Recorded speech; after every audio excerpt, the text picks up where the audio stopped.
Just waiting for it to confirm. All right, we're live. Hello, YouTube and Twitch. Welcome, everybody. Welcome. I hope you guys had a fantastic weekend. We got some exciting things to go over before we start the Dreamsnap reviews. First off, we have finally made our Dreamsnap Facebook group. It is officially set up. I just announced it on Facebook like a minute ago. So, wow, it looks like already 39 people have joined. Yeah, I mean, I just announced it like a couple of minutes ago. So, in this group, just to give you guys the rundown, you know, you can read the rules to see how everything in the group works. Yeah, we're at 41 members now. Let me go ahead and give you guys a link to the group. Here's the links. And I'll put it on the YouTube chat as well.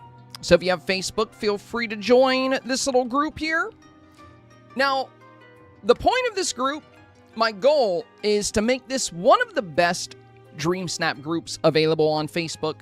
There's a lot of different Dreamsnap groups out there, but I had some people complaining about some of the groups and, like, you know, just the way, like, if they shared information or like linked videos that would help people, they would get banned and their comments would get deleted. And I'm like, well, if people are just trying to help, like, I don't care if people share links in a group I have, as long as they're on topic and it's not like just shameless self-promotion, then, you know, you can tag Star and Sky or Sarah or whoever you want in here.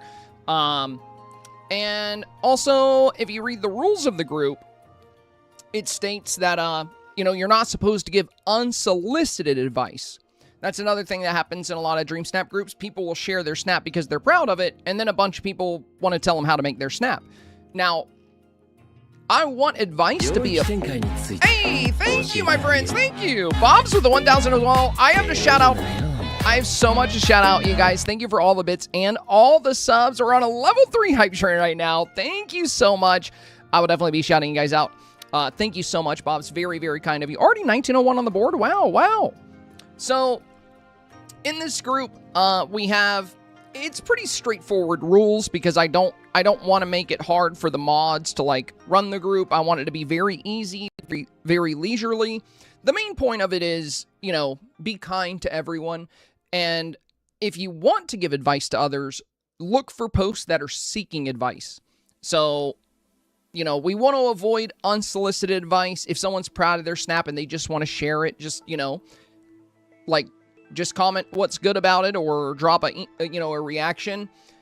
And if you want to give advice, I'm sure there will be people in the group asking, you know, what else can I do to improve the snap or make it more competitive? Oh my God, no way! Gucci, thank you! Oh my God, bro! What is happening right now? Thank you, my friend. We are on 6901. That means we just hit 199 goals in a row as of today. So, congratulations! We just made Senpai Streams history here. Thank you so much. Thank you so much. That is so kind of you. 199 goals in a row. Tomorrow, if we hit tomorrow's, that'll be the big... Oh my God, you guys are still going. What is happening right now? What are we doing? What are we doing? Thank you, you guys. Thank you. Another 5 gifted subs here from Bob's. Bob's already gifted 5 subs. Rope with the 500 bits here. You know what? Let's just go and shout out everybody. Bob's with the 1,000. Mags with the 300. Yeah, 10 gifters from Bob's here. Dekai with the big 200 bits. Vox with the big 101. Fallen Angel with 100 bits as well. And we had several resubs today. And Bell with the first bits of the week coming in with that beautiful 200. Thank you, Bell. Sniffles says, hey, how do I send you mine? So Sniffles, what you're going to want to do is join the Discord, and you're going to find a channel in there called How to Get Reviews. You can't send me yours today. If you end up wanting to participate, it would have to be tomorrow. We already have 80 snaps to review today. Today's quota is full. So we will not be taking any more snaps today. But if you want to participate, just join the Discord, and you can find the walkthrough on there. Bell with the 5 gifteds as well. Oh my God, Rope with another 600 bits. What is happening right now? Oh my God, you guys. Mags with 100 bits as well. Notice me. You guys have absolutely no chill today. Thank you so much. Thank you. That's so many gifted subs. and you guys absolutely decimated the goal for today. Thank you guys. Okay. Oh my, will you have time for secondary reviews? Not today. We do those on Tuesday. Secondary reviews are Tuesday. Today we have to get through all the primary reviews that came in before 3. Chellers, thank you for the 100 bits. Much appreciated, much appreciated. Chewy said, so much love for Senpai makes my heart happy too. Oh, well, thank you, my friend. Thank you. Oh my god, bro. Happy Fairy with the 200 bits. Thank you, my friend. Thank you. On YouTube, I see Katie, Vit, and Gabrielle. Hello. Samantha, Frozen Flamingo, Miss Glow. Hello, everybody. Hello. Welcome in. Dreamy Luna said, I think it's because it wasn't as hard as last week. Everybody's submitting their Dreamsnap for review. Well, the funny thing is, Luna Elf is on the harder challenge. That's when I get more reviews. So we actually had even more snaps to review last week than we do this week. We ended up breaking them up into, we did reviews on Friday, Sunday, and Monday to get through all the reviews last week. So it's not too bad this week. Notice me. Not to mention, you know, the advice should be a bit, oh my god, Lee Rat with the 500, Bella with the 40, Happy Fair with the 200, Chellers with 100. Thank you, you guys, thank you. Oh my god, you guys are still going. Thank you. Dreamer with a big 200 here as well. Thank you. All right, so yeah. Join the group, guys. Join the group. Like I said, the goal here is to make this one of the best Dreamsnap groups on Facebook. Wow, 84 members already. We're about to hit 100 members, and the group literally just launched. That's awesome. So yeah, if you have Facebook, I'll put the links in the chat again. And after the stream, I will also make an announcement in Discord where I share the link for anybody that missed the stream. You know, the whole point of the group here is to, you know, a good place for the community to come together, share dream snaps with one another, seek advice from the community. You know, just check over the rules. Like I said, they're very straightforward. No unsolicited advice. So if somebody is seeking advice, feel free to help out. Otherwise, if someone's just sharing their snap because they're proud of it, you know, give them some praise and be kind. That's the big rule. Be kind. You know, we want this to be a very welcoming, you know, for everybody, very welcoming group. And, you know, we want to avoid the bumping of heads. And I think if we avoid unsolicited advice, that would be a great way to go about that. And also, unlike some of the other Dreamsnap groups on Facebook, you are welcome to link videos, you know, like, let's say somebody asks a question and Sarah has a great guide on that. You can link them to Sarah's video. I'm not going to delete your comment for that. Some other groups will get mad if you link anything that goes out of the group and they'll ban you or remove your comment. We're not going to do that. If you're sharing relevant information that is going to help people, why would I delete it? You know, why would I delete the comment? So yeah, we want this to just be a very welcoming and, you know, easy group. Something where you're not having to worry about your comments getting deleted or, you know, any weird stuff going on. And yeah, you're all welcome to share your snaps here. We've already got a few snaps coming in. Anxious Smurf sharing their Inside Out challenge. Very nice. Yeah, awesome.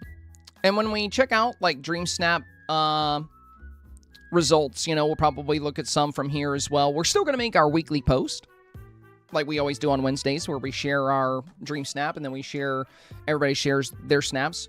We're still going to do that, but, you know, we'll have the group on top of that now. Carrie B says, are Twitch drops available here? Yeah, so we do have drops, Carrie, but the campaign is not going on right now. They ended last week. There's another drop campaign that's going to start on the 8th of July. So the first drop campaign, we are partnered with Gameloft for this campaign. So this is one of the streams where you can get the drops. But for the Eeyore ears, that campaign has ended. The next drops campaign will be on July 8th, and you'll be able to get this cute little like piglet clothesline thing. But we'll be doing those drops as well, starting on the 8th when the new DLC adventure pack releases. So drop a follow, and you know, if you really love Dreamsnap, stick around. Even with the drops not being on right now, we got a lot of exciting snaps to look at today. The main thing I cover on this channel, if you're new here, is Dream Snaps. Oh my god, Rachel, thank you! No way, bro! Rachel with the $20 dono. Thursday, so not sure how much I'll be around, but thank you again for all you do. Thank you, Rachel. That is so kind of you. I hope you have a great time in England. That sounds so exciting. I've never been out of the country.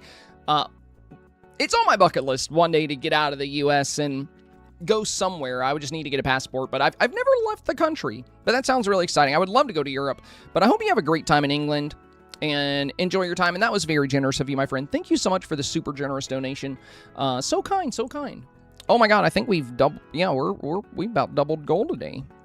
Thank you so much, you guys. I got to do some quick math here. 9,469 plus.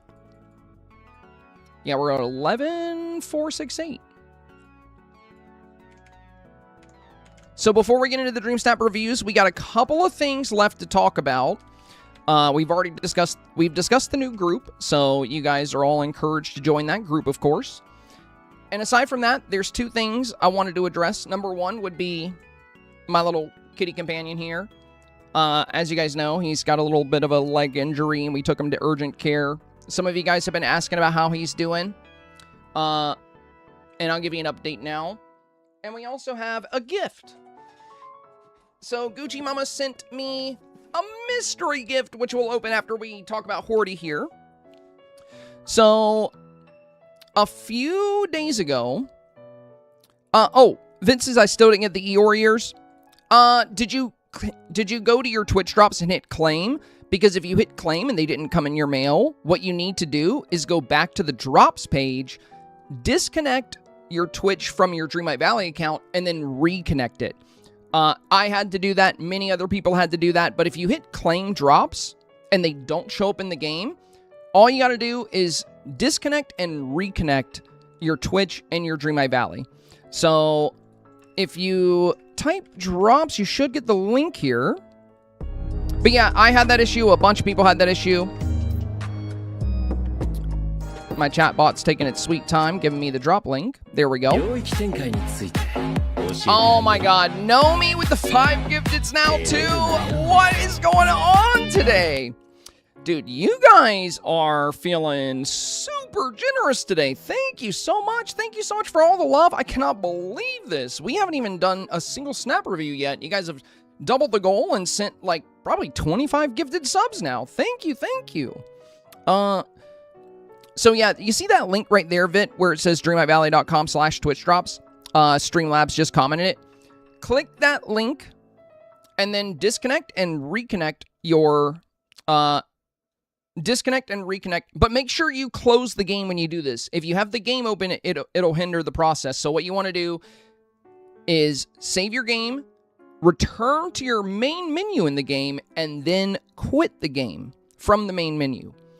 Once you do that, head over to the Twitch drops page, disconnect your Twitch from your Dreamlight Valley, so unlink your accounts, and then refresh the browser page, wait about 10 to 20 seconds, and then reconnect the link, reestablish the link, and then, you know, as long as you've claimed your drops on Twitch, because you have to go to your drops inventory and you have to hit claim, as long as you've claimed your drops, refreshing the link between the two, it should come right over. That's how it worked for me and, you know, the others that were having the issue. So if that doesn't work, then your only option really would be to reach out to Gameloft. All right, so for Horty, he started limping a few days ago, and he's been, you know, just resting a lot, but he hasn't been super playful. The first couple of days, he, like, wouldn't put any weight on his paw, and he just kind of hobbled around. We weren't sure what was going on, and this happened once before, like maybe 6 months ago, and he got better in, like, a day or two. I think it was, like, a light sprain, or, you know, maybe just, like, a sore muscle. But this time it didn't clear up in a day or two. It's been, like, I think on Sunday it was, like, 4 days. So we took him to urgent care. And they took a look at him. You know, they confirmed there was no infections or anything, which is the most important thing because he has FIV, which, you know, means he has a compromised immune system. So, you know, anytime there's, like, a risk of infection or anything, like, we have to take him to urgent care. So they weren't able to diagnose him without about $1,000 of tests. So we would have need to have purchased radiography, which was going to be about $545, and then we would need to do about $130 of blood work to make sure that it's safe to give him the anti-inflammatories and pain medicine. But they also said, you know, he's not in a lot of pain. He's actually still walking around, which is good, and he's still lovey and playful, which is good. So it might just be a light sprain, and if that's the case, he needs to rest, you know, rest the leg for a couple of weeks.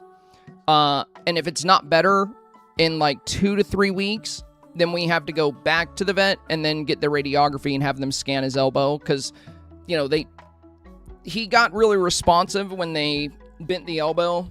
They had to put the cone on him because he tried to, like, bite them and he was, like, growling, which is crazy because I never see him do that, but I think he was a little scared because they took him away from us. So they took him to another room, and they said he was being spicy.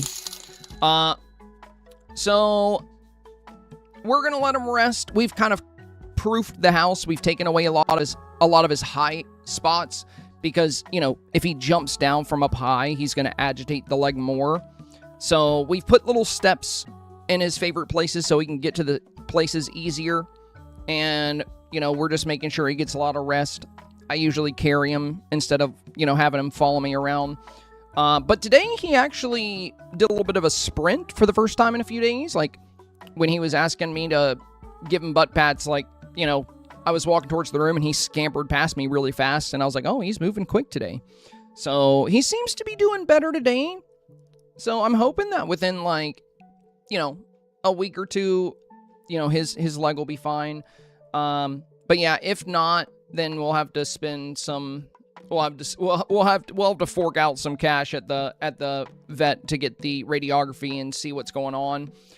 He's a clumsy boy. He's a big cat, and he's not very good at jumping. And sometimes when he jumps down from his cat trees, he catches himself awkwardly. So we think it's probably a sprain in the elbow, just from him, you know, putting too much weight when he landed on it. He's not the most graceful cat, so, you know, but he's been really good about resting and taking it easy, and he seems to be doing good today. So yeah, that's what's going on with Horty. But yeah, he's doing all right. He's not in a lot of pain. He's kind of chilling. He was actually more playful today than I've seen him the past few days, so that's a good sign.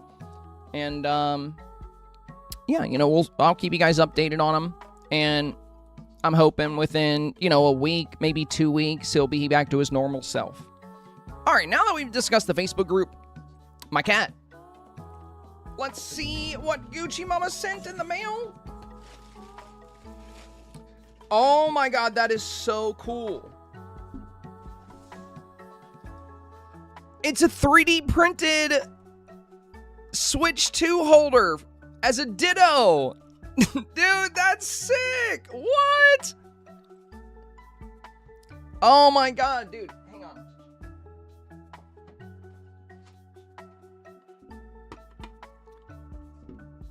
That is so cool.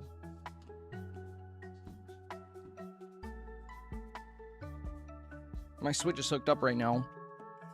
Dude, this is cute.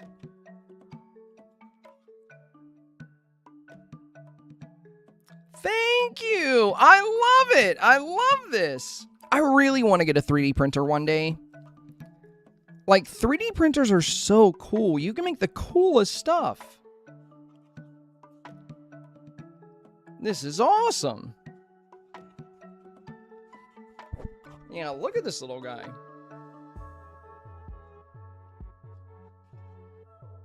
Thank you. I love it, Gucci. I love it. You said you got one as well? Yeah, that's so cool. That is so cool.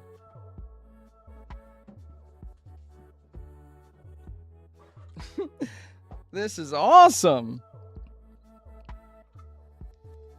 Yeah, you want to sniff it, Horty? It's got to get the sniff test. He has to inspect all the new things. Learner said 3D printing is so cool. You can do so much. I know. I would love to get a 3D printer. For one, I like to do cosplays for Anime Central. And having a 3D printer, I can make some really cool cosplay stuff.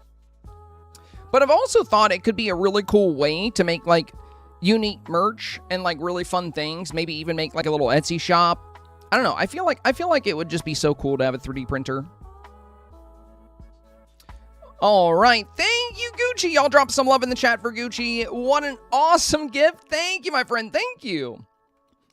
All right. We have a lot of snaps to look at today, you guys. I mean, a lot. We have like 80 snaps. So we're going to need to move pretty quick unless I'm going to be here until like, 2 a.m. So we're going to try to move pretty fast. Now, thankfully, I believe we can move pretty quick today and give some pretty solid advice, because this challenge is a lot less complicated than the previous challenge. When we were covering Journey into Imagination, there were a lot of things we had to discuss because, the main thing was to make your scene feel like an expo, and we've never had an expo challenge. And with so many different types of expos, some wouldn't really feel like an expo, some would, and it just made the reviews very time-consuming because we had to spend a lot of time on certain snaps.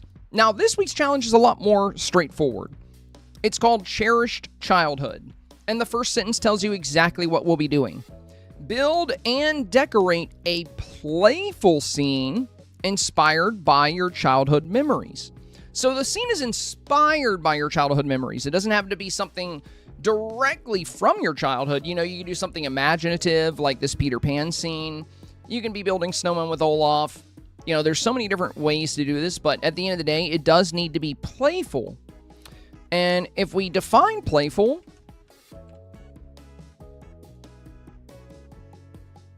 it's being full of high spirits, fun-loving, and not taking things too seriously. And we also have some examples of playful, like how you can communicate that in a dream snap. So there's like a physical playful, which is enthusiastic energy, like a toddler playing tag or a kitten pouncing on a laser pointer.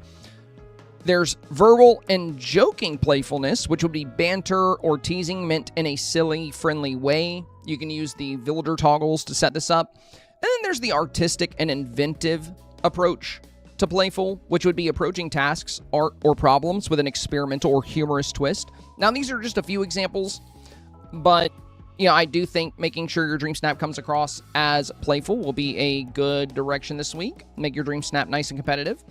And aside from that, it does mention villagers. It says relive magical moments with Buzz, Olaf, and companions from your favorite adventures. So utilizing villagers will be good here as well. Okay, now that you guys know what we're looking for, let's go ahead and dive into the reviews because we have a lot to cover.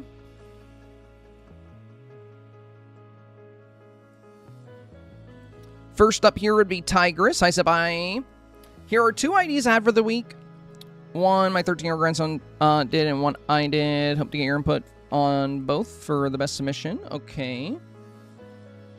So we have this one here.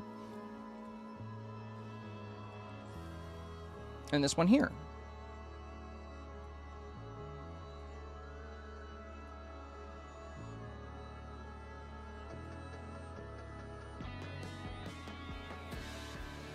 So I would say if you're going to do the building snowman idea, so I do have a few recommendations for you. First off, I definitely recommend trying to make the avatar appear as childlike as possible. There's great ways to do this. I talked about it in my Thursday tip video if you're curious. There's certain hairstyles, certain poses. There's things you can do to give the avatar a childlike charm, which is going to work really well for this week's challenge. Now, the other thing is being playful. So this one's cute. And, there's like giggling in the back, so we have some playful energy. But you'll see today, there's a lot of snaps out there that are heavily utilizing playful villagers. And by that, and also you can get every villager in the game to come to your floating island, even if they're in the Scrooge shop. So if you're having a hard time getting the exact villagers you want, there are ways you can go about doing this. So what I like to do is seal in an area with a villager summoning item. And then you just keep on summoning villagers. And more villagers will show up. Hey, thank you for the resub. Welcome in. Welcome in. So we keep on, we keep on summoning villagers for several minutes here. And then once you've been doing this for about 5 minutes, you'll have, like, you know, tons of good villagers to choose from. You could just keep doing this until you have every villager in the game on your floating island or whatever area you're working at. But as far as good playful villagers, like for your, you know, for your snow build, you're using Olaf, which is great. But there are several other good playful villagers. You know, Joy could be really good. The puppies can be really good. Lady and Tramp. Stitch is very playful. You know, villagers that have that youthful energy, you know, that would tie into childhood. Peter Pan. I would say Timon would be great. Buzz and Woody. Vanellope. So villagers that are toys, villagers that are very young, and villagers that are very playful. So like Peter Pan, you know, there's a lot of really, really good villagers you can use this week. And let me pull up my example scene. It's in the Thursday video again, or actually I think the video came out on Friday. If you haven't seen our video guide about this challenge. So in this example, we're playing hopscotch. And we've got a lot of villagers that like to jump around. So Tigger, Oswald, Vanellope, and Mushu, and Joy, they're all in the air. And Remy. So I paused every single one of them jumping because they're cheering us on as we play hopscotch. We have Stitch, we have Woody, we have Buzz.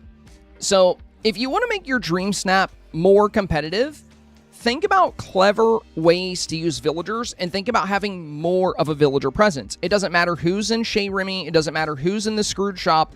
You can get every villager into your scene by using villager summoning items as we just showcased here. So, Gameloft has given us one of the best tools ever for Dreamsnaps, which would be the villager summoning items. Now, for this one, you know, we do have the puppy here. We have some good foreground elements. And we have some good villagers. But how will it compare in terms of playfulness? You know, there's a lot of snaps we're going to see that are exceedingly playful, and that villager presence can really help with that. I think if you're going to do... I think the snowman one could be really good, but I think a great way to make this more competitive, number one, would be to shoot this during the sunset hour to get really good lighting, so it looks like you're enjoying a snow day. You know, because, like, that's one thing that ties into a lot of childhood memories, you know, getting the day off from school because there's a lot of snow, building snowmen. And then you can use villagers instead of just having them kind of pose and smile.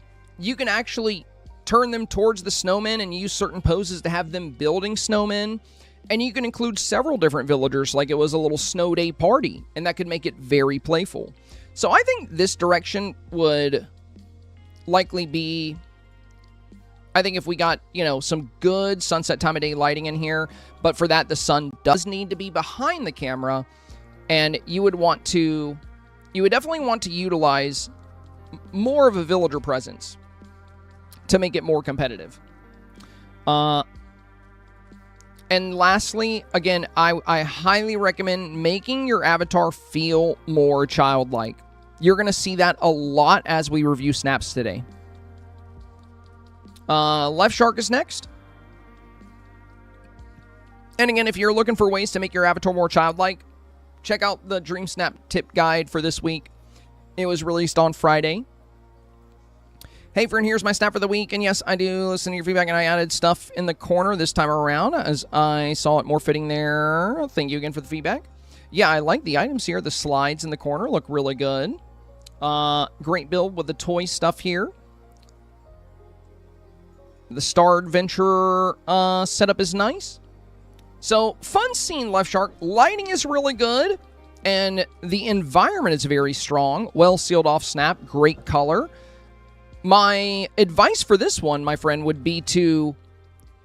I think you could make this way more competitive with a strong villager presence. I mean, you can have other villagers playing around in the park here or in this environment you've created.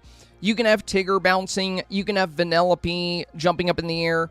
Any good, youthful, energetic, playful villagers, because you have a lot of space for them. You know, we can have Tigger jumping around right here.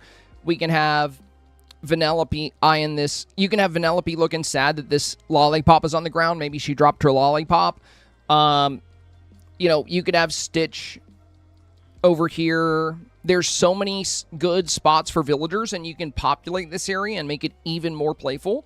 I know it's a Toy Story build, but that doesn't mean you only have to use Toy Story villagers. You can have them close to the front like you do, and then you can have the rest of the villagers enjoying the park.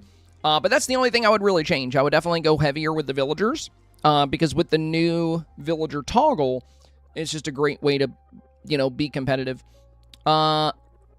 Messy Mother Crafter is next.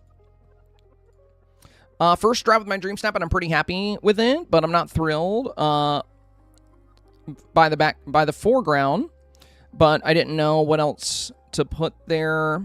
I didn't think flowers on the road make much sense, but then again, neither does a pillow fort. Thank you as always. That's the tricky thing with doing the hopscotch in the road. I kind of avoided that with my example scene because, you know, I didn't want to have them playing in the road. So what I ended up doing was building bigger yards and a bigger sidewalk. And you could do that without much change to your scene here, Mothercrafter. Essentially what you can do is bring this fence, because the fence is right up on the house. It's like really close. What if you had the fence start like right about here where the road starts and make this a sidewalk? And now you can actually put items on that sidewalk, and now you're not playing in the road anymore. And you can get rid of the brick path back here and turn that into a yard. So you can have a yard here, you can have a yard here, and you guys can all be on the sidewalk. That would allow you to do a bit more in your foreground if you wanted to. And then you wouldn't have to worry about, like, oh, now I have a pillow fort in the road, and they're playing in the road. You know, and like I said, it wouldn't require much change. But yeah, the villager presence is really good. I love the shot of the avatar here, the pigtails, the overalls, very youthful feel. Great rainbow in the backdrop, and having all these villagers kind of leaping around, Vanellope jumping, Joy jumping. If you have Tigger, definitely bring Tigger in here. He's the king of bouncing. And Oswald's also really good, very playful villager. He has a great jumping animation. When you choose his hello option, he jumps up and waves his arms. So yeah, Joy looks great, Vanellope looks great. If you wanted to, you know, remove the sidewalk back here and turn this into the sidewalk, I would just be sure to use the dark gray brick from the Poffic Romance Star Path, because the other brick, the light gray, it's not going to show this hopscotch very good. So the darker gray is going to show this hopscotch panel a bit better. So I would use this path, and then you can just do yards in the back, you know. Great way to do it without having to worry about the road. But yeah, looking really good, Mothercrafter. This is something we've already talked about a good bit today. Great villager presence so far. Best villager presence we've seen. And like I said, with that new toggle, there's fantastic ways to use villagers. Very playful as well. That's what I was talking about with these when I was saying we'll see Dream Snaps that are very playful. These are going to be the more competitive Dream Snaps this week, I believe. Katie Girl is next. Oh, beautiful snowman build. Very cool, very cool. It looks like you're using the Pluto pose very strategically here. Great job. I love the Pluto pose. But it looks like you're taking a step back from building your little snowman here. We do have a good youthful feel on the avatar here. And you did what I was already recommending here. When I was talking about, you know, if you're going to have the snowmen, if you're building snowmen, having a villager actually in place looking like they're building the snowman is a perfect way to do some good storytelling. So yeah, overall, very solid, very solid. I love the blue swirls and some great foreground elements, you know, with the little kid snowman here. You got these little ones. You have a nice open spot right here. There's also that ice castle. There's like a little ice castle that looks like it was made, you know, almost like a sand castle, but made of ice. That could look really cute right here if you want an additional item.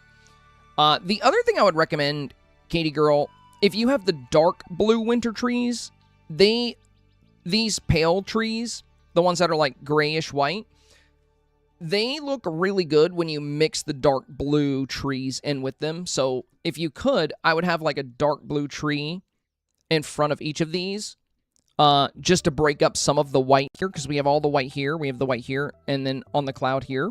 But if you had those dark blue trees tucked into the backdrop as well, that would tie in really well with the color of your beanie. It would tie in really well with the colors on the scars of these snowmen, and it would give your shot a bit more color diversity with some nice deep blues, which work really well with snow scenes. Marie went with an indoor build. Very nice, very nice. Oh, I love that you got Woody in his little, toy form here laying on the ground. That's super fun. Went with an indoor snap, first indoor snap in a while. I just noticed I cut Woody's arm off a little. I don't really see any issue with that. Are you talking about his hand going out of the frame? I wouldn't worry about that. You can see Woody really well. He's in a perfect spot. Any advice is appreciated. Thank you for your review as always. Of course, of course. I love the memory on the television back here. Really good job with that. And then we have Buzz jumping up in the air. Good job with the avatar, the little Bo Peep earrings. Again, I do think pink is a good option for the makeup if you want them to be more childlike. Red lip is a bit more mature, so I like the pink here. And we even have little face balloons back here. That's fun. So yeah, overall solid. One thing I think that could be really fun here would be companions as well. Like you have Buzz and Woody, but if you had little... There is a companion home you can put inside. It would be the little bathtubs from the Oasis Star Path. There's one in the vault right now, in the Star Path vault. And you can actually attach companions to those. But yeah, getting a couple companions in the scene could be a great way to fill in more space. I don't know if you got the new Star Command kitty cat, but it's like, Buzz Lightyear themed. So getting that kitty cat to walk around in here, you can even put a little ball down for him to play with. But if you were able to get that little kitty cat in here, I think that would make this even more competitive. And you can also include a friend to play with you. So, if you use a villager summoning item, you can also bring in Vanellope. But Vanellope being like a young girl, you're both playing with toys. But yeah, the scene itself, like the way you styled everything, I think is very strong. The only thing I could really see to make this even more competitive would be maybe one or even two more villagers and a companion. Could be great. But not something you absolutely have to do. This could potentially get 4K just as is. Robbery in progress here. Hi, Zeb, I'm a bit nervous. This is my first time posting for review, but I would love your opinion on my snap. You truly are a goat, sir. Thank you, my friend. Thank you. Appreciate it, Robbery. Appreciate it. Very cool scene here. Love the memory tucked away in the back. Great shot of the Slinky Dog. We have the toy shop right back here.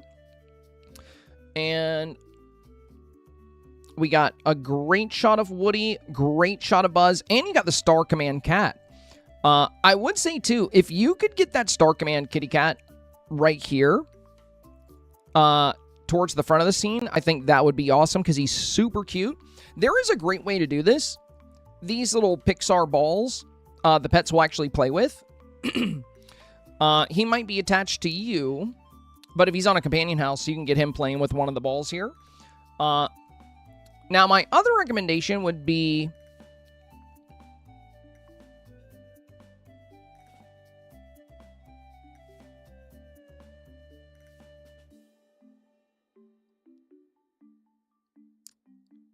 It looks like the toy shop is ever so slightly more to the right.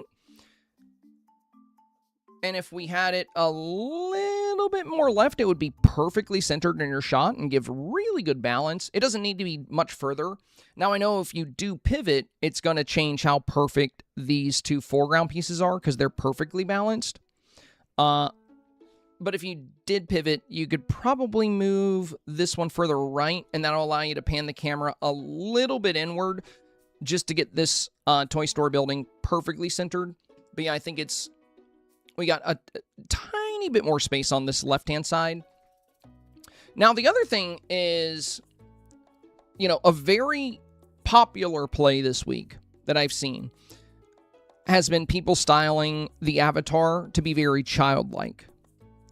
You don't have to do this, of course. Yours is still very much on theme, But I do think giving the avatar that childlike charm and really making the whole scene feel like a childhood memory is a good competitive play this week. I love the way your avatar looks, though.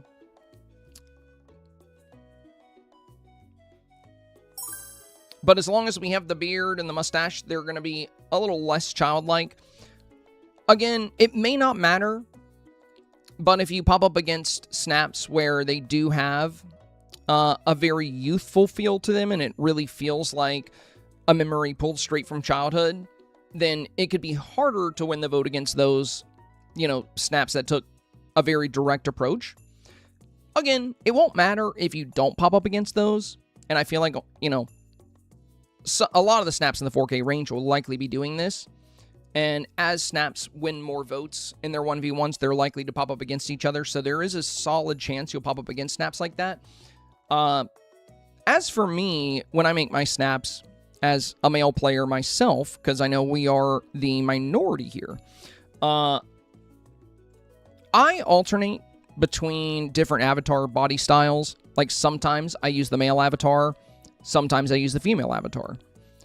I would say for this challenge in particular, I do think the female avatar is going to be a great option because it's a lot easier to make her feel childlike as opposed to the male, mostly because of things like hairstyles.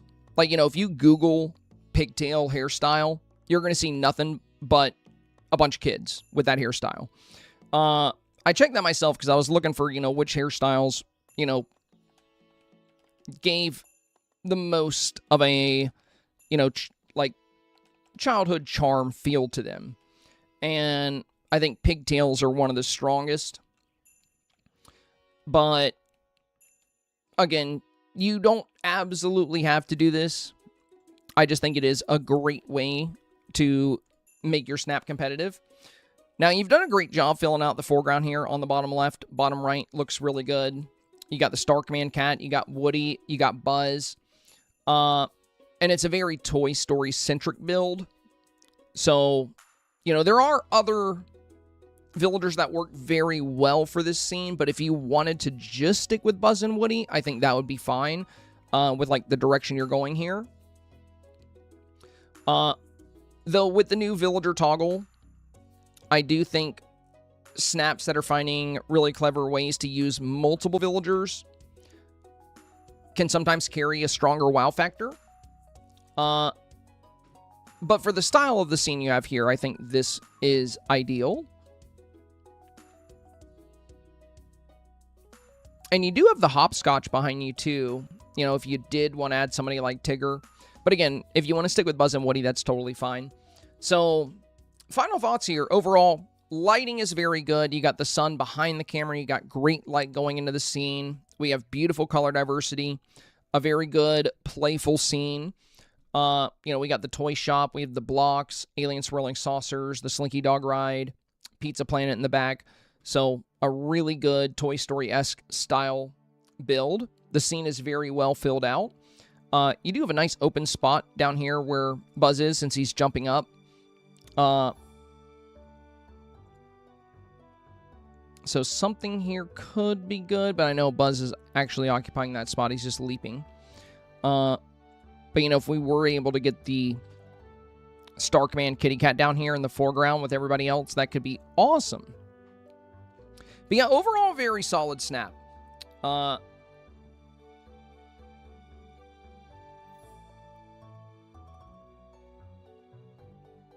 I still can't really tell if this is more space here or if it is even.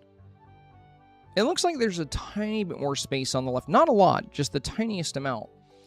But maybe even just, you might not even have to readjust the scene at all.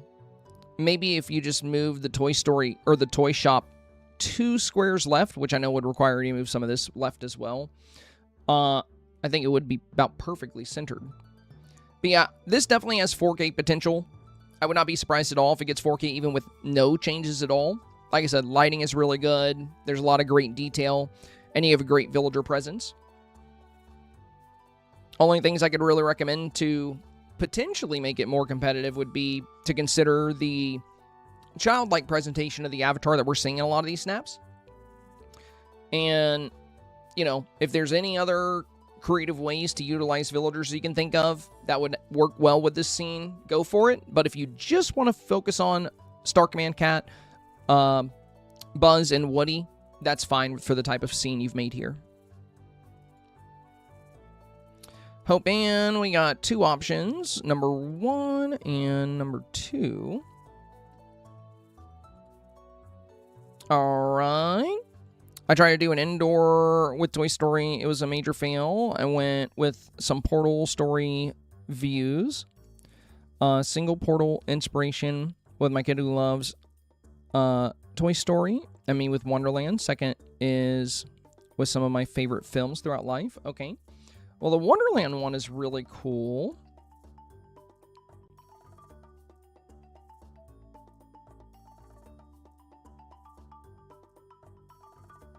The tricky thing is, though, Hope, when you do these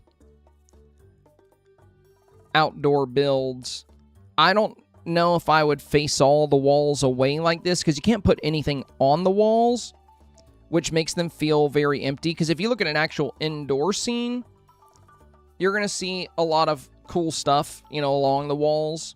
Like, you know, you're going to see windows, you're going to see wallpaper with unique designs, you're going to see paintings.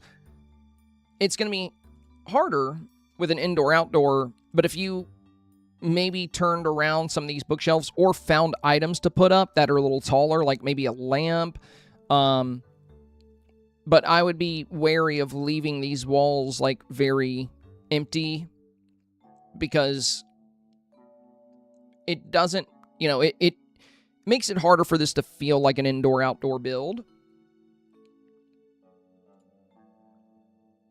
Now, this one I think is a bit better because you're using,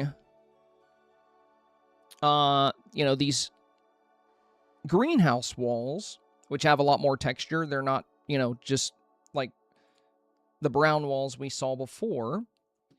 And I like the idea of reading. Though, you know, one of the big things with the challenge this week is that it is asking you to build and decorate a playful scene. So making it playful, I think, is going to be really important. You do have Buzz jumping, which is good playful energy. You have Vanellope here. You have Woody here. I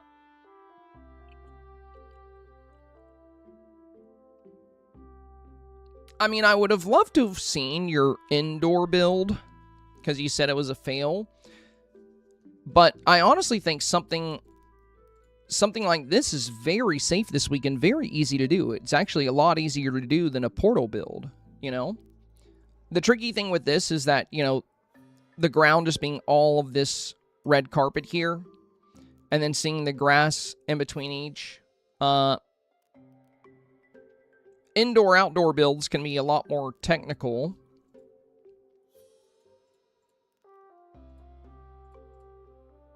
And I like the idea of storytelling or reading your favorite books and having these worlds up and up behind you. But I do think there's ways to approach the challenge that feel a lot more playful. So I would consider that. And I would love to see you put together an indoor build. In a lot of ways, indoor-outdoor builds, I think, are kind of overhyped. They can be really good if they're very well done, but they can be really, really technical to set up as well. I would say between the two, this one feels a bit more playful because you have more details. And if you did something like that here, you know, we have a lot of open space here. We have a lot of open space here. You know, we can have taller items coming up. There's a lot of things we can do to make either one of these more competitive, or you could try for a more playful build. You know, there's so many different things you could do for a playful build. You can be playing with toys in an indoor scenario. You could be playing hopscotch with your friends. You could be building snowmen. You could be going on an adventure. Or you can be having a birthday party with a lot of villagers around. There's so, you know, and especially if you use playful villagers, you know, there's so many different things you can do this week. Taters is next. So we have option 1 and option 2. This is one of my ideas. I'm new to the whole portal building thing, so any advice is appreciated. Thanks in advance. After looking at it a bit more, I think the lighting/shadows need to be fixed, so I'll rotate the whole build. I also just got the crouch camera trick to work, so I could reframe the shot if you think that would work better. Absolutely, I think that would work better. When we talk about dream snaps and we see what does well, there is a very clear and distinct dream snaps meta. A meta would be the most effective tactics available. So when we look at what does well, when we look at 4K dream snaps, right? Every week on Wednesday, I share my dream snap, and then I share and then I ask everybody to share their snaps as well. And we have hundreds of dream snaps shared here. And you'll see about 80% of the 4K submissions are featuring the avatar very prominently, like towards the front of the scene. Voters love this. They love seeing the avatar well featured. It's actually very hard to get 4K when you zoom out like this. It's not because anything's wrong with it. It's just not popular with voters for whatever reason. They don't go for shots like this as much as they go for other things. So the alternative here would be a shot like this, where you use the camera trick, where you toggle and you switch back. Now you can be very close to the avatar. You can be very close to the villagers. The thing is, a lot of people vote on a small screen. They're voting on a Switch. They're voting on a Steam Deck. They're voting on Apple Arcade. When they see your snap, and it's this, your avatar is a very small percentage of the shot, and then Buzz and Alice, everybody's very tiny here. Whereas, even if this was on a small screen, look at how prominent the avatar is, look at how prominent Buzz is, how prominent Woody is. It's very easy for voters to see and appreciate this. And that's what you got to keep in mind is, if your goal is to get 4K, your goal is to make sure the voters appreciate it. And what they seem to really go for is the avatar being very prominently featured. Now, what you could do is, you could move down to the base of the shot. You can use that camera trick, and you can still capture most of the scene. But I would definitely recommend, establishing the Dreamsnap meta. I would say, once you've hit 4,000 Moonstones 10 weeks in a row, you can depart from the meta, because now you know enough about what voters like, and you can do other things. But if you're in and out of 4K, if you're not consistently getting 4K, I highly advise sticking to the meta, sticking to what voters really like, which would be, vibrant colors, strong lighting, and prominently featuring your subjects. So the reason I say subjects is there's plenty of photos in the 4K range with no avatar. But when that happens, they have a villager right at the front, or multiple villagers right at the front. Like for Kingdom of Beauty, Hope Ann had a beautiful scene with Belle and Beast right at the front of the scene. No avatar, but it was a top 1,000 submission. And you see that nearly every week, But most of the snaps in the 4K range, a vast majority of them, are featuring the avatar very prominently. So I would be very wary of these zoomed out shots, because voters just don't really go for them for whatever reason. Like I said, it doesn't mean anything's wrong with them. It's a well-designed room and a nice build, but voters tend to appreciate scenes where the avatar is a bit more prominent.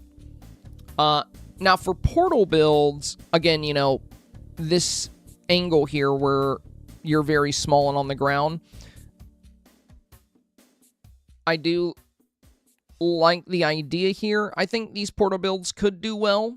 Just keep in mind, the Dreamsnap theme was to be playful. So I love the idea of reading books and enjoying stories, but since the challenge wants us to be playful, finding ways to play with villagers, whether it's a birthday party or hopscotch or, everybody's at a Disney park, all of these things, as long as you have the villagers celebrating and you full of joy, you can make it very playful. Like, this one feels a bit more playful because you guys are playing a board game. And yeah, I do think portal scenes can have a good wow factor this week, but they're very technical. And my big advice if you're going to do a portal scene would be to still make sure you're using the meta where you feature your avatar really well. Because you could do a scene like this and have the portals back behind you. But I would avoid these aerial overhead kind of views. Here's another thing that's a big part of the meta. When people show the avatar, they're almost always showcasing her beauty, her expressiveness, or his.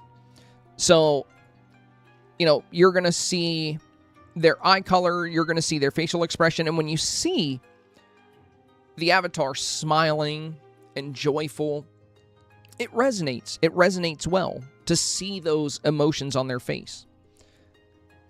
It's harder to do that when we can't see the face of the avatar at all. So if you end up using the fox pose, I do have a tip for you.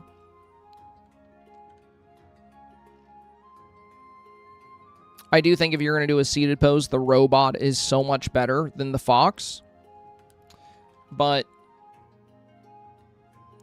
when you do the fox pose normally, we're going to get on the ground here. It's not a very flattering angle of the avatar. We're kind of looking down the bridge of her nose. But if you do the fox pose and you turn left... Oops, I forgot to go take the camera down. If you turn left, we can still use our camera trick here. Now we have a good angle of the avatar.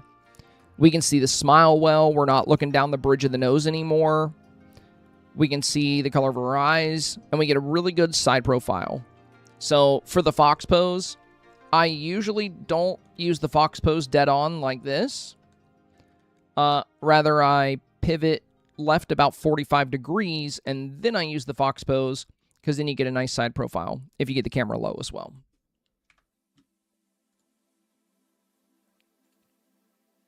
And again, if you're not super familiar with the Dreamsnaps meta, head over to Facebook, check out my Wednesday posts where I share my Dreamsnap, and look through those snaps, look at all the snaps getting 4K, because no matter what the challenge is, the meta remains the same for most snaps, unless it's something very out of the box. Dreamer is next. Okay, you diversified your environment a little bit here, which is good.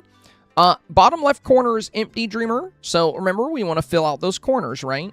Bottom left corner here. Your river kit also just stopped right here. We still see it. Why not just bring the river down to fill it out? Peter Pan looks playful. I don't think you need Tinkerbell in her winter dream style. Keep in mind, Dreamer, when you're using villagers, you always want everything, every villager you're using and every style you're using to tie into the theme. This isn't really a winter build. It's not cold, so we don't really need Tinkerbell in her winter dream style. Peter Pan looks good here, and you have diversified the environment a little bit. And even with you doing Peter Pan and Tinkerbell, you could always add more villagers if you wanted to. But yeah, I would definitely try to fill out my corners if I were you. And in the future, Dreamer, try not to use the Forest of Valor. It's one of the worst floating islands to work on if you're showing grass. If you're going to show grass, you want to go to the meadow or the plaza. And again, you can look at the 4K Dream Snaps from Kingdom of Beauty. And almost all of them are using the meadow and plaza. Why is that? Why did all the players get together and secretly agree that they would just go there? No. The players that are consistently getting 4K, they're aware of the strengths of those biomes. The plaza and meadow have a much better shade of green. This darker shade, it gets extremely dark with shadows. And also the grass, notice how you're putting all of these pretty rose petals here, but we can't even see them.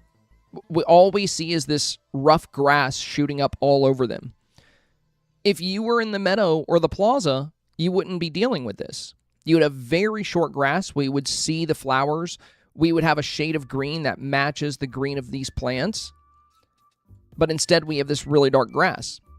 And this is something we talk about a lot, Dreamer. I'm sure you've heard me say probably over 100 times that you want to avoid the Forest of Valor unless you have a really good reason to be there, because you can have better color, better grass, and an overall better environment in the meadow or plaza. The only time I would use the Forest of Valor is if you're really building up a pine and birch forest and you need the tall grass for whatever reason. You don't really need that here. Again, you're putting all these details in that we can't even see. Like, you're taking the time to put these items in, and they're just covered by grass. Whereas if you were in the meadow or plaza, like we often suggest, you wouldn't have to deal with that.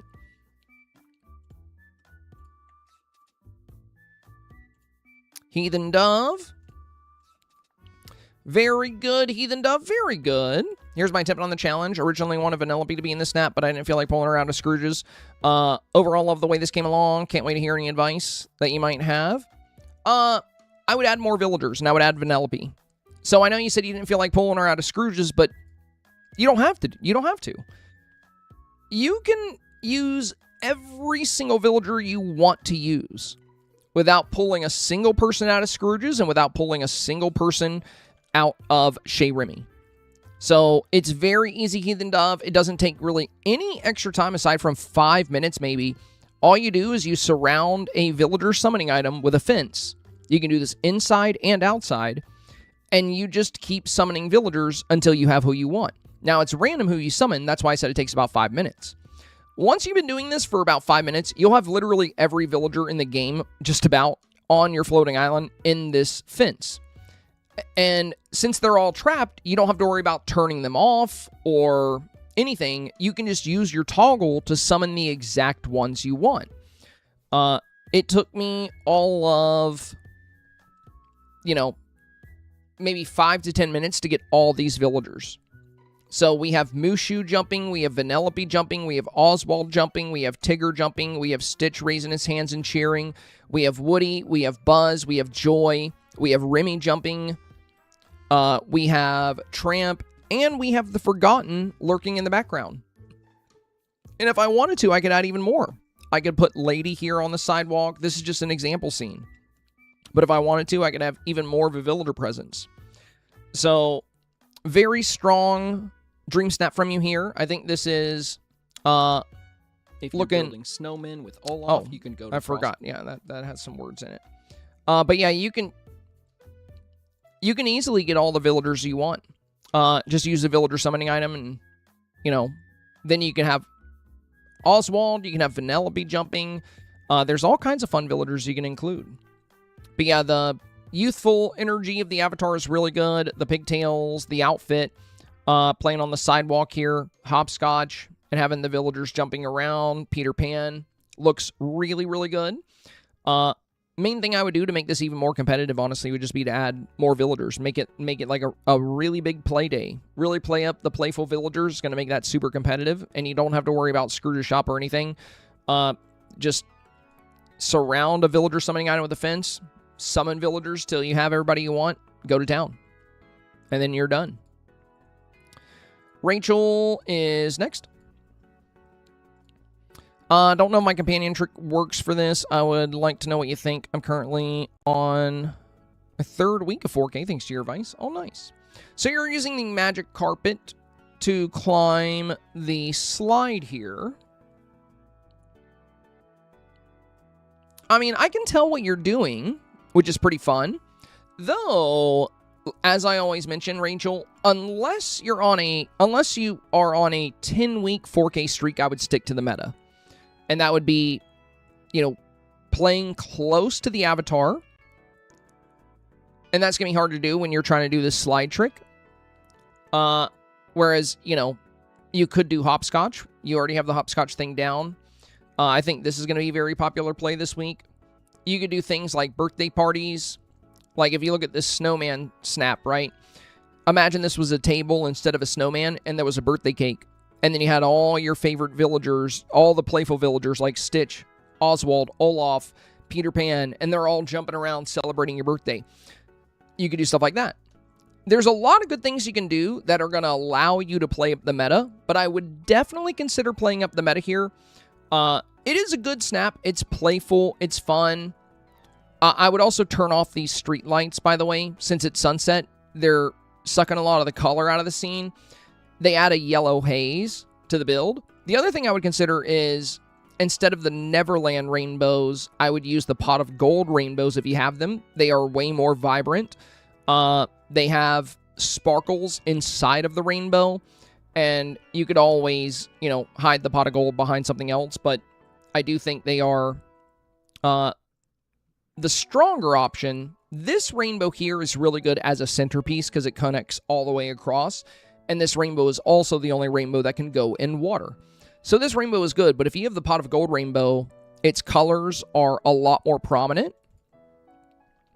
So this is the Pot of Gold rainbow. It has these built-in sparkles, and it has purple, light blue, green, yellow, orange, pink, and red.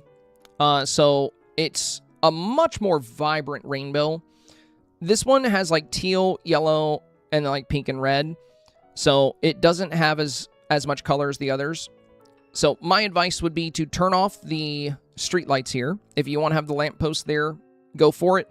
But the yellow haze these are putting over the photo are gonna...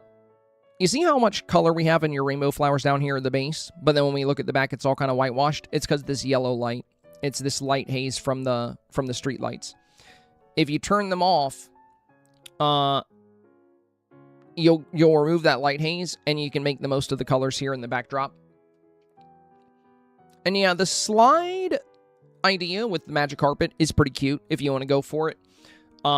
Though my recommendation is to play up the meta. You know, I would stick to the meta until you're on like a 10-week 4K streak. I would always play close to the avatar or a villager if you're hiding the avatar. This is just very, very, very popular with voters. And again, there's a lot of good things you can do this week that are still going to allow you to be, you know, very playful. There's hopscotch, there's birthday parties, there's arcades, there's building snowmen, there's going on adventures. But there's a lot of great directions you can go in. I think covering, you know, the wow factor of the pose is fun. But time and time again, voters often choose meta over concept. Chewy center here. So we have a camping snap. Okay. Very youthful feel for the avatar. Love the pigtails.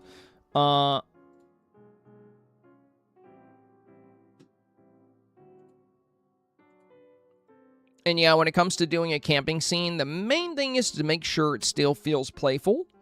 So having, I think, the little raccoon by the ball here, having, you know, Woody and Buzz very animated, having Tramp very animated, you know, feels very playful. Good job using the meadow here, or plaza, whichever one you're using. Looks like meadow, maybe.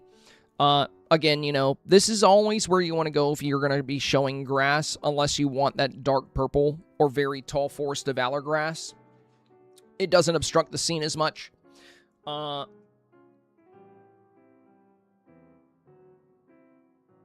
yeah, very fun, very solid childhood memory. As far as how it performs, hard to say because, you know, there's a lot of snaps out there that are like super playful. And this does have some good playful vibes for sure.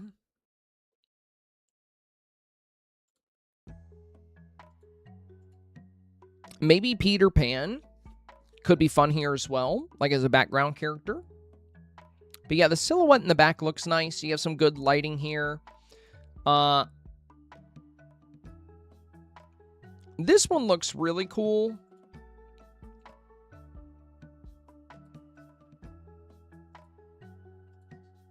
And I do love that we have the bunny and the squirrel here. The bunny does a lot to fill in the space over here. But the colors are a bit more vivid on this one because we don't have as much of the light casting from the lanterns. And we lose a lot of the green in the backdrop. It just kind of turns white back here. Whereas here it feels very green. So I think the saturation and color here pops a little bit more.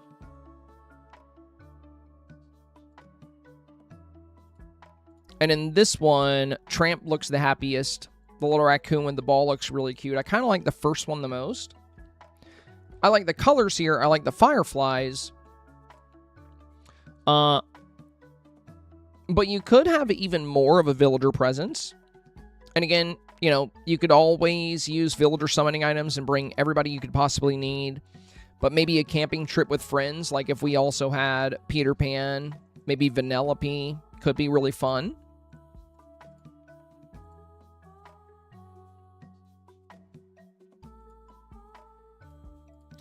Bella is next.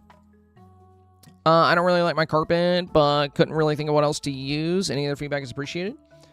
Well, if you were going to do a scene like this, why not just go inside? That way you can use whatever ground you want. Because, I mean, you've built walls around the place, but this is about the size of a room. So I think this could have been stronger as an indoor submission. Because then you get a lot of flexibility on how you do your walls. You can still have all the same blocks. You can still have the same toys. And you can have as many villagers as you want indoors as well. All you got to do is use a villager summoning item.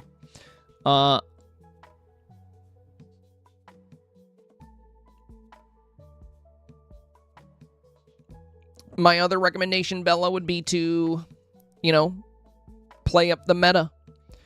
Again, you already know voters love seeing the camera close to the avatar. They love seeing the avatar well featured. Considering about 80% of all the snaps in 4K are using this meta, I highly recommend it unless you're, you know, on like a 10-week 4K streak and you've really dialed in what voters love to see. I think the outfit is very fun and playful. But, you know, if you were pushing the camera forward, we could have Buzz featured a lot better.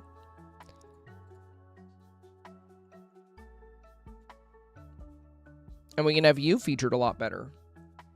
When we reviewed snaps on Friday, we actually saw a really good snap of somebody using this same headpiece. And they were leaning in towards the camera and they had Buzz jumping. It looked really good.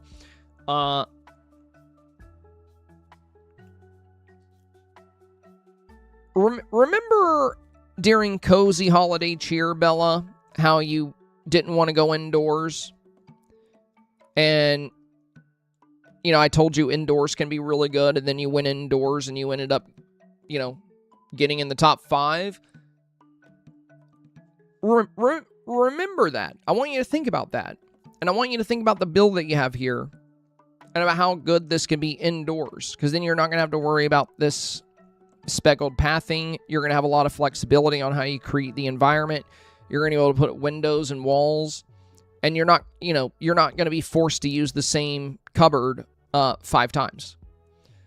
You'll be able to do a lot more with the environment, and this is about the size of an indoor room if you put it at 12 by 12. So, and you're even using indoor ceiling lights here.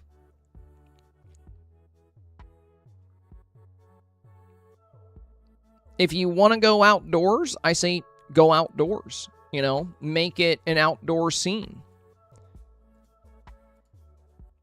If you want to go indoors, go indoors. But, yeah, I would say, you know, outdoors can be really strong this week. And indoor can be really strong this week. But I would play up to the strengths of whichever one you choose.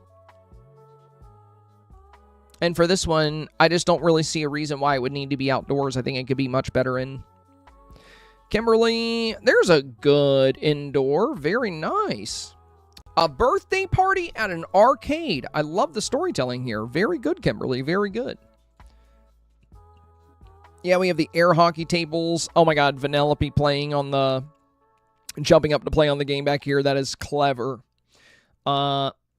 Rapunzel being very joyful. We have Woody jumping up. Joy here. We have pizza, caramel apples, birthday cake, cupcakes, party hats. Very fun. Yeah, Buzz jumping up here. Really cool, really cool. I think this is likely to do very well, Kimberly. The colors are very fun. This is what I mean, you know, if you want to create a room, just go indoors. You're going to be, I don't know why people are hesitant to go inside. I've never had an indoor Dreamsnap get less than 4K. Not even once. Every single indoor build I've ever done has been a 4K submission. Indoor does well. I think people oftentimes are just kind of scared of it because they make most of their stuff outdoors. So they're a little hesitant to go inside. But I think if some of you guys embraced the indoors, you'd be surprised at how well you can perform. Now, what I think you could do here, Kimberly, to make this even more fun is even more playful villagers. Like if you had Oswald back here, you can have him do his hello where he jumps up and waves his little arms. Oswald jumping around back here and waving. You know, you could have maybe Stitch right here on the ground. I wouldn't block Vanellope jumping up to play the game. Yeah, and in the backdrop, you know, villagers that can pop up over the table here, like Oswald or Tigger, you know, they could be really fun here. But to, like, fill out the arcade even more, I think would be an amazing wow factor because a lot of players don't even know how to get villagers indoors to that scale. So if you were to do that, you know, you wouldn't need too many more, honestly. Like, just, I would have a couple in the backdrop here. I think they can make this even more competitive. But yeah, this looks really good. Even if you don't change it, I think this is a 4K snap. Sabelina. We have a hopscotch scene. Love the outfit. Very youthful, very childlike. The little Mickey sweater, the tall socks. And a very nice little neighborhood. We even have like a little cookie stand here with Minnie. Very playful with the villagers as well, like Mickey, and then everybody kind of laughing over here at Woody playing around. We have Figaro. We have Lady over here. My only recommendation would be to figure out what you're going to do with the bottom left and bottom right-hand corners. You know, I have a similar scene for my example scene. And what I did for my corners, since I was on a sidewalk like you, I just used some good sidewalk items.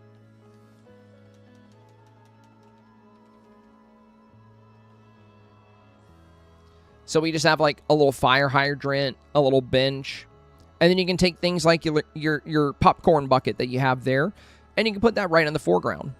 But I always try to fill out my corners because it's a good way to frame your scene. So you could do like a little Figment popcorn bucket here, or you could...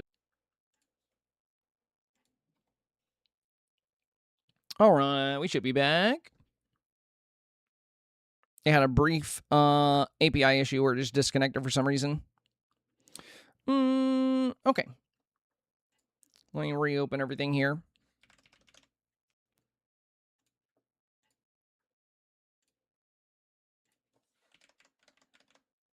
If that happens again, I'll do a hard reset on the PC. But we should be good now. Okay. So yeah, what I would try to do is wait, did it count as another streak? I would do something here in the corners. Like I said, it could be villagers, could be, you know, you could take this popcorn bucket and put that down there. And since you're on the sidewalk, you do fire hydrant, you could do bench. But getting, you know, I can't stress to you enough just how important those bottom left and bottom right hand corners are. If you look through my Dreamsnap folder, at a lot of the snaps we have, pretty much every snap has corner elements to help frame the shot. So we have these flower wheelbarrows here. We have these green planters here. We have the blue Mickey ears here. We have these gold plants here with the gems. We have candles here. So yeah, pretty much every snap I do is going to have some corner foreground elements. You don't always need them. You are playing up the meta by being close to the avatar and featuring her very well. You got a great shot for the hopscotch scene. But yeah, some corner elements can be really good. Also, since you're playing hopscotch, I would definitely consider using Tigger. He's like the king of bouncing. So, like, bringing Tigger in I think will be great. And just remember, you can bring in anybody you want with a villager summoning item. You're not limited just to who's not in the Scrooge shop. Weasley is next. Hazel, I really had a lot of fun with this theme, but unsure if the colors are too much or if it's too much in general. Is there anything you think I should change or adjust? As always, thank you for your time. Well, it's super playful. You know, you got a great shot of the Star Command cat, great shot of Woody, great shot of Buzz. With how built up the scene is here, there's not really much else you can do. Not much else you could change. It's cool because you feel like one of the toys. I think that's pretty creative, you know, with like the Bo Peep hair and the Bo Peep staff and the Bo Peep earrings. And you're just surrounded by all these toys that are like bigger than you. So, very fun, very playful. You probably didn't want to center the toy blocks here because you're trying to make sure the memory in the back is viewable. But yeah, I love the little spork here in the bottom right and the little slinky dog in the bottom left. Very good Toy Story vibes. I wouldn't say the color's too much. This is just the color you're going to get when you work with, like, the Toy Story palette. If anything, I would actually... It looks brighter in Discord for some reason. Like, I'm getting two different colors. When I expand it, it's pale. And when I don't expand it, it's very vibrant. But if this is the color you're using, I think you're good. I would go with this color. I don't know why it came in paler when I enlarged it, because it's the same image.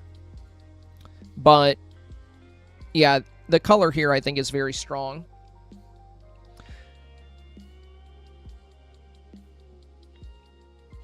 I mean, overall, I think it's really solid. It's a different direction than, like, a lot of snaps. But I think it'll do well. Not much I would do differently here. You're playing up the meta well. You know, you're close to the avatar. You've got your foreground well filled out. You've got great detail, good villager presence. You got companions, great shot of the Star Command kitty, and a creative avatar. I'd say you're probably pretty safe for 4K with this. Reptile Mom is next. I think this is a very risky Reptile Mom. So, I think you're kind of going in the direction of like, oh, this is my childhood memory of like horseback riding. But that's not all the challenge is. You know, the challenge didn't just say build a scene from childhood memory. Let's read what the challenge said. I got to reopen my game here.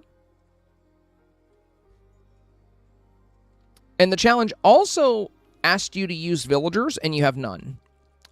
So, if you want to get 4K Reptile Mom, if you want to have a better shot at getting those high Moonstone rewards, you need to be very cautious of what the challenge is asking you. With the snap you have here, I think this would have a really hard time beating any of these that we've seen. Because you're the furthest from the theme that we've seen so far. Now, if the theme was just to recreate a childhood memory, then you would be on theme. But that's not what the theme said.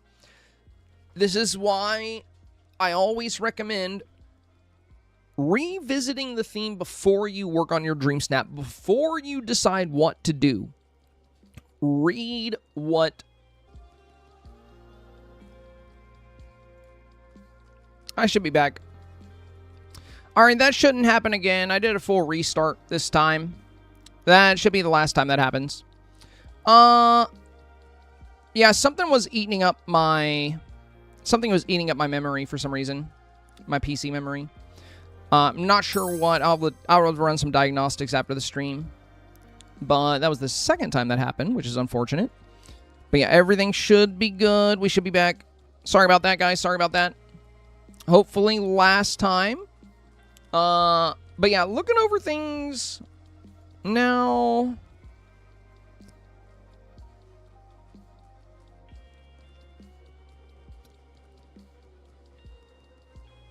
Yeah, there was a memory consumption issue with OBS. And it kicked it off again, so I just did a full refresh on my PC, did a full restart. Now everything's back in normal metrics, so it should not happen again. That should be the last time we have to deal with that. Sorry about that, sorry about that. We should be good, though. We should be good from here on out. From here on out. Last time the stream goes down today, knock on wood. Last time. That's it. Okay. So we were looking at Reptile Mom here, and I was pointing out that out of what we've seen so far, unfortunately, this is the least on theme. Because the challenge wasn't just to recreate a childhood memory. Let's open up the game and see what the challenge says. And then you'll understand why so many of these snaps, Reptile Mom, are so different from what you did. Notice how they all have villagers, right? Like every single snap has villagers. Every single one. Okay, that's the first big red flag I want you to catch. And when we define the theme, Reptile Mom, hopefully you'll have a better idea of what the theme is asking you. So again, it's not just to create a memory from childhood. You're building a scene inspired by that, but it is required to be a playful scene. Playful. At the beginning, if you're curious about what that means, I talked about it in the Friday video about this challenge, and at the beginning of these reviews, we defined playful, and then we gave multiple examples of how you can build a playful scene. So, not only did the challenge ask you to make a playful scene, but it also asked you to use villagers to do so. So let's read this together, Reptile Mom. It says, Cherished childhood. Build and decorate a playful scene inspired by your childhood memories. And that's plural, right? Memories. It doesn't have to be just one memory. And you're not recreating the memory. You're building and decorating a playful scene inspired by your memories. Relive magical moments with Buzz, Olaf, and companions from your favorite adventures. Okay? So, let's say you want to do horseback riding as your, as inspiration. Well, instead of posing by yourself and not doing really anything playful here, you could be featuring numerous villagers interacting with the horses instead of just you by yourself. And there's some really fun and playful ways you could do that. So you could do horses and your love of horses, but leaving out villagers entirely when Gameloft has given us, this amazing toggle that lets us put villagers exactly where we want them.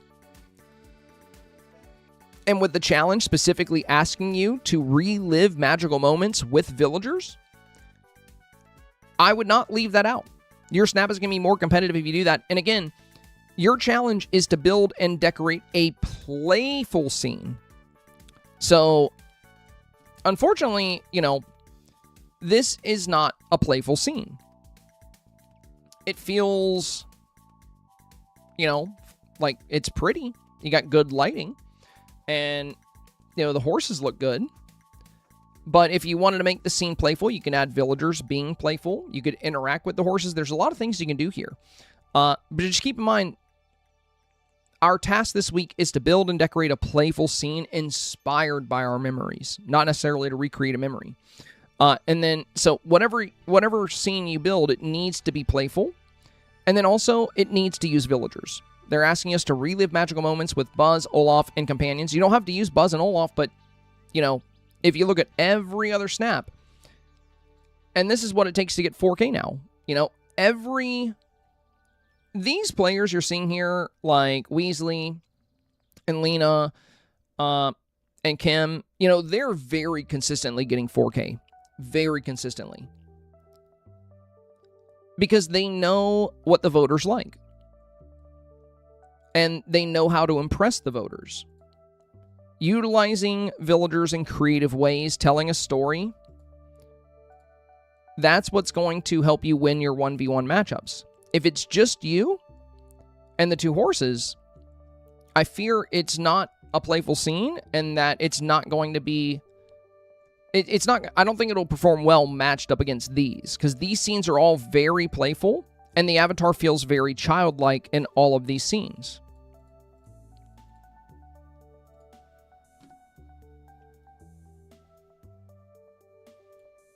And yeah, that should be the last time we crash, guys. I think we've resolved the issue.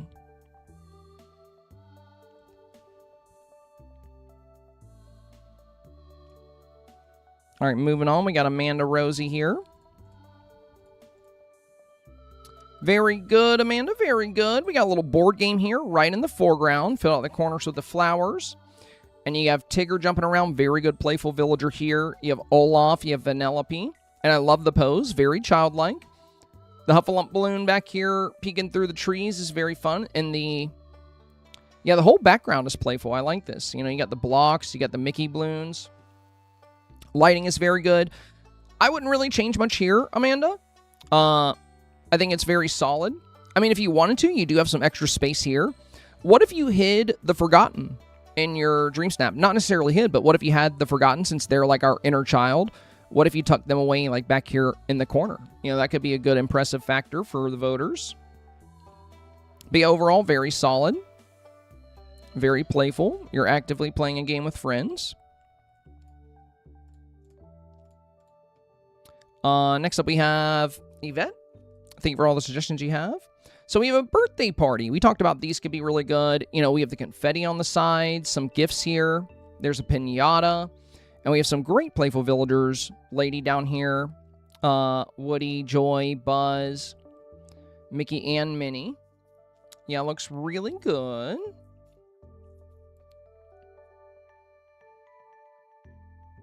I would love to see this with the sunset time of day. I think the candles on the cake would pop better, and having the lights on in the buildings behind us would look really nice. Not to mention the aurora. If you're going to use the aurora, it stands out about 10 times better with the deep blue sky of sunset. Though, using the sunset time of day lighting event is going to come down to where your sun is. You know, is the sun still behind the camera when you go to sunset? If not, then you can stick with the daytime lighting. But yeah, overall, I think, you know, solid scene. Good villager presence. Birthday parties are, I think, a good option this week. We've discussed that already. Kay Campbell here. We have two options.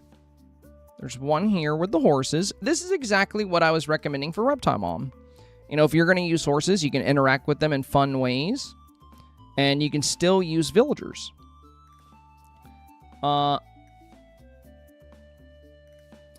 Woody does give some good playful energy, but he's about the only one that feels playful. And then we have this option here, which is sort of like a Disney Parks kind of build. I know this will reset my placement in the queue, but I'm already toward the back at the moment. I wanted to try another version that is closer to what I've seen others post on my social this week. Okay. I do think this will probably be safer than this.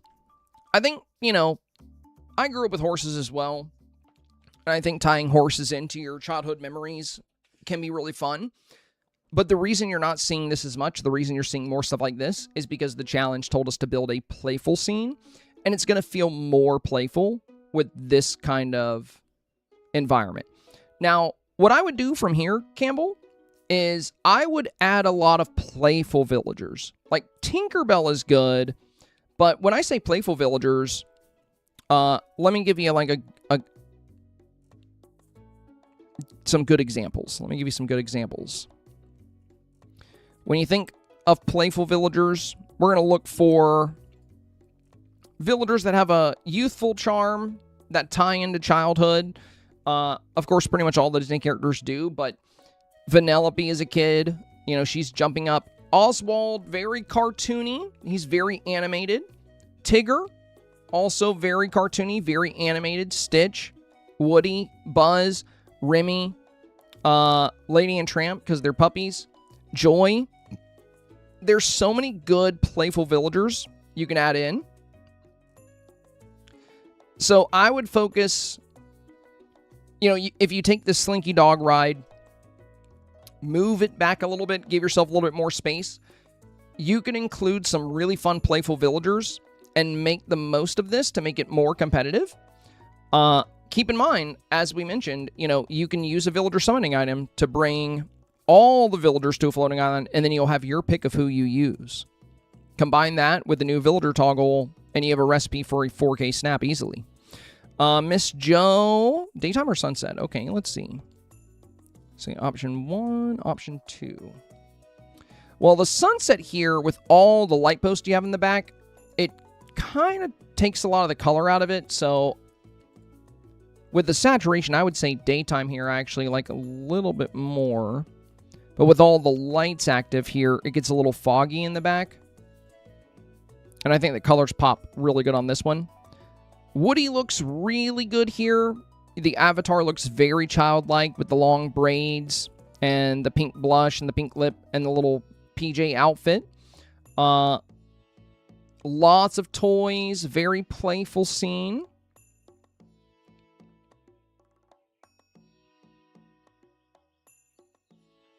And if you wanted to, you could bring in another 1 or 2 playful villagers. You don't have a lot of room for them, but maybe Tigger jumping around back here could be fun. Vanellope over here by the table could be fun.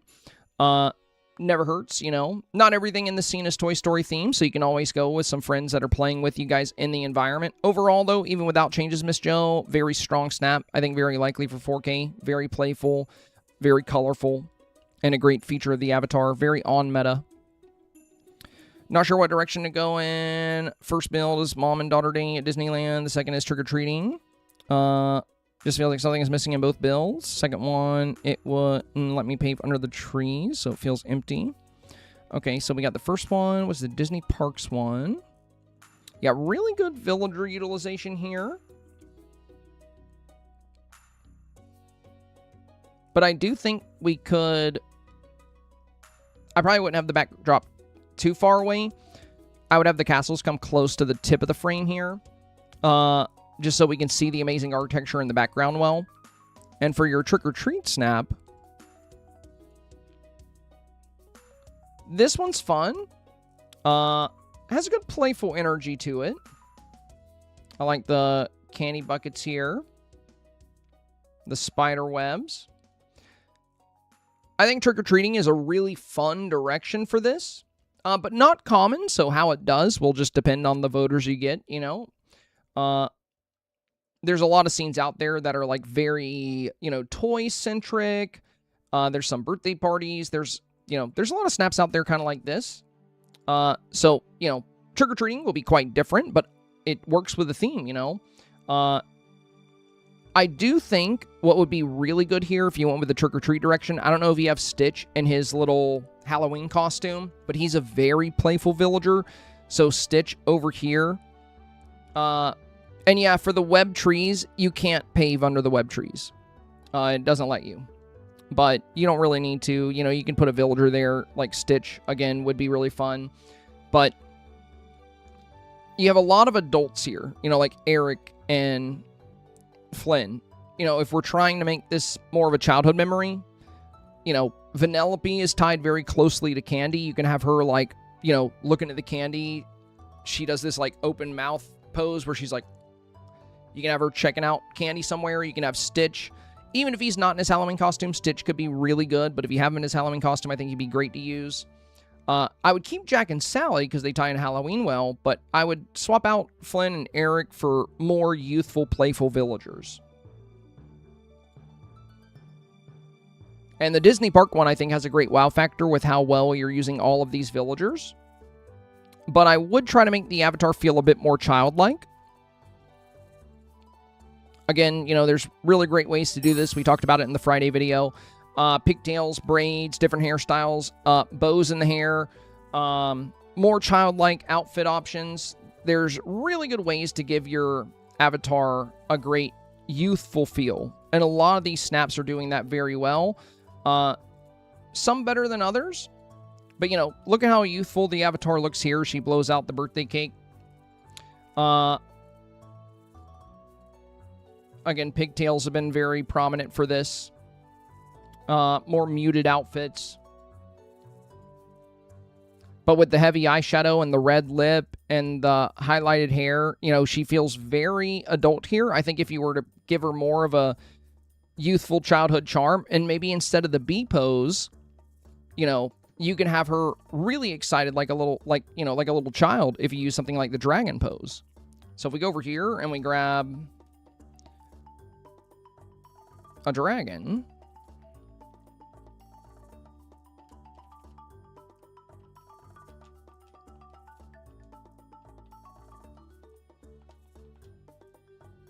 give it a second. You could do this.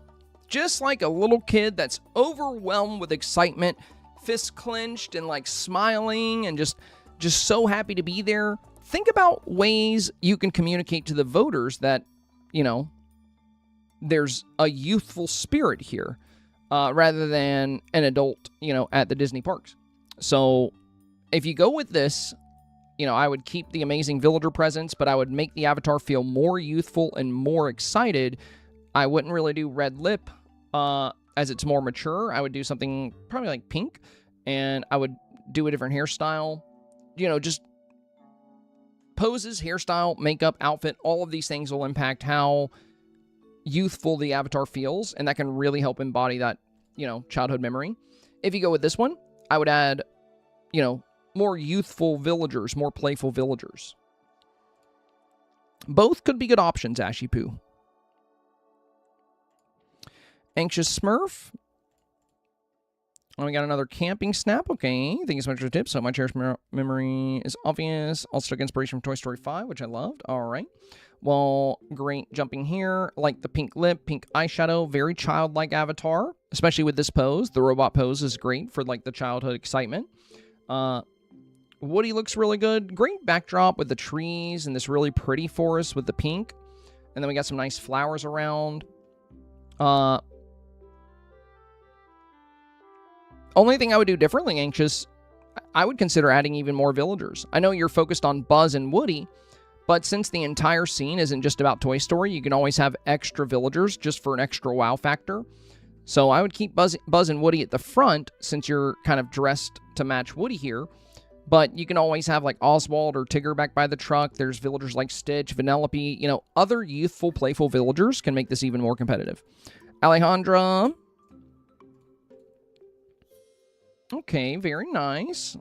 Very good youthful feel on the avatar here. We got the pigtails.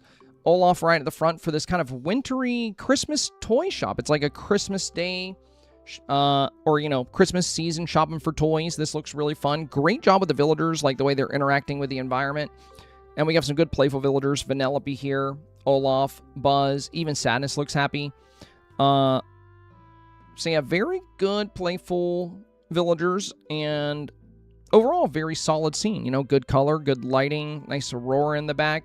I haven't seen very many Christmas-inspired scenes, so this is actually quite nice. Corners are filled out very well. Overall, very solid. If you can rotate the aurora to get it to stretch across the span of the sky, could be tricky. Might have, I don't know what you're working with the space behind you here. But if we were able to get that to stretch across, that could be really nice. Overall, very solid, though. Definitely captures, like, the cherished childhood, you know, of Christmas. And you made it very playful with all these different playful villagers in the toy shop. So, well done, well done. I think this will be a strong snap.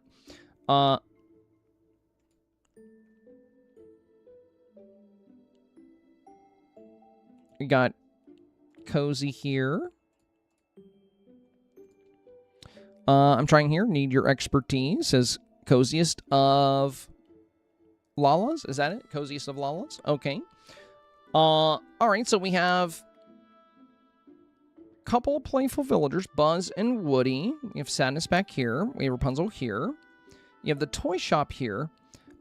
I don't think you need the vampire fangs. They don't really work too well with, like, the outfit.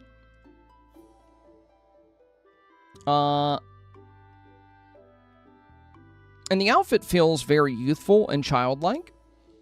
But I do think there's hairstyles that'll feel a bit more youthful than this. And then my other recommendation would be, why not have the villagers a bit more animated? And you could also add more playful villagers. Again, you know, just so everybody's aware. I've been going over this a lot today. Sometimes I feel like people aren't using a lot of villagers because they're like, oh, they were all in the Scrooge shop or they were all in Remy's. That will never stop you from using who you want to use if you understand this one simple trick, which is place a villager summoning item on your floating island when you're making your build and use it to summon villagers until you get everybody you want. And there's so many good playful villagers you could be using. So if you seal this off, the ones you don't want to use will be trapped in here. And then once you go to set up your shot, the ones you want to use, you can just toggle them in with the villager toggle. So what I would recommend for you, I think the pose is good. It feels playful, you know, like you're giggling.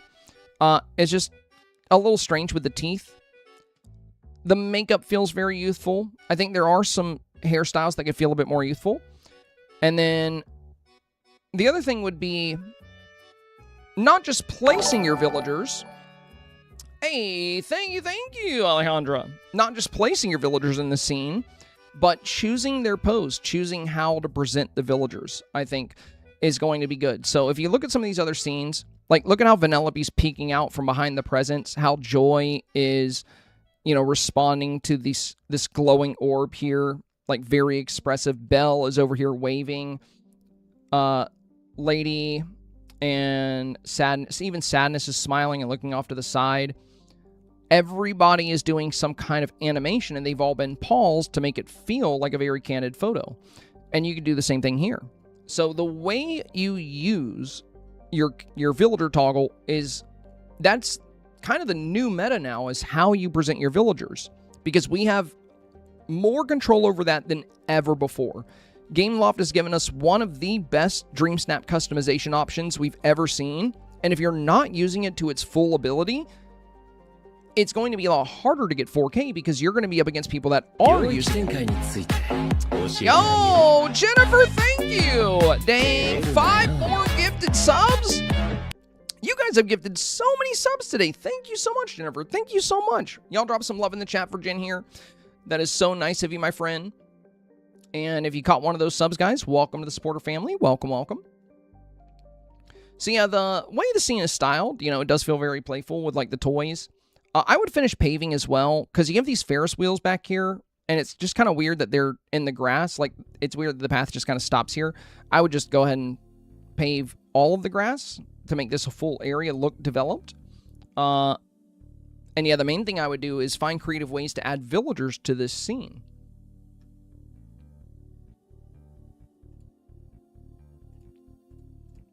T-Dow. Very fun, very playful. Love the cardboard wings and the cardboard crown here. Very childlike outfit here.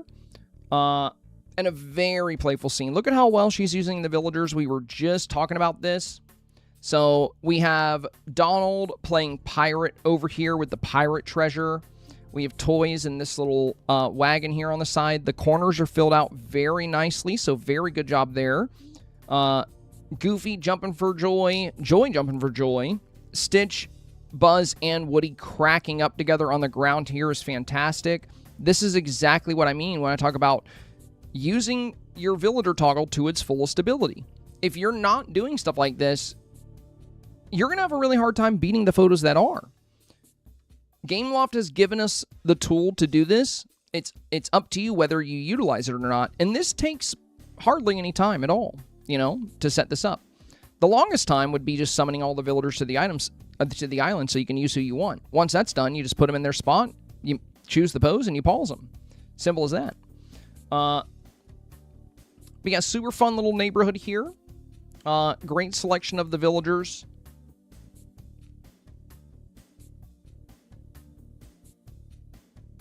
Foreground is filled out nicely.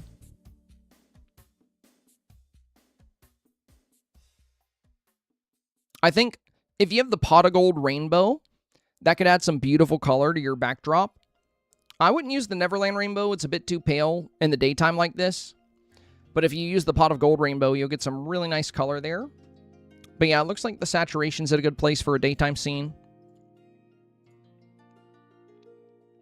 I do think like a nice pretty rainbow in the back to make it even more joyful would be a fun addition, T-Dow. But overall, for your first review, very solid. You're using a lot of the techniques that I talk about here often. You know, you filled out your corners well.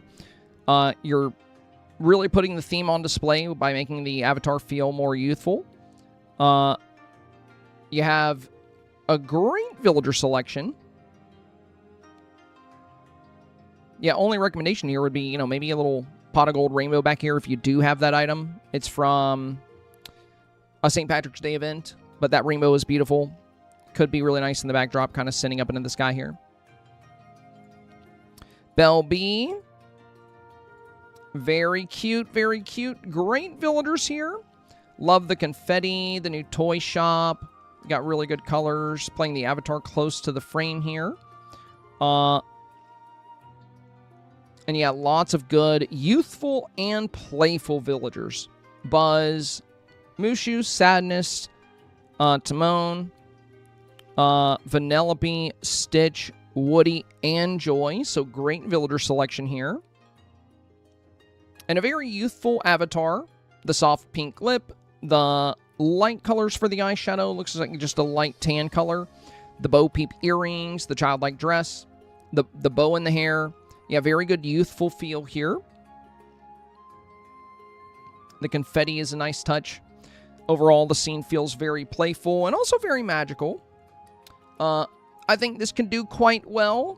I think the only thing this could potentially struggle against would be, you know, there are some scenes out there that are doing a really good job of, like, storytelling with how they're, like, with what kind of environment they're in. Like, we have this birthday party, which is, like, very clear that the cherished childhood memory that inspired this scene was a birthday party. And this one we have, you know, Hopscotch, where it's very clear that playing with friends outside is what inspired this memory.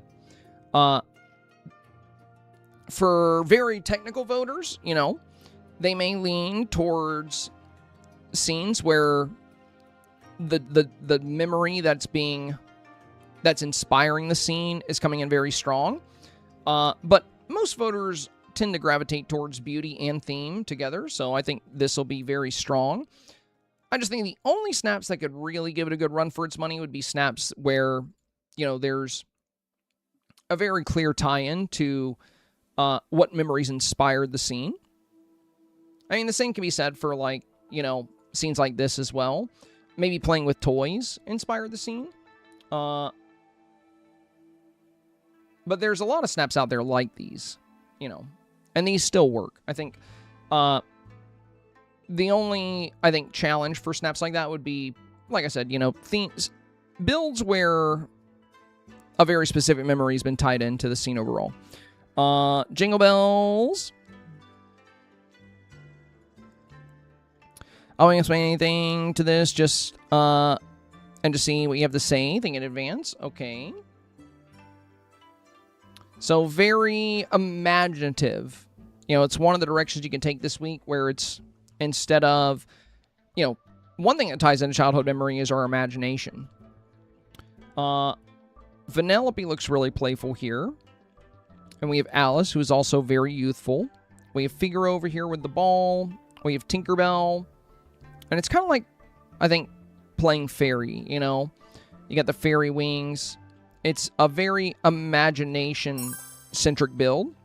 Very beautiful, though. You know, the fairy tale trees, the aurora, the big bell flowers, the cotton flowers here. This looks really pretty, especially with the red and pink trees in the backdrop. Beauty-wise, I think this will do very, very well.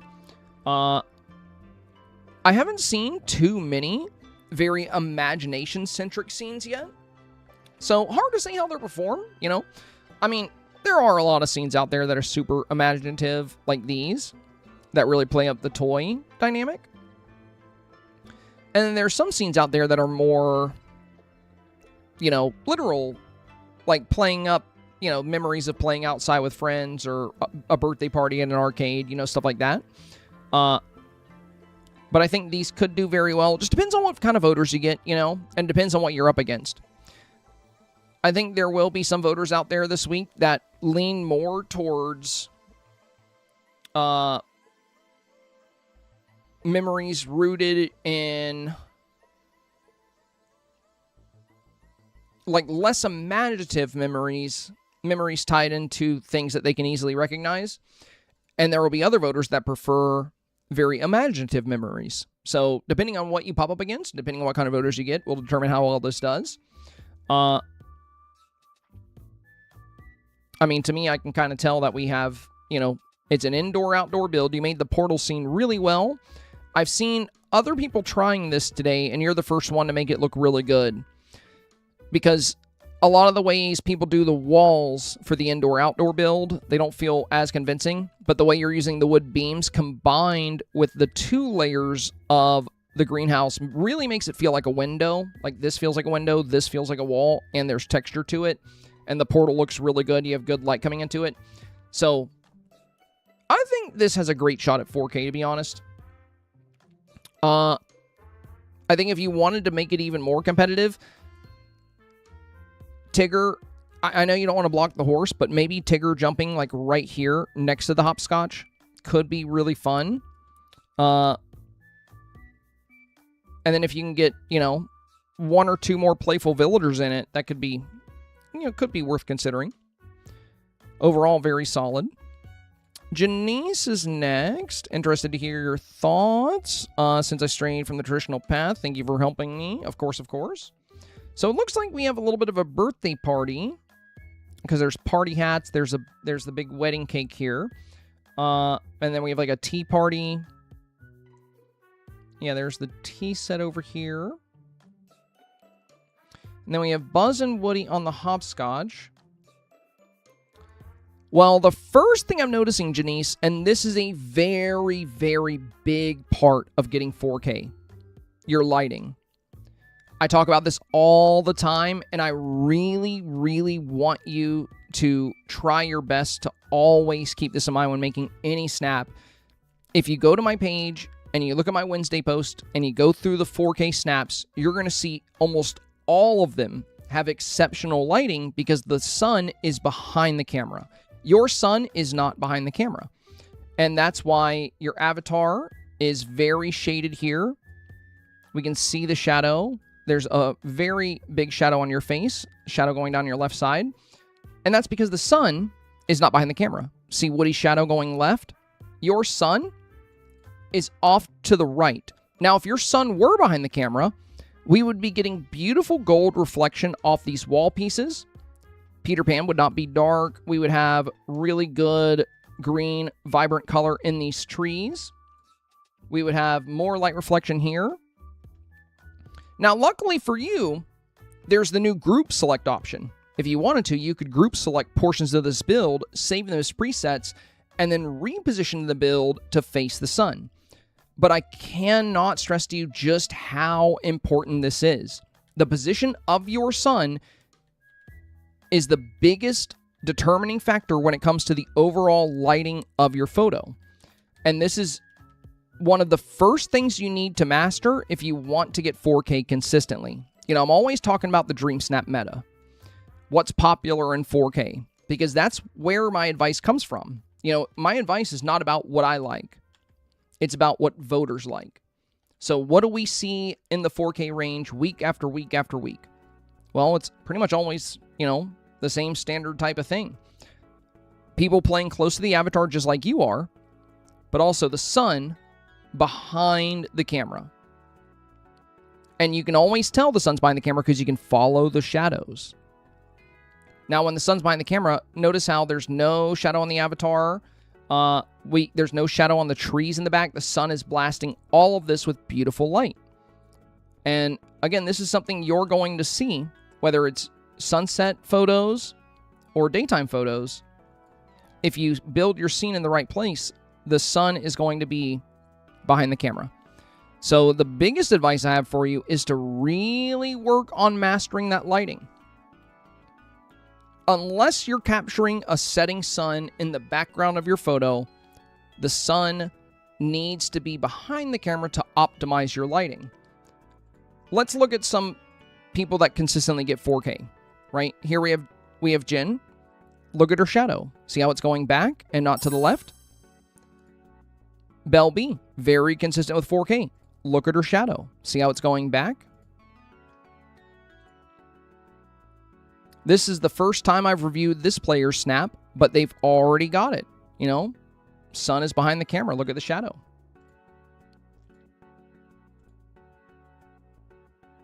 We see it here as well. We see it here as well. See this long shadow going back?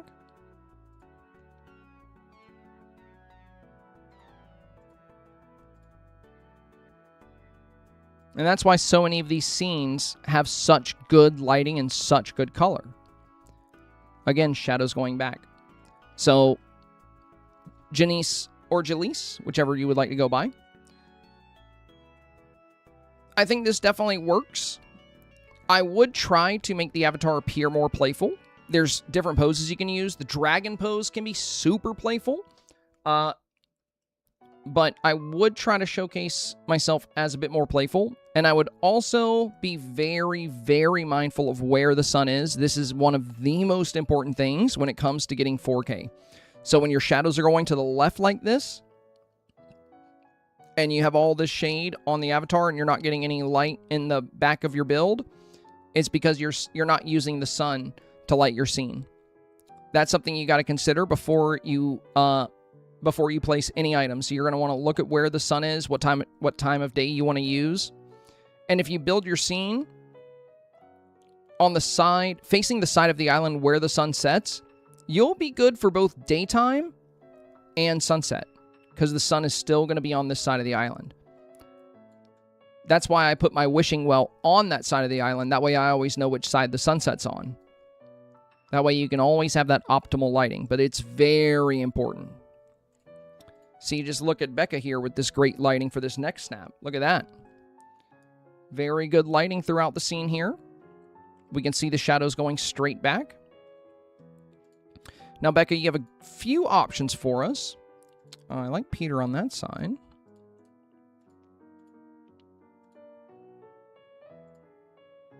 Very good, very good. I took my inspiration from Small Wonder Snap a while back. These are pretty close to each other, but would like an opinion overall. Also, I like to know which is balanced better. Oh, I like that you have the ship in the back. That's cool. So you're actually building this in the Tangle. Okay.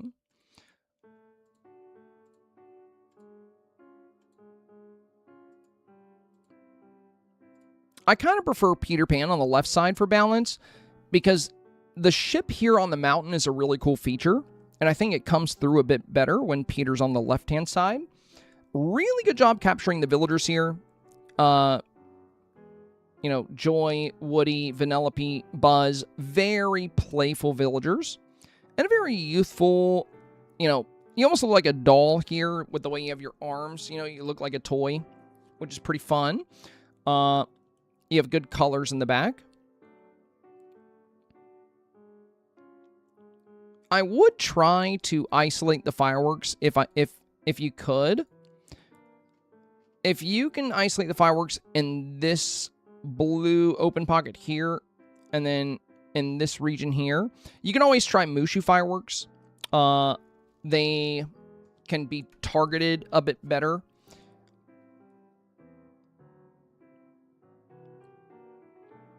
But yeah, I think Vanellope looks really good. The villager display is very nice.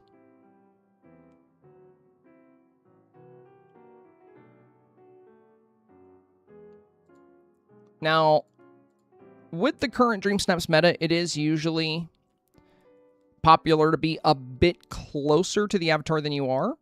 But I know the reason you're a bit further back is because you really want to use the bike trick. And if you get closer, that's not going to come through as much. But do you really need the bike trick? You know? It's cool. But there are several poses you could do that would feel very playful. Hey, Dysfunction, thank you for the sub, my friend. So with the pose you have here, you know, with the arms out, very doll-like, but the face is expressionless. Everybody else is like just full of joy and playfulness, except for the avatar. I think rather than the bike pose, it might be worth... I mean, you can always keep this one saved to your gallery, and then maybe try one with a different pose that has a bit more of a youthful, playful energy to it, because there's a lot of great poses you can use. But yeah, I would be, you know, when you come up against snaps that feature the avatar really well, and there's a lot of expressiveness there and happiness tied in to the villagers being super animated, because like I said, there's a lot of joyful, youthful expression in a lot of these avatars, because we're building a playful scene inspired by our childhood memories. So by playing up that youthful charm, and by having the avatar smile as if they were playing or being playful, I think could be... potentially, it could be a better option than the bike pose. Like, the bike pose is fun, but it's been done a lot, so it doesn't carry the same wow factor that it used to. And with all the toys around, like, you know, do we really need to do the bike pose, or could we get closer to the camera, and could we show more expression and make the photo more playful and more joyful by doing so? Like I said, you can keep this one saved to your gallery because it's a very strong snap, but I would try one with a different pose, with something other than the bike. I think it'd be worth, you know, giving a shot. And if you don't like it, you can stick with this one because it's a good snap to fall back on. Soko Seed says, hello, I'm new to Dreamsnaps. This is my first time submitting for tips here. I was hoping for advice you can give me, as well as tips on lighting, since I always struggle with making my photos bright enough. I see. Yes, your room here is rather dark, and you're in luck, my friend. I actually have a very good tool just for you. Rather than go through the whole spiel about how you can light this snap, I have already made a full video guide about lighting, and it actually covers indoor lighting quite a bit. So, you know where you submitted this? In primary reviews? If you look right on top of that channel, Soko, there's a channel called Dreamsnap Tools. What you're going to check out is the video called Dreamsnap Lighting Tips. It's called 5 Dreamsnap Lighting Tips You Need to Know. And if you watch that video, it goes over in great detail indoor and outdoor lighting, because lighting is a tremendously big part of making Dreamsnaps, you know, 4K competitive. It does go into a lot of detail about like making silhouettes and stuff, but one of the chapters is dedicated entirely to indoor lighting, and I would definitely, you know, focus on that. The other thing is, as a new Dreamsnaps player, you might not be aware of the Dreamsnaps meta. So I would recommend following me over on Facebook. Every Wednesday, I share my Dreamsnap once the challenge is over, and then I ask everyone to share their Dreamsnaps in the comments, and we get hundreds of 4K submissions shared there. You can look through there and you can see what's popular in 4K, what's consistently getting 4K. And one of the biggest things, one of the biggest metas right now, is playing the camera closer to the avatar. So this is done through a variety of ways, but one of the most impactful is pushing the camera forward. So there's certain items in the game where when you open camera mode, like this is how I would usually look, and this is how I look now. Now you're using a seated pose. So if you were to... I got a fun little trick you can do here.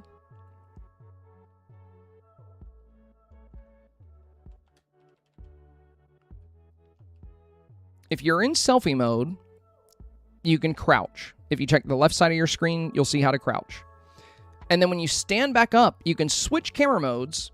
Now the camera is low on the ground. Now you can do a seated pose right in front of the camera. And this could be really good for the scene that you've created. Now, it takes a little bit of time to master this trick. Again, it's going to be crouch, stand up, toggle. And you have to do it fast, or else it won't work. So crouch, stand up, toggle. And when I say toggle, I mean shift from selfie mode to portrait mode. So selfie mode, portrait mode. So again, crouch, stand-up portrait mode. Now for your snap, this would allow you to be much closer to the scene you're creating. And again, just check out my 5 Dreamsnap lighting tips you need to know. It's going to walk you through, you know, how to light up a room. Time of day is going to matter when you're inside. You might not think so, but time of day plays a big role in the way the lighting looks indoors. And then also, when you go indoors, I would recommend full-sizing your room. You know, go 12 by 12 so you have more room to show off your decorating skills. In this snap, the player's doing everything that I'm recommending to you. They're toggling the camera to be close to the avatar to get that good seated pose. They're using a larger room so they can display more items. If you want to get 4,000 moonstones for your dream snap, you want to be competitive. You want to be able to match snaps like this. Now, lighting will be a big part of that, so after you watch my tip guide, you'll be a lot more aware of lighting up an indoor snap. But the other thing would be showcasing more of your building skills, you know, showcasing more of your environment. Because right now we have a very small box of a room, and there's like a picnic blanket here with like watermelons and stuff. I would focus more on like indoor decor rather than outdoor. And there's a lot of really fun things you can do here. But again, you know, draw inspiration from some of the snaps we've seen. Look at a lot of your Toy Story items. If you watch my video guide about this challenge, I dropped it on Friday. That's another tool you can use. It'll talk about some great items you can use if you want to do an indoor build. The avatar presentation is good here. You know, she does feel very youthful, but we're a bit too far away from her to make that impactful. And also, just because you're indoors doesn't mean you only have to use one villager. If you watch my Friday guide, you'll see how you can summon as many villagers as you want, even when you're indoors. So the 2 big tools I would recommend to you as a new player right now, number 1 would be 5 Dreamsnap lighting tips you need to know. Number 2 would be the guide I made specifically for this challenge, as it's going to show you how to get more than one villager for your indoor snap.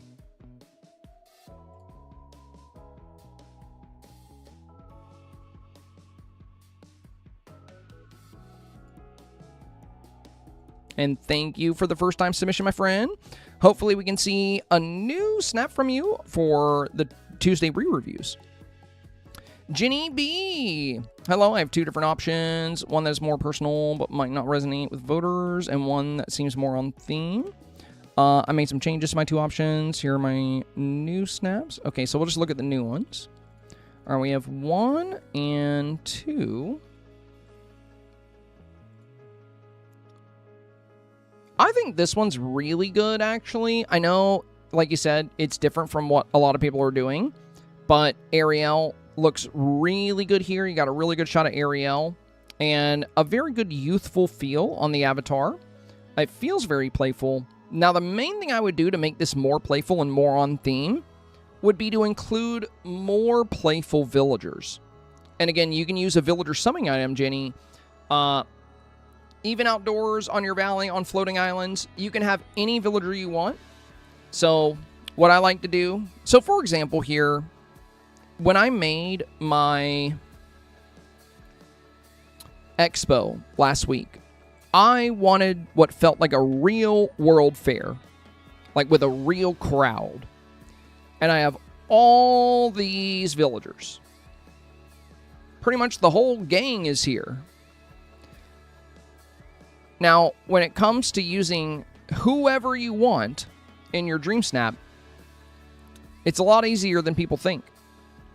You build a fence, you put a villager summoning item in there, and you just keep summoning villagers. It doesn't matter who's in the Scrooge shop. It doesn't matter who's at their house. It doesn't matter who's at the restaurants. They will show up. But it's random. You get like 5 random villagers each time. So you keep doing it until you get a bunch of villagers in this box. Then you leave the box, you trap them in there, and from there, you can use your villager toggle to place whoever you want. So once you have everybody, you just choose the ones you want to use and you put them in your scene. And for this week, with us being tasked with creating a playful scene, utilizing playful villagers will be really good. So, you know, we have Olaf here. We could have Tigger. We could have Vanellope. We could have Stitch. Stitch works really good for the beach. You even have his house over here already. There's a lot of, a lot you can do with the villagers here. You can even have some fill out the water, like the shallows. You could put some in the shallows here. So they're, if you have Stitch in his little Hawaiian outfit, which you do because you have the Stitch Dream Bundle house back here. So you can have Stitch in his little Hawaiian outfit right here on the side, like right behind me. There's some really fun ways you can make this more competitive. I would go with your initial vision here. You were saying you did this because you felt like this wasn't on theme enough. The theme, nowhere in the theme did it say we had to use a bunch of toys. At the end of the day, it needs to be playful, and it needs to have that youthful charm so it feels like a childhood memory. Now, you've done a really good job making the avatar feel, you have a playful expression, you have youthful outfit, youthful hairstyle, you're not rocking a bunch of makeup, you look very childlike here, which is on theme. If you want to make this more on theme, all you would really need to do is make it playful. Add a lot of villagers, some playing in the water. You can have Stitch again. You can have Tigger bouncing around on the shore. You can have Vanellope staring out into the ocean with her mouth agape. You can, you have Oswald jumping around over here. And then for your foreground, it looks like you have a little bit of glowing algae right here, but it's hardly visible. So instead of that, I don't know if you did the Neverland Star Path, but you can have a little bit of coral in the water here, filling up the foreground on the left and right. You can do a little bit of coral here and a little bit of coral here. This will fill out your corners, even though you're in the water. Or you can use glowing lily pads. The purple glowing lily pads could fill out the water here as well. But I think you could go in this direction, but there's ways you can make this very playful by utilizing different types of villagers. And I think this looks a lot better than this. This looks like you saw a lot of people using toys, and you're like, I guess I have to. But you really don't. There's some great options out there. We've seen some amazing snaps. Some of them have like a little bit of a parks theme. Some of them are kids playing hopscotch outside with their friends. Some people are building snowmen. Some people are indoors with a Toy Story style room. Some people are really playing up Star Command and Buzz with like the alien swirling saucers and Buzz's ship and the aliens and the Space Command cat and the outfit. Some people are doing portal builds. You have Neverland builds, more hopscotch. So I know you've probably seen a lot of builds like this and a lot of builds like this, and it makes you think, oh, maybe that's what the theme is. But no. This is also on theme, but it could be more on theme if you focused on making it playful. But yeah, the way you've captured Ariel here in her mermaid form, I think looks really good. But I would, more than Kristoff and Anna, I would focus on a bunch of youthful, energetic villagers playing on the beach. That's going to make this feel very playful, and it's going to make it very much on theme. So I would stick with your original concept here, Jenny. I think you have a great idea for your cherished childhood memory, and you don't need to go in the toy block direction just to make it on theme. You just need to make this more playful. Chica, 2 options here. I mean, ultimately how this does, it will be different, but I think it could do quite well. You're playing up the meta, being close to the avatar. The aerial pose is great. If we got a lot of youthful, playful energy in this scene, I think it could work well. Oh, another Halloween snap. This is really cool. Well, I love the outfit for this. That's really fun, Chica. That's really fun. Then we have this one here. And you have Stitch in his Halloween costume. That's exactly what I recommended for a previous snap. You have Donald in his pirate outfit. Daisy in her Halloween costume. Very fun.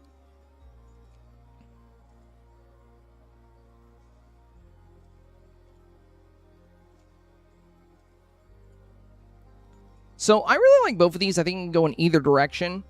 But since it's a childhood memory, I would say if you did use the dragon pose, I think there is, usually we always default to this one with the arms open, because that's like, that's the most common use of the dragon pose. But for this week, with us, being children and reliving childhood memories, I honestly think this is a stronger option this week where, you have your hands up in excitement.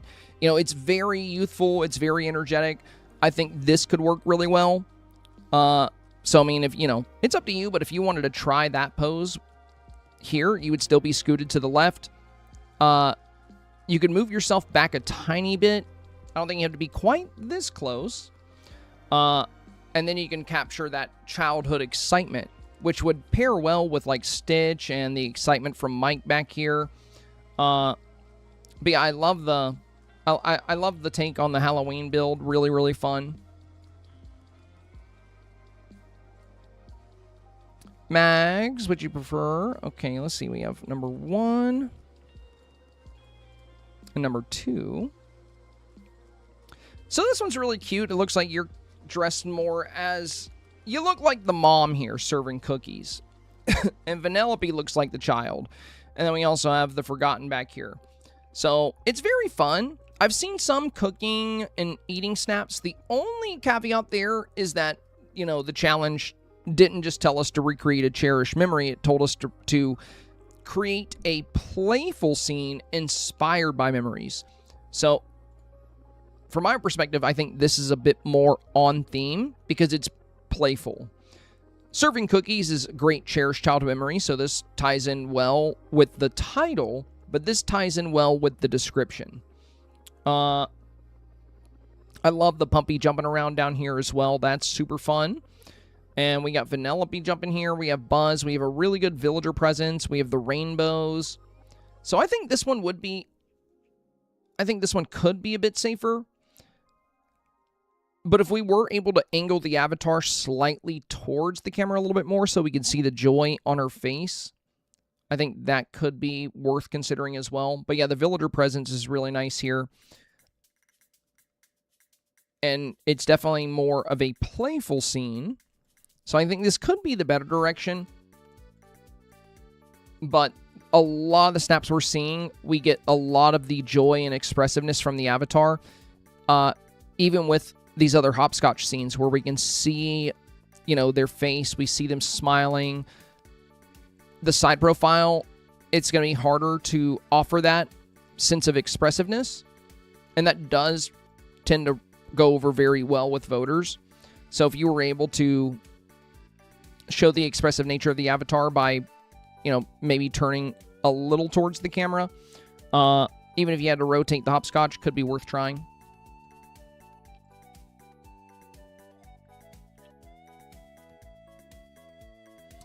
But beautiful work, Mags. And like I said, if you want to go with the cookie route, you could. You could go in this direction. I think people would still vote on it because of the title. But some of the pickier voters might gravitate more towards playful scenes. That's why I think playful scenes are a bit safer. And if you did go with this one, I would definitely try to brighten it up. I have the same recommendation for this that I did for the other player that was making indoor snaps. I mentioned my lighting tips video. Like if you had something that casts light out of the frame here, we wouldn't even have to see it, but you would get such good light on the walls. And you're hanging these lights way down. But did you know if you took this picture after 6 p.m., these lights would actually cast light onto the wall as well? So a lot of indoor lights will not cast light until after 6 p.m. your time. Time offset has no impact on that. But there are lights that cast no matter what time of day it is. Most of the chandeliers do. But if you take an indoor snap after 6 p.m., you can actually get a lot of different lights in here. That would brighten the scene up quite a bit.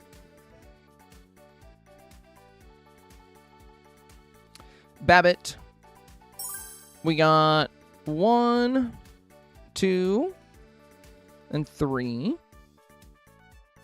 Was not really inspired with this theme, sadly, and I think it shows. First snap I submitted at the moment. The others are either closer, further away, slight positioning item changes.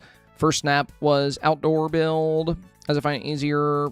The others are indoor and a little further away with background changes and flooring. Would really like your impression and advice on these. Okay, so this one was outdoor. Well, you did a good job adding some items to, like, block the empty walls so it feels more, you know, indoors.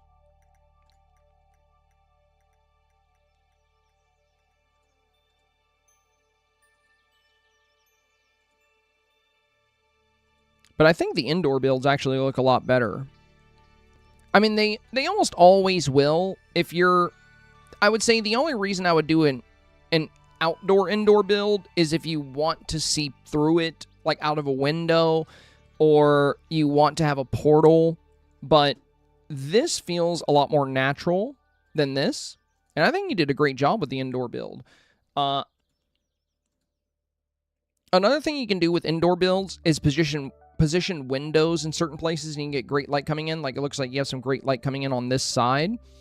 And if you take your picture after 6 p.m., there are lights you can hang up here that'll help light up these walls that we won't even see.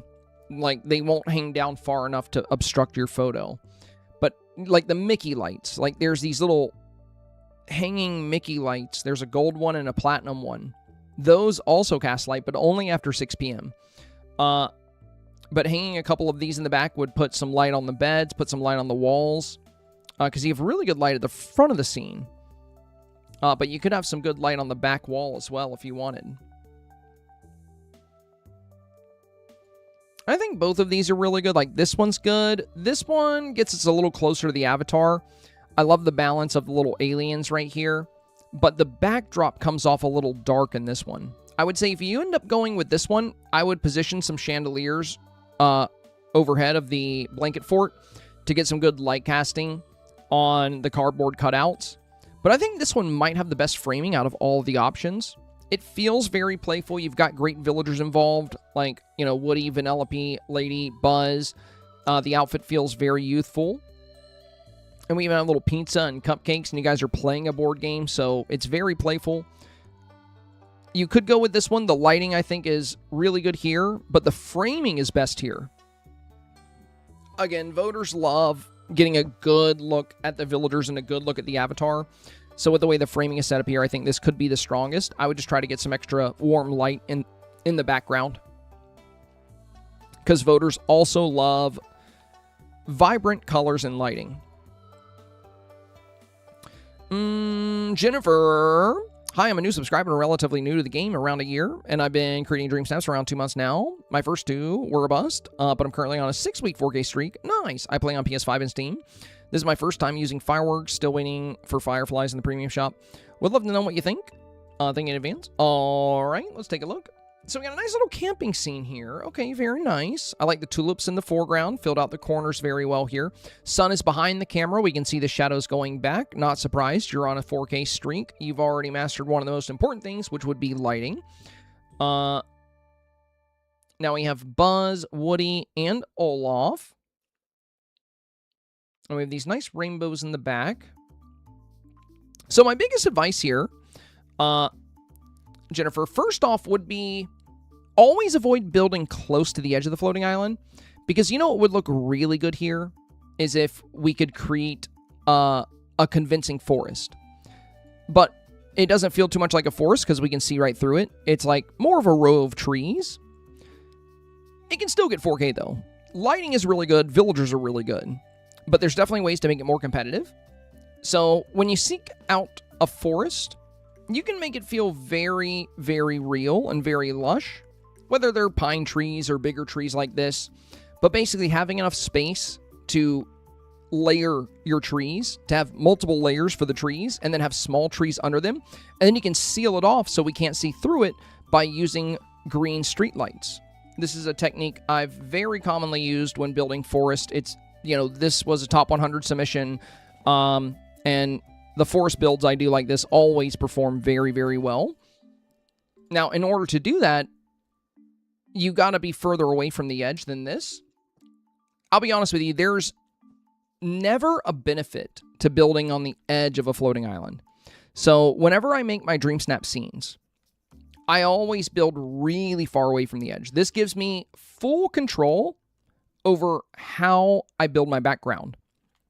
So you're kind of in the corner of your build. So your trees are going across this way and across this way. Or I guess you would be more over here because you do have the sun pointed at you. But if you were more here, you could still have the same angled shape with the trees, but then you can have multiple trees behind them as well, and you can actually layer out your forest to make a really convincing forest backdrop. And then behind that, you could put green streetlights to create a silhouette behind the forest. Again, this could still get 4K as it is. You know, just food for thought. for future snaps. And I mean, if you wanted to do it this week, you could group select, all of this side, and then save it as a preset. Group select all of this side, save it as a preset.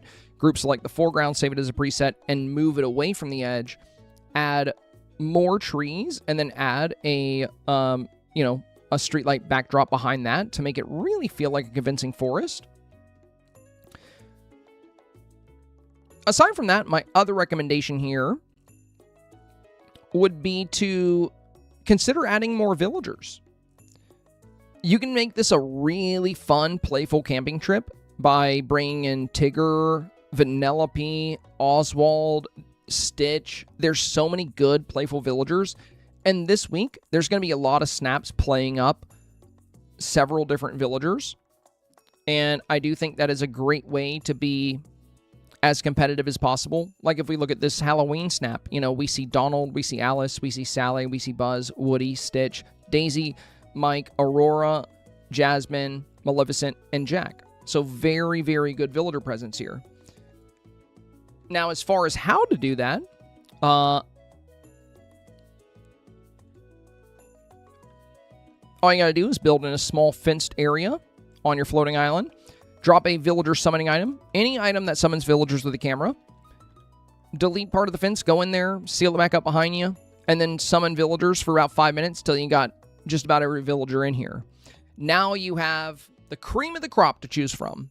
Whoever's most on theme, whoever resonates best with the theme. Now you can go to where you take your photo, and you can add, whoever you need. So for this example scene, we have a lot of villagers jumping because we're playing hopscotch. We have Vanellope, we have Mushu, we have Oswald, we have Tigger, we have Joy, we have Remy. They're all jumping.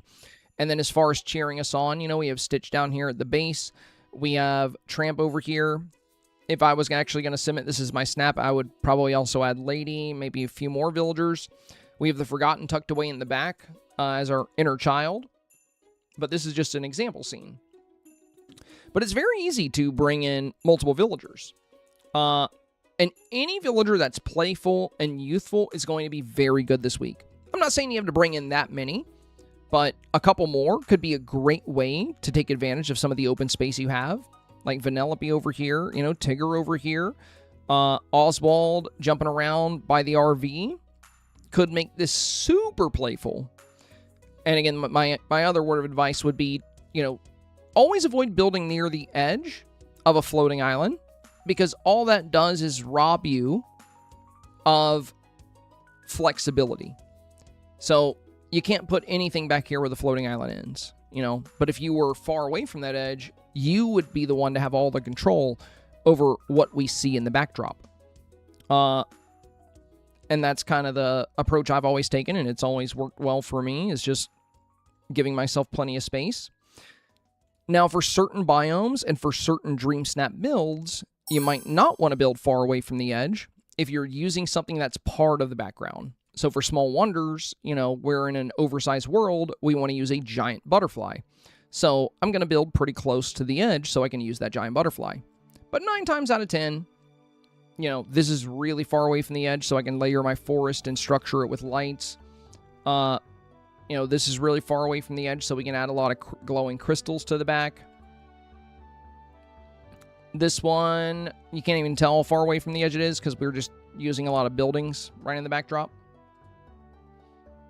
Same with this one, lots of space, so we can have all these buildings here, the walls, the trees behind them.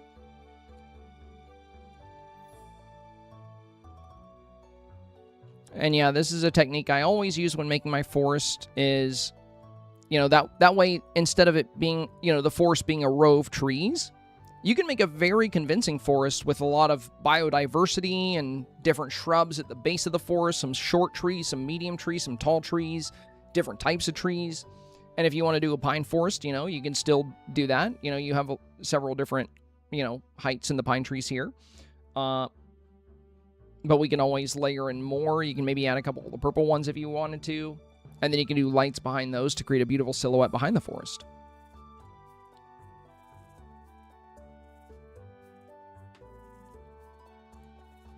Hannibalism. Oh, and I think Jennifer was also asking about fireworks. Yeah, the fireworks are pretty in the back here.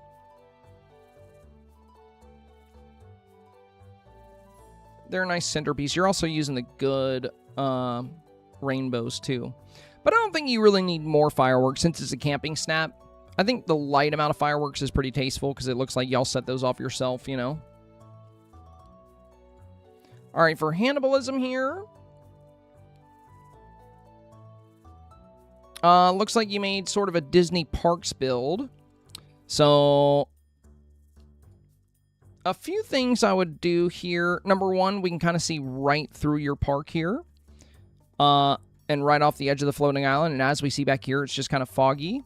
And then also very empty here. Very empty. We have a lot of opportunity for more villagers. A lot of opportunity to make, you know, the most of this scene. So one thing I always try to do, Hannah, and one thing if you look at the 4K snaps shared on our Facebook page every week, you're usually not going to see through them.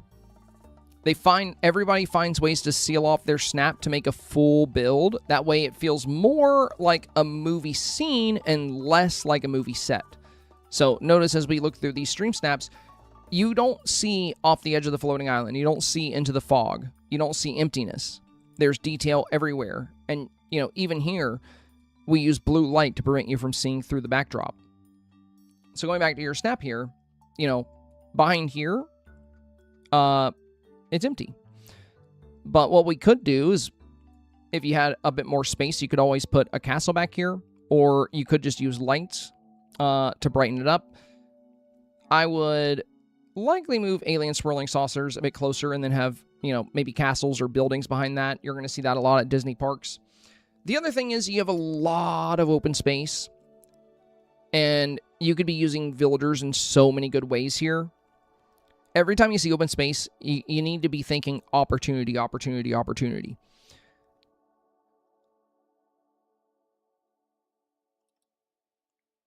I had a lot of open space for my expo, and I used that opportunity by showcasing a very populated World Fair, a very populated expo. Everywhere you look, you will see villagers, and nobody's face is blocked. Everybody is positioned so you can see their expressions, how they're interacting with items. Like Olaf is over here hugging this vacuum. Mike and Donald are checking out this telescope. Jafar is enjoying himself. Joy is back here showing off the sense of self lamps. Remy is jumping at the front. Mushu, small villagers towards the front because we can see over them. Tall villagers towards the back because we can see them over top the short villagers. Now, I'm not saying you have to go this crazy and use this many villagers, but you have so much space you could be using. Gameloft has given us one of the best tools ever for Dreamsnaps, the new villager toggle. There's so much you could do here. You already have Donald kind of interacting with the environment here, and then we have Buzz and Woody. But there's so much empty space, it doesn't quite feel like a day at the park because there's not much of a crowd. There's so many good villagers. Again, you can use a villager summoning item, and you can bring every villager to your island. Then you can just focus on toggling in the ones that are playful and fun and that are going to work well for the scene. The other thing is I would try to use a pose that's a bit more youthful and childlike. You're reflecting on a childhood memory as a kid going to a theme park for the first time, or maybe second, it doesn't matter which time. But rather than, you know, the B pose, which is, you know, more of like a, I don't know, it's not the most youthful pose. What about this? What about the dragon pose where you're holding your hands up in excitement? You know, you're just exhilarated to be there. Very childlike. So, and it doesn't have to be that one, but there's a lot of poses you can be using that are going to feel a lot more youthful and really make this feel more like a childhood memory.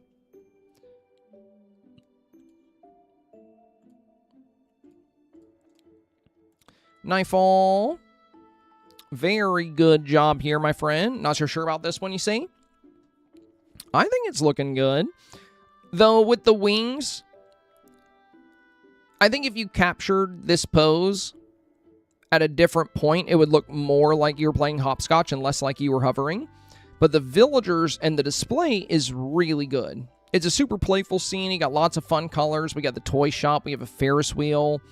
Now, it doesn't tie into like a particular memory. It's kind of like a blend of things. But that's also what the challenge said. You know, the challenge says to create a playful scene inspired by your childhood memories, plural. So it doesn't have to be one particular memory. It's just inspired by your memories. And it is very playful.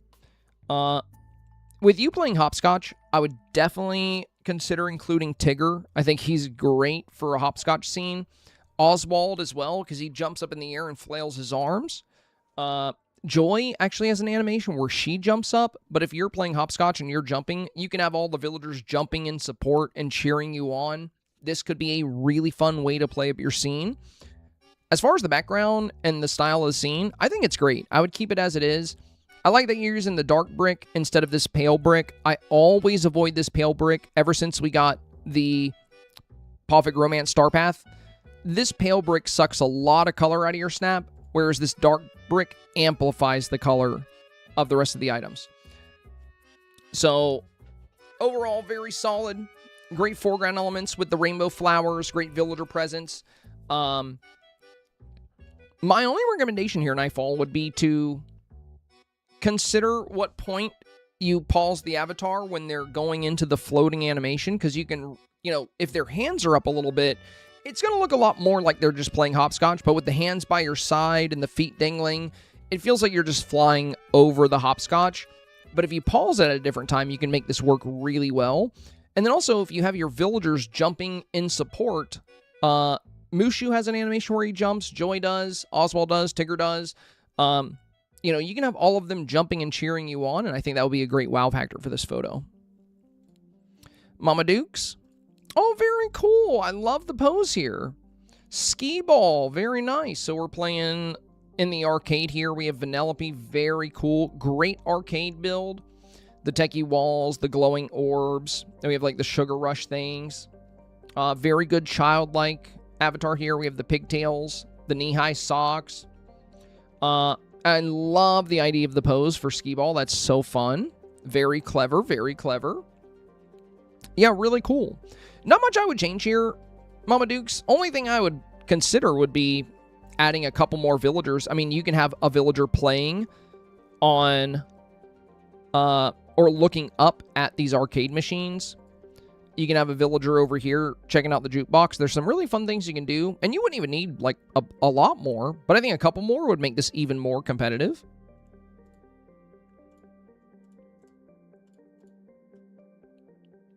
All right, we got Zombie here. These are my possible submissions, but I would like to see what I can do or which one I should submit. Okay. So we got this one, and this one.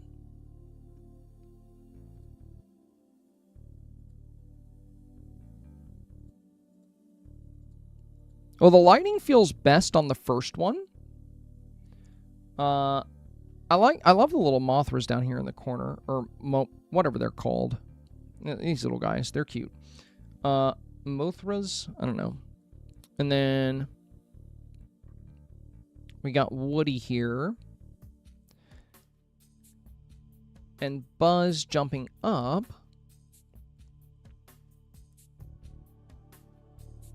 A very interesting scene. It looks like a portal scene, like you're, but you know, with the grass down here and then the walls, it almost looks like a gateway instead of a portal, because it's like a town here and a town here. Like, they're very similar scenes, so they feel like they're part of the same world. My biggest recommendation for your snap here would be to add more playful villagers. Like, we have Gothel and Phil kind of growling at each other angrily here. We have two very playful villagers with Buzz and Woody. But there's so many good playful villagers, and you can use villager summoning items to bring all of them in.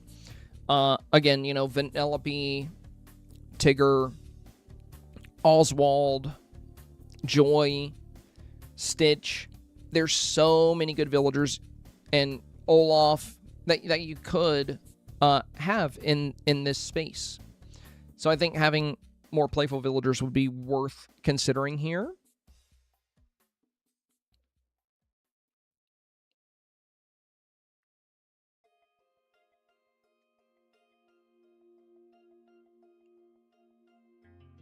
And the tricky thing too is for the scene, you know, I'm not too sure what we're going for here.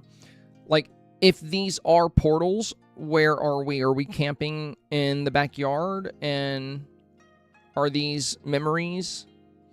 You know, if it's not clear to me, it might not be clear to voters either. So I would be cautious there. But I don't even think it'll matter much as long as you make it playful. As long as you make it as playful as possible and bring in more playful energy. I don't think it'll matter whether or not people know exactly what you're pitching here. Because at the end of the day, a scene inspired by childhood memories can look like anything. So the challenge just said to create a playful scene inspired by childhood memories. So making this playful, doesn't matter, you know, what it looks like as long as it's well balanced and has good lighting, which it does. So I would just focus on making it as playful as possible. Tara. Okay, so we have a little train track here. So, I've learned so much from you since I started playing in January. I'd love to hear your advice for the snap. So, love the pose, but I would make a big change here. That's the first thing I'm seeing. This is a common mistake a lot of people make with the fox pose. It's a very unflattering angle here. And when it comes to being close to the avatar, the big reason we want to be close to the avatar is for storytelling and for the beauty factor we get from the avatar.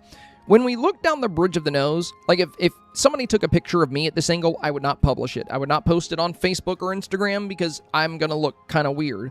And that's the issue we have here, is we're looking down the bridge of the nose. We can't really see the smile. It's more like a curling lip. And then we see like the eyelid on the top. And also, you know, the eyebrows look pitch black and the hair is red. So the first thing I would alter would be the avatar.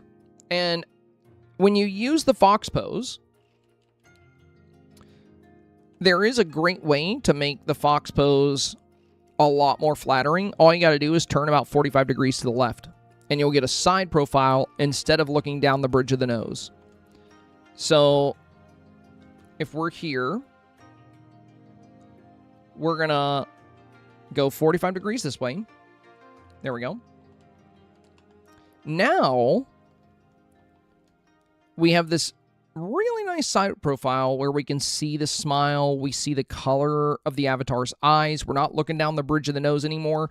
And you can have Woody right here, just like you did. If you wanted to, you could turn even less than 45 degrees. You can always do about here. It might not be enough. We're going to find out in a second. Yeah, even that still works. So here we can still see the smile. We're not looking down the bridge of the nose anymore. And all you got to do for that is before, you know, when you do your fox pose, I recommend not facing directly towards the camera, because when you do face directly towards the camera with the fox pose, you're almost always going to be looking down the bridge of the nose here. And it's just a very unflattering angle for the avatar. If you just turn left about 45 degrees, you can get a much better angle where you can see the joy and the expressiveness of the avatar. You can see the color of their eyes. So that would be the first thing I would set out to change. And when you do, you know, if you do make those changes, I would also be mindful of the color of your eyebrows. And if you're going to go with red hair, I would try to, you know, play the eyebrows into that. The other thing is, do we really need the path to end right here? Do we really need the grass here? Because if we brought the path down, we could put items in the foreground. Like, you could have some kind of toy down here on the bottom right, some kind of toy on the bottom left. And it also looks like, I'm not sure if you're pushing the camera down or if you're using the toggle trick we just used. Hopefully you're using the toggle trick. and pushing the camera forward.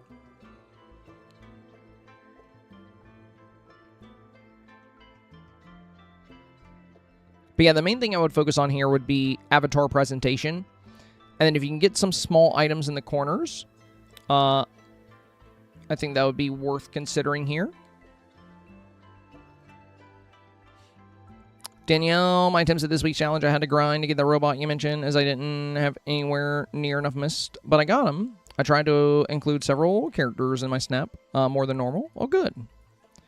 So we got option 1 and option 2. So, Danielle, remember what we talked about pushing the camera forward?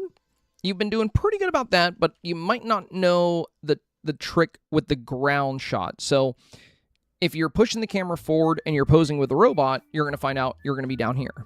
Now, you could tilt your camera up, kind of like you did, but there's actually a better option.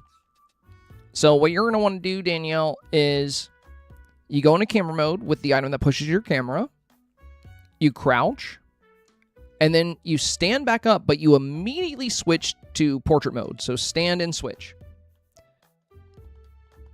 Now, some people have a really hard time doing this, especially if they don't play a lot of video games and don't, really have a good understanding of the controller. It can be super hard because it's all about timing in order to get this to work, but it works on every platform. Again, just like you push your camera forward normally, you can push it forward while you're on the ground. You just have to squat, which if you look at the left side of your screen over there, it'll tell you. So on my Xbox controller, to crouch, it's left trigger plus Y.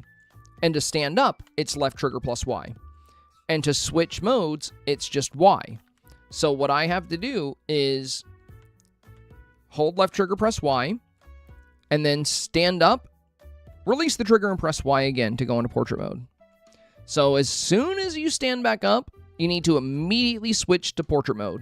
If you can do that, you can get close to the camera, and now you're not going to be a tiny, tiny person in your shot. You're going to have, you're going to be featured a lot more in your scene. And the camera's not going to be looking down on you, it's going to be looking straight towards you. Now, if you do figure out how to do that, I would move away from the edge a little bit. That way you can still fit all the villagers in. And also,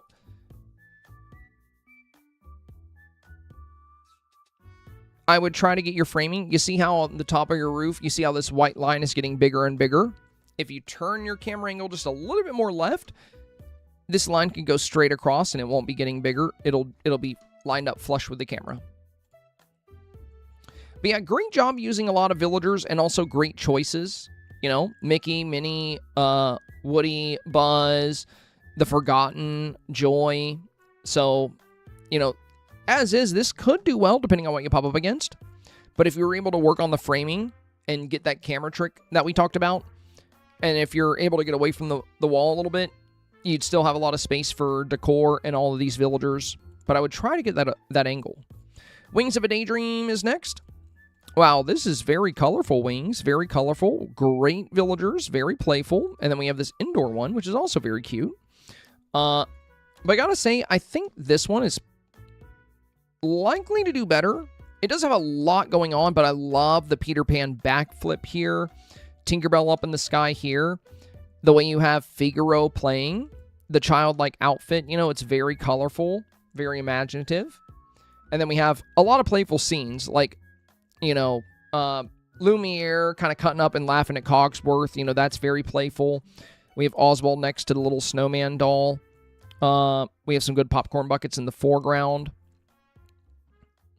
But yeah, the toy shop, the pet shop, the flower shop, the towers.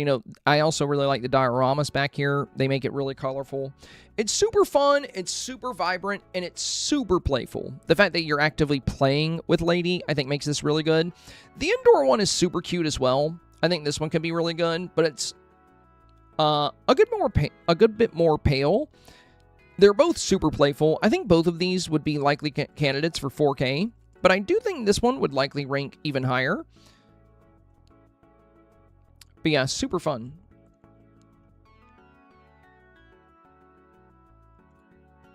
Poppy is next. Hi, as always, thank you for the feedback. Didn't have much time away weekend. I'm back till Tuesday, so hopefully I can tweak some things if needed. Okay. Well, a good backdrop. I like the balloons. You could add some little sparkles to the sky with some light fireworks here as well. You know, they look really good in this scene. You know, just the little sparkles from the voters love the sparkles.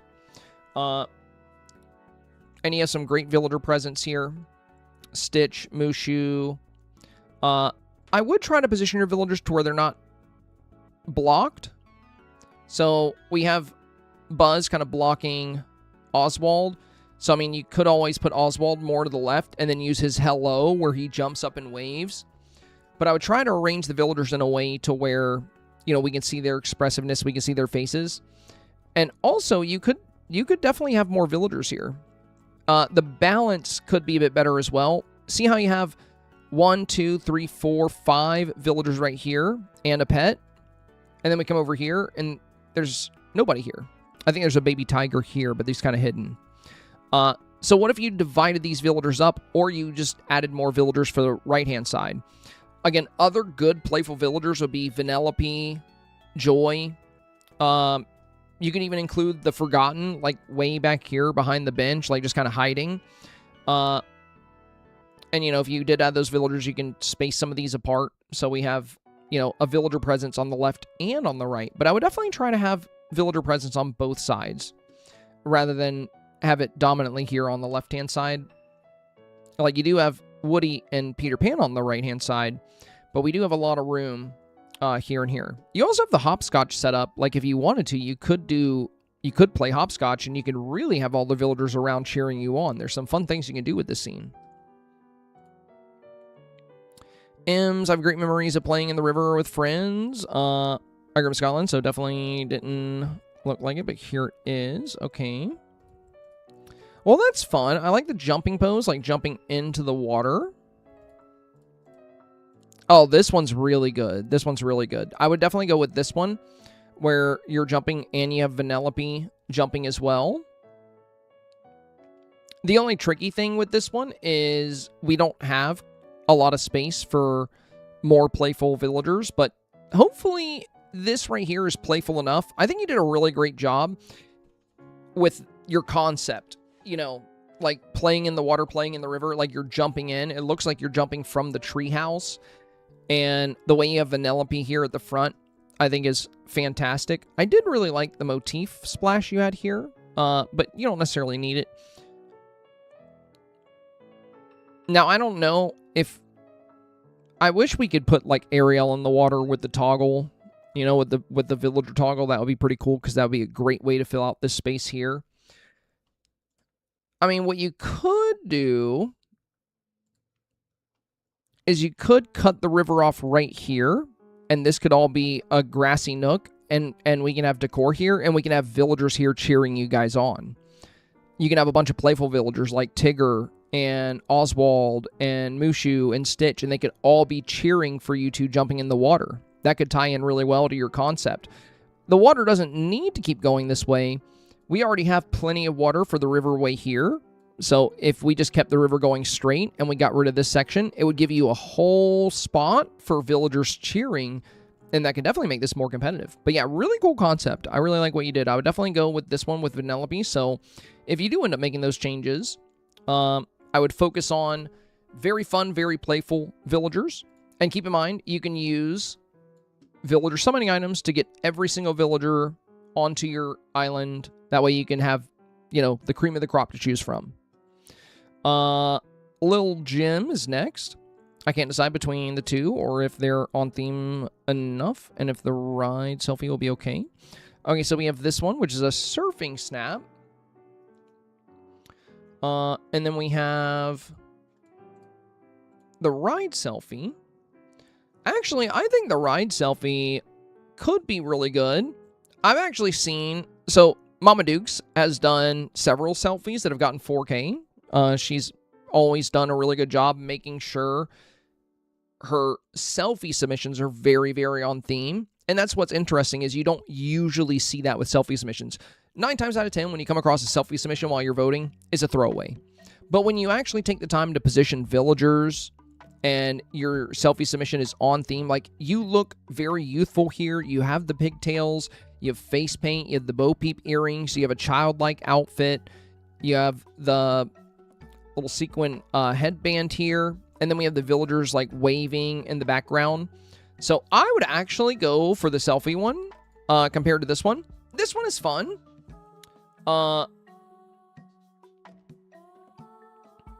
But there's a few things. Number one, the character lighting is really high. So, like, the characters are overly bright. Like, and then the saturation, or maybe it's your contrast, but that's also very, very high here. So some of the colors are bleeding together. And with the surfboard pose, you know, without waves, without... there are motifs you can add to make this feel more like you're surfing, but you're kind of telling the voter, like, hey, you kind of have to pretend I'm doing this, by the way. Like, try to pretend that I'm actually surfing. Whereas for this one, there is no pretending. Like, it's clear you're on the ride. You're super excited. We don't have to pretend that's happening. It is happening. That's why I think the selfie submission is actually a lot better. But you do have a lot of opportunity around here for more villagers. You know, if you can time your shot to capture this exact angle again, you can have Joy down here jumping excitedly. You can have Buzz and Woody. Again, anytime you have open space like this, anytime you see open pockets, it doesn't necessarily mean you have to add a bunch of decor. You can just add villagers.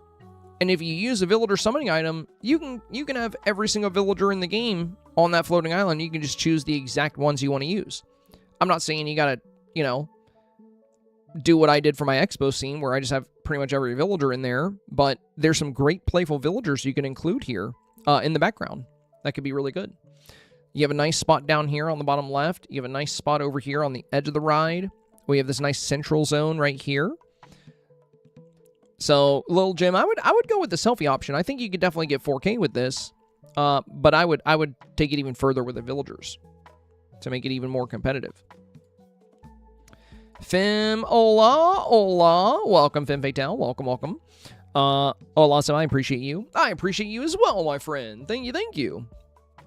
All right, very cool. Very playful build. Owl's Toy Barn. We have the drive-in theater with a Toy Story memory. We have Pizza Planet. And we have Woody, Buzz, Mickey, and Minnie. Good foreground with the colorful flowers here. So, my advice for this one, Fem, would be more playful villagers. The challenge is to make a playful scene inspired by our memories. Buzz looks pretty playful jumping up in the air here. But, again, there's so many good villagers that can really, really amplify the playful nature of a scene. Joy, Alice, Tigger, Oswald, Vanellope, Mushu, Stitch. I'm not saying you have to use all of them, but it's so easy to bring them in now that we have the new toggle and villager summoning items. We have everything we need to be very picky with who we have in our snaps and how we present our snaps. So we have Mickey here, but he's not really doing a pose. He's kind of just standing there. Minnie is kind of just standing there with her arms together. This very likely would get 4K because it's got great lighting, it's got great color, and it's got a great avatar presentation. Though to make it even more competitive, think about all the clever ways you could be highlighting your villagers. You know, if we look at this snap, we have Lumiere laughing at Cogsworth, and Cogsworth kind of just not having it. We have Stitch over here with his arms open having a conversation with Olaf. We have Woody looking right at Lady, and they're both kind of arched up playing. The avatar's laughing at that interaction. We have Tigger jumping up right in the middle.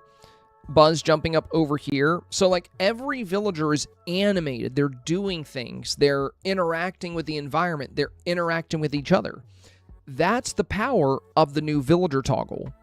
And once you really start to utilize that power, and you start to tell more stories with your snaps, and you start to have villagers interacting with each other, and you have all these little interactions going on throughout your snap, and you're telling all these different stories, that's when your Dream Snap gets hyper competitive.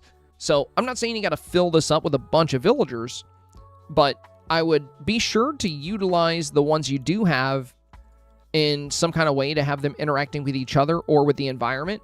Like, imagine if we had Mickey and Minnie together and they were having a conversation or laughing at each other. And then we had Tigger jumping over here on the left side, you know, with Vanellope cheering him on. There's all kinds of fun things you can do to make this more playful, and you have the space for it. Again, you don't have to go out of your way to add 12 more villagers, but finding really strong ways to utilize the villagers you do have in the scene and maybe adding a few more could be very, very much worth considering. Wishing Star is next. Oh, we're putting Max in the bath. Okay, very fun, very fun. And then we have this one. Ooh, that's super cute with Lucky kind of arched over the ball. I talked about this in my video as well, you know, about how for playful, you can have, you know, you can be playing with puppies or kittens. There's like so many fun things you can do here. So I would say between the two, like this one is fun. Like I like that Eric is kind of laughing. Tigger's laughing over here at you trying to carry Max to the bathtub. But I think this one is actually a little bit cuter, and I think voters do love that cute dynamic. Like, you got a really good shot of Lucky here. You get a really pretty silhouette around the avatar, and we have this really fun little, like, dog area set up. You know, we have the Pluto house back here. We have Tramp, we have Lady. You know, good foreground elements with the little aliens and, you know, little shampoo bottle for the bath. Really, you could use either one of these. I think they're both good options. But this one showcases the avatar's eyes and expression a lot better, and the silhouette amplifies that. And, you know, we have a really good shot of the puppies here. So it does feel very playful.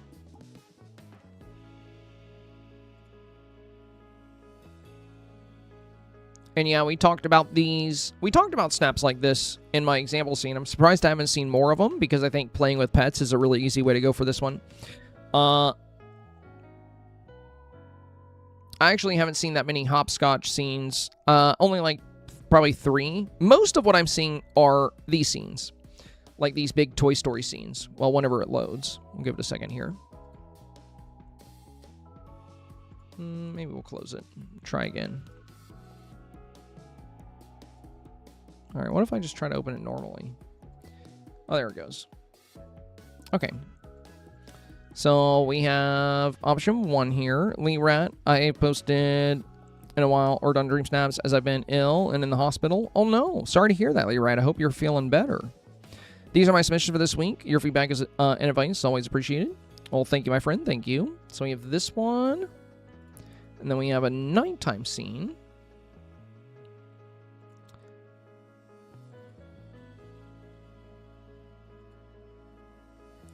Any reason why we're not doing a sunset time of day? Because this is daytime, or midday. So midday, and then straight to nighttime. I would love to see this with sunset, but since the lights aren't on in the building, we also have really long... Maybe this is sunrise, because you have really long shadows. But for sunrise, you don't get the warm notes on the avatar, and you also don't get the lights active. I like the memories. But what I would do here, I think it's a good scene. I would try to seal it off, but I think you might be too close to the edge of the floating island for that. If that's the edge of the floating island, you're too close. So, you know, always try to build far away from the edge, because if you want my advice, what if my advice is to add things to the background or to seal off the snap? Well, you can't take that advice because you're right up on the edge of the biome. Because what could be good back here could be more castles, could be a tree line, but sealing off the snap is something I pretty much always do. Now, for your nighttime submission, you know, you've sealed it off pretty good with lights. And maybe you've built this in a place to where sunset will not work. I know you said you've been in the hospital and you've been away, so you might not be aware of this, but there is also now a new group select preset option where you can group select a part of your build, save it as a preset, and then move it. You could do that with this build if you needed to move it to where you could use the sunset time of day. But if you don't want to use it, then, you know, that's up to you.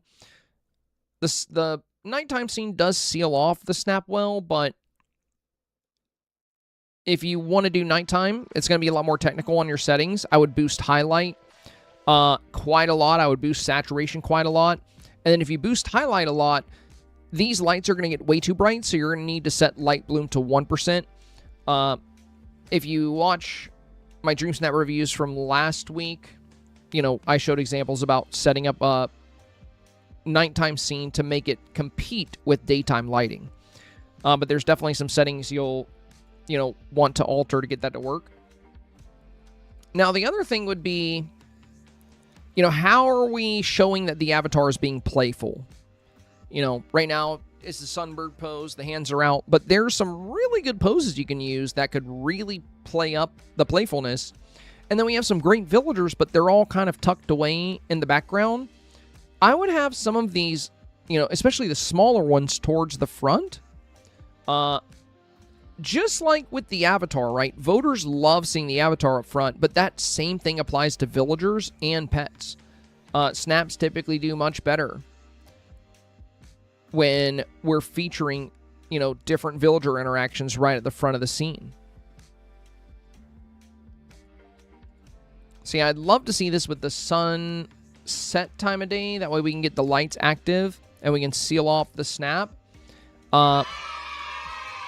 Hey, no way, dude. Thank you, Beagle Mama. I cannot believe you just did that. For last 2 weeks watching my speech and debate students kill it at nationals in Richmond. Oh, We won big nice. time, but I missed this stream so much.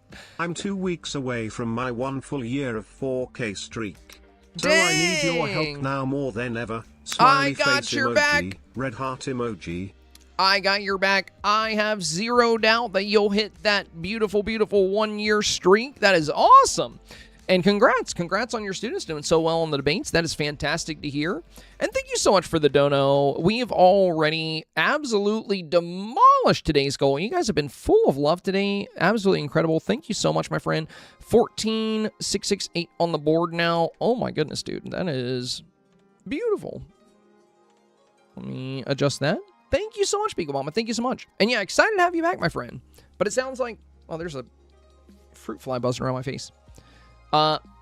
Sounds like you've been on a very fun journey with the students. So I'm excited to have you back, but I'm glad you got to enjoy your travelings. I'm glad you guys had such a successful, or so many successful debate sessions. And thank you very much for the dono. You did not have to do that. We've already blown so far past today's goal. And yeah, I have no doubt you'll get that 1 year streak, but I got you, my friend, whenever I review your snap. Looking forward to seeing it.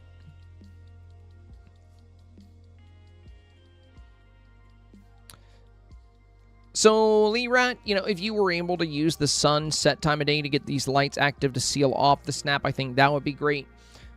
If you have to set things in a preset and then move them, that could work. But the big thing I would try to focus on is playing up your villagers a bit more. With the new villager toggle, you know, it's easier than ever to have them kind of at the front. Like, we have Woody at the front, but we could have Buzz jumping up closer to the avatar as well. We can have Joy here. We could really surround the foreground with some great small villagers, and then we can use some taller, you know, playful villagers towards the back. I would also be very considerate of the pose you use. What is going to give you some really good childlike charm? What is going to really make you feel youthful, like it's a childhood memory? We've already gone over lots of different fun poses you can use and different hairstyles you can use. There's a lot of ways to really, you know, capture that childhood charm. Like in this one, you know, the pose with the hands up excitedly, the pigtails, you know, the little stripe motif shirt, the blue jeans. This is a very youthful outfit, very youthful presentation of the avatar. And like I said, there's a lot of different ways you can do that. Suli. Oh, beautiful, Suli. Beautiful. Great outfit here. Very youthful. Like the pigtails. Great shot of Tinkerbell right in the foreground. We got the balloons. Peter Pan kind of sulking over here, floating in the background. Joy jumping up expressive. Vanellope. Woody. Olaf. Lots of good playful villagers. Merlin falling asleep is pretty funny.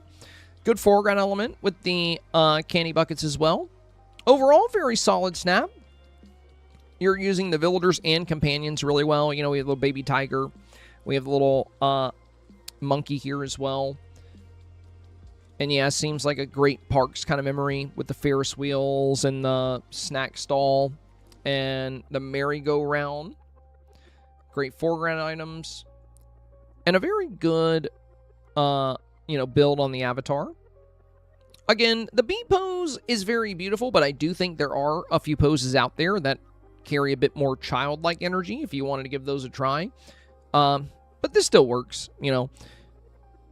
Not as important for you because you actually designed the avatar very childlike. Though I do think red lip is very mature. I would go more of a pink lip. It would match your skirt well. It would make her feel more childish.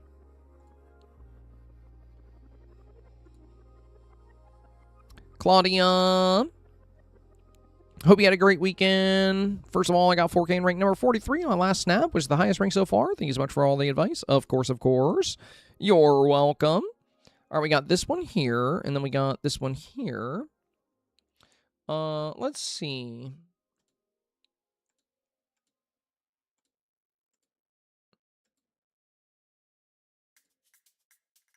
Oh, very good style on the avatar. Again, the pink lip is a lot more childlike.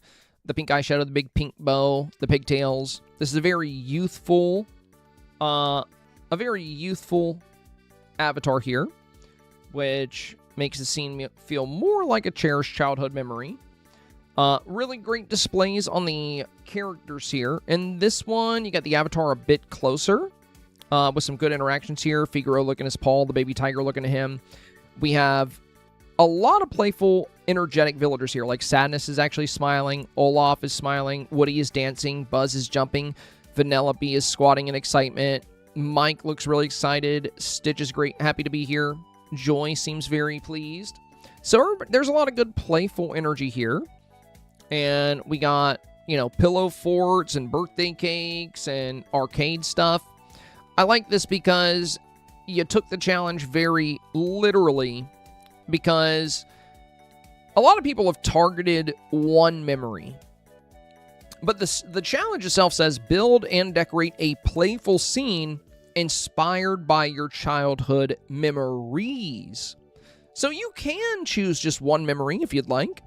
But you can also choose a bunch of memories, like building a pillow fort, having a birthday party, going to the arcade, playing with your favorite toys, going to the toy store.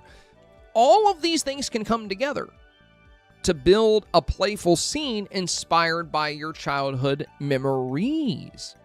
And that's what makes this so strong. It's a very good embodiment of the theme. Between the two,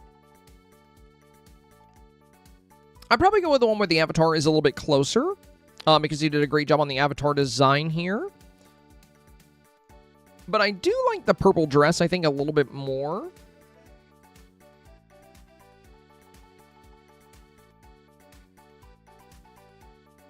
But both of these options, I think, are very strong. Both are very likely for 4K. Though between the two, I would go with this one. Very solid, very solid.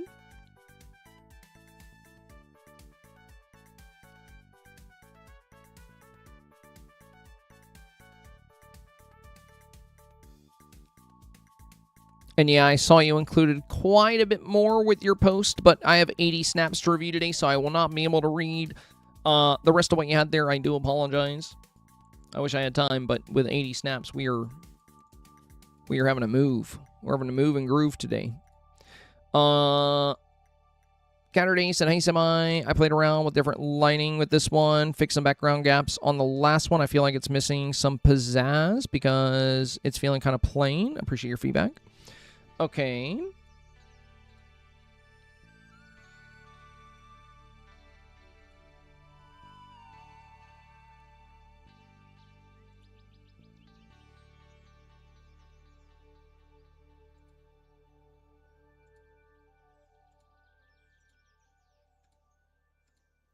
Well, one thing I would try to do is face my avatar more towards the camera. I think maybe you're trying to look at the pinata maybe, but it's clear that you're not looking at the pinata because we can see how much further the pinata is back from you. So I think it would be better for you to face the camera with excitement and show the excitement and that, you know, that because you're using the dragon pose, which is really good for that youthful energetic playfulness, and I think if you face the camera, that's going to be even more impactful. Again, I think you're facing the side because you want to make it look like you're facing the pinata, but you could just be facing the camera while they play with the pinata. That's going to be just as impactful. But the villagers look really good, like Olaf and, you know, Buzz and Lady and Vanellope jumping here. The fact that they're all playing with the pinata is fantastic. Great treats here on display. And the scene is very playful. I wouldn't say it looks too plain. I think if you face the camera, we'll get more expressiveness out of the avatar, and I think that'll be good. Daytime is fine here as long as you have good saturation. Now, this one, very dark here, so I wouldn't go with this one. You know, see how dark it is in this pocket here. And also, I would avoid the side profile. Again, I would face the camera here, unless you had a really good reason to face away. I would say this is the best one out of the three options for now, from my perspective. Now, if it feels too plain, you know, what you could do is you could put some kind of fun carpet area under the pinata. I actually did something similar when we did Vibrant Jungle Fiesta. You know, we had the pinata back here for our little fiesta. We used the feather rug under it. We had a guitar. We had, like, the celebration day basket. You know, there's some fun party stuff you can put up if you wanted to add some more flair here. But getting a little carpet under this section so the candy doesn't fall in the grass and dirt would make sense. And it would break up some of this green. And I think maybe that's why it feels plain to use, because we have a ton of green down here in the base, and then we have even more green here at the top with all the trees. But if we broke up some of this green, I think it would bring more color in.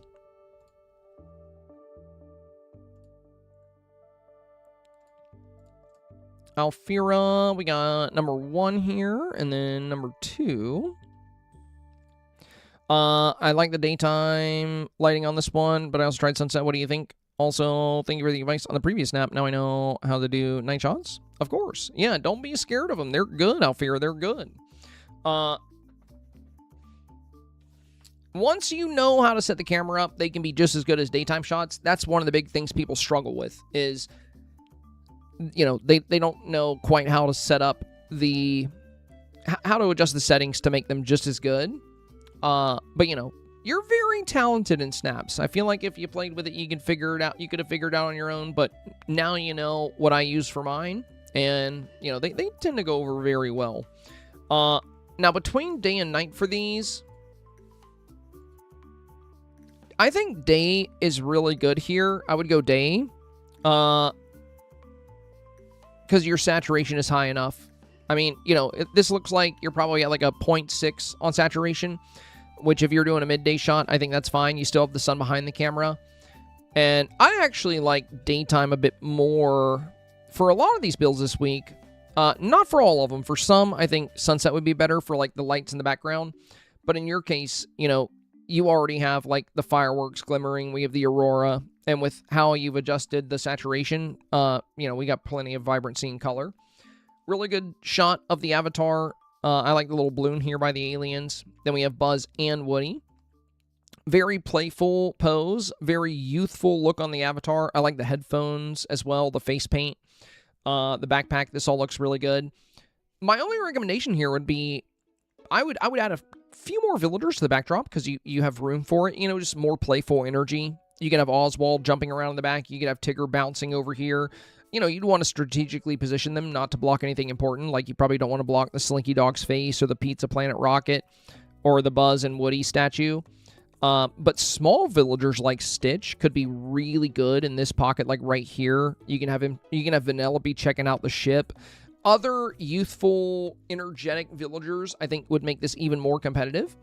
The scene is perfect, though. I don't think you need to change anything with the layout of the buildings, with the architecture, with the foreground. All I would focus on now would be a few additional villagers within the scene to level up the playful energy even more. Gryffindor Panda here. Great shot of Vanellope here.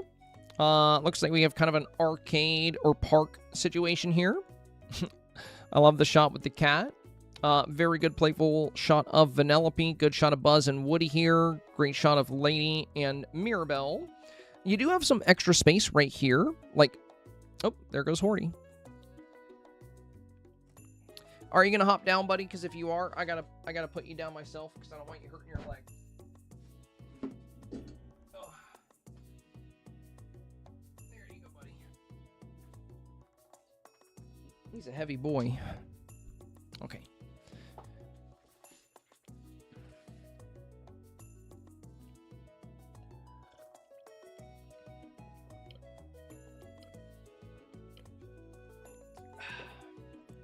All right.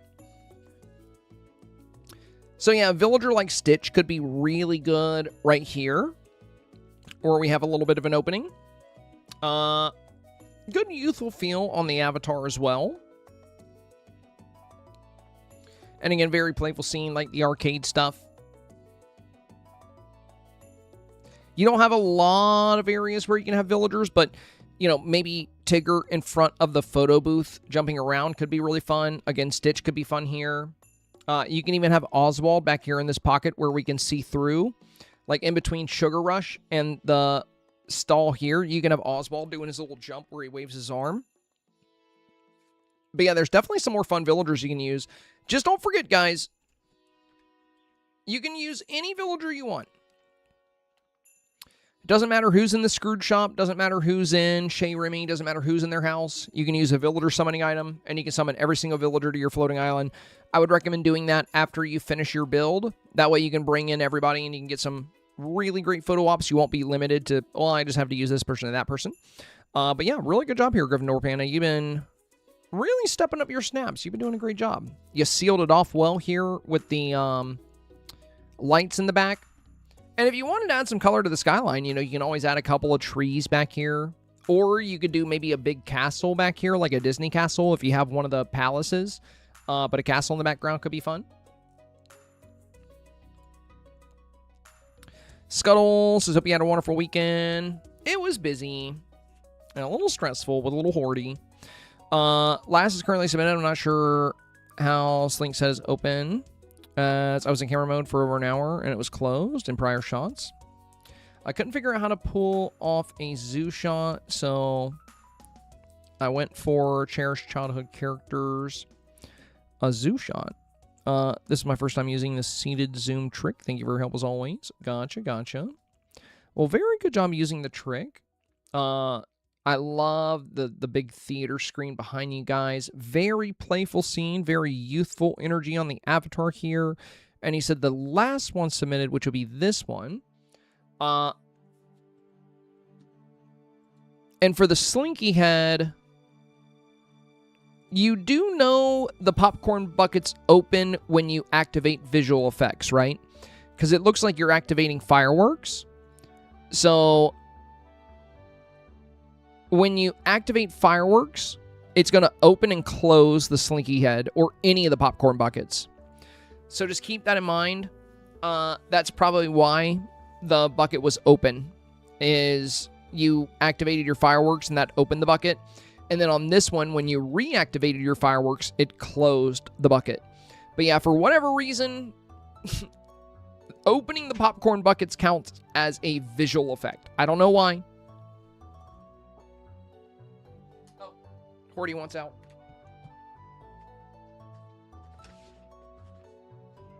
I got you, Mike. Did mommy shut you in here? I heard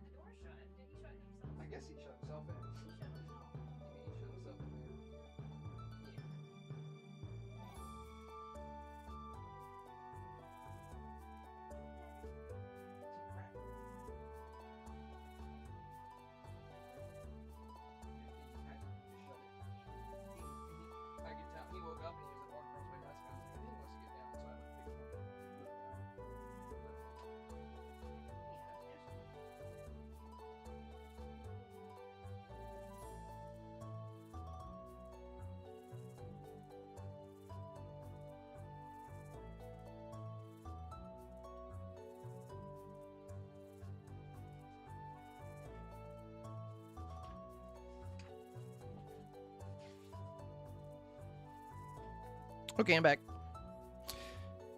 All right. Yeah, Horty hopped down, so I wanted to help him get out of the room.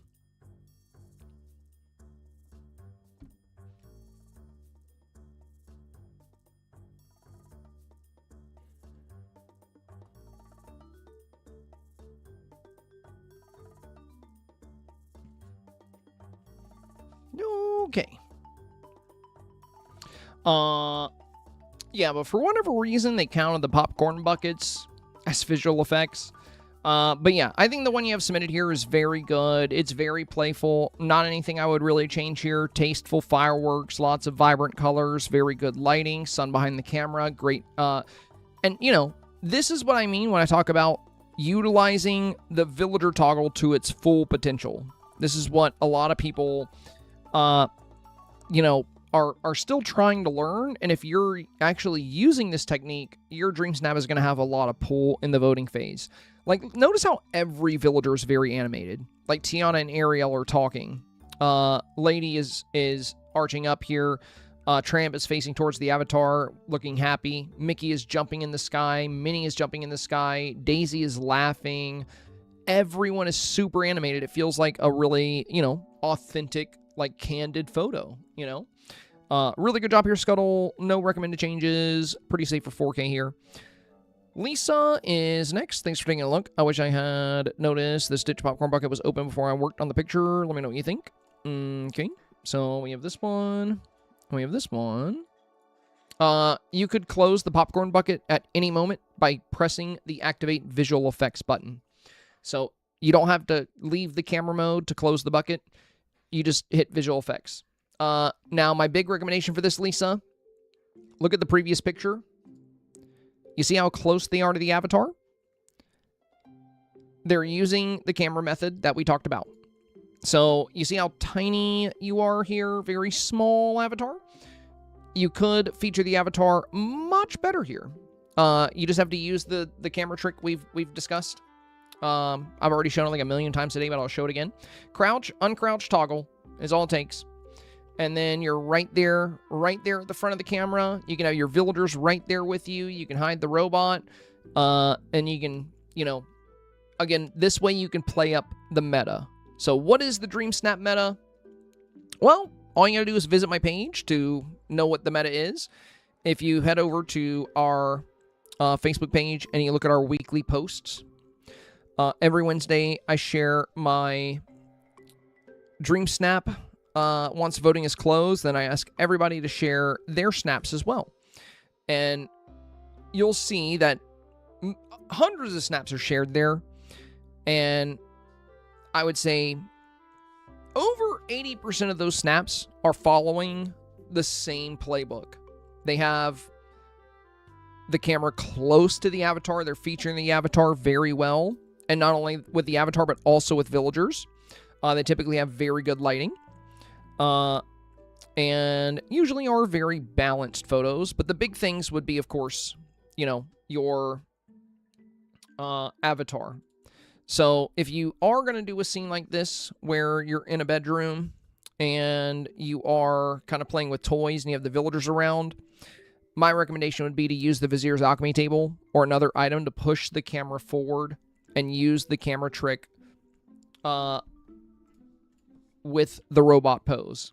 If you watch my Friday video, we already went over this. That's why I always urge you guys to check out the videos if you're going to be participating in the reviews, because you'll already know some of the things we're going to be looking for and talking about, which will allow us to focus on other things in your review rather than, you know, some of the essentials.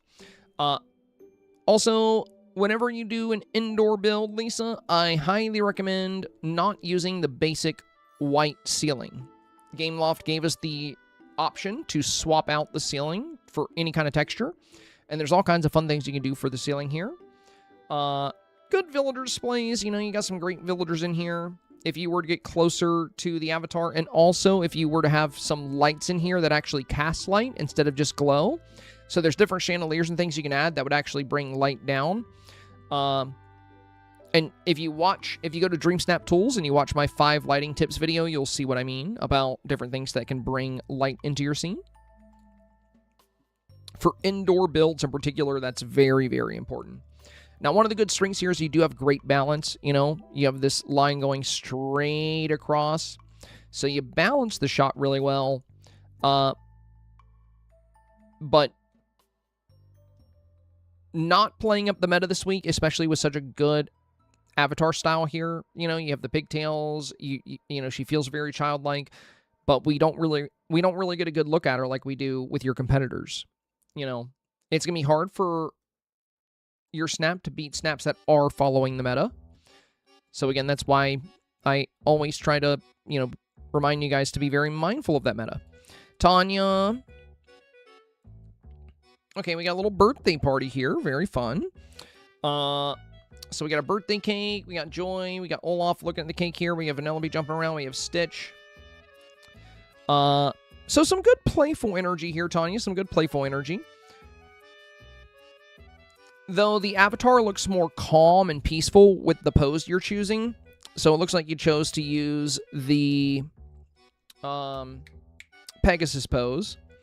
I like this one for the Cozy Dreams challenge because, you know, having the eyes closed, it looked like she was dreaming. The hair is very good. The makeup is very good. It's very childlike. But I do think there's other poses you could be using that would feel a bit more natural in the environment. And the other thing is, I would likely do a different type of pathing here. You have a white fence.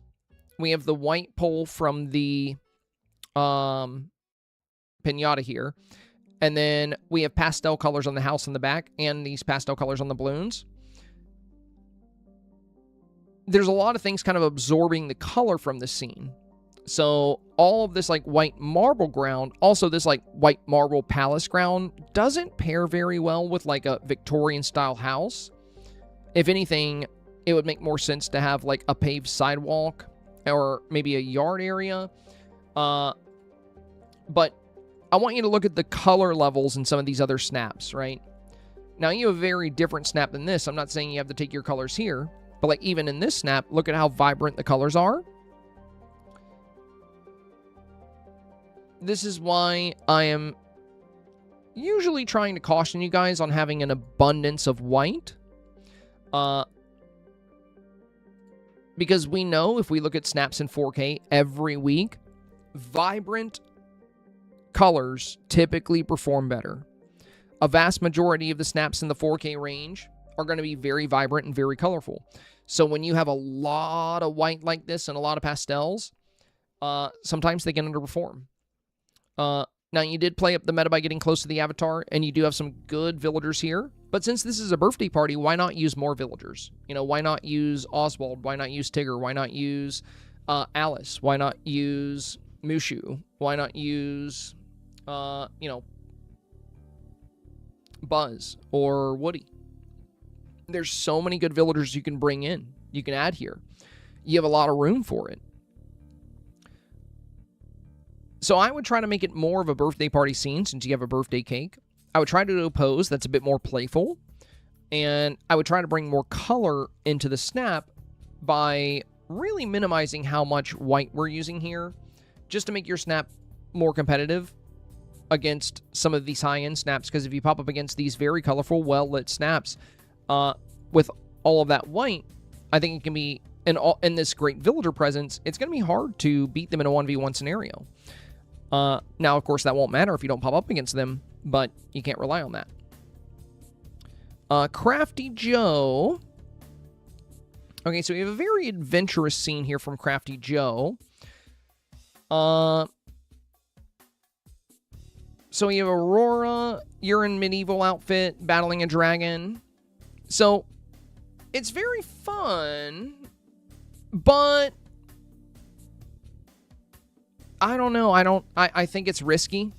So, Crafty Joe, if we read the challenge here, it says build and decorate a playful scene. Now, you're playing because you're imagining, but it's build a playful scene inspired by your childhood memories. Relive magical moments with Buzz, Olaf, and companions from your favorite adventures. Let's see how most of our players are breaking down that theme. Well, most people are utilizing very playful characters. Olaf, Joy, Vanellope, Stitch, Buzz, Woody, Lady, Tramp, Mike Wazowski. You keep seeing the same villagers over and over in most of these snaps. It's all the playful, high-spirited villagers, right? Now, if we look at the definition of playful,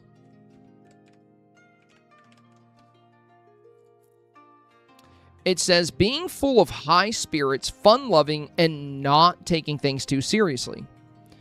So, with your imagination scene, you know, you're locked in a dangerous battle with a dragon, but your character doesn't really look very childlike.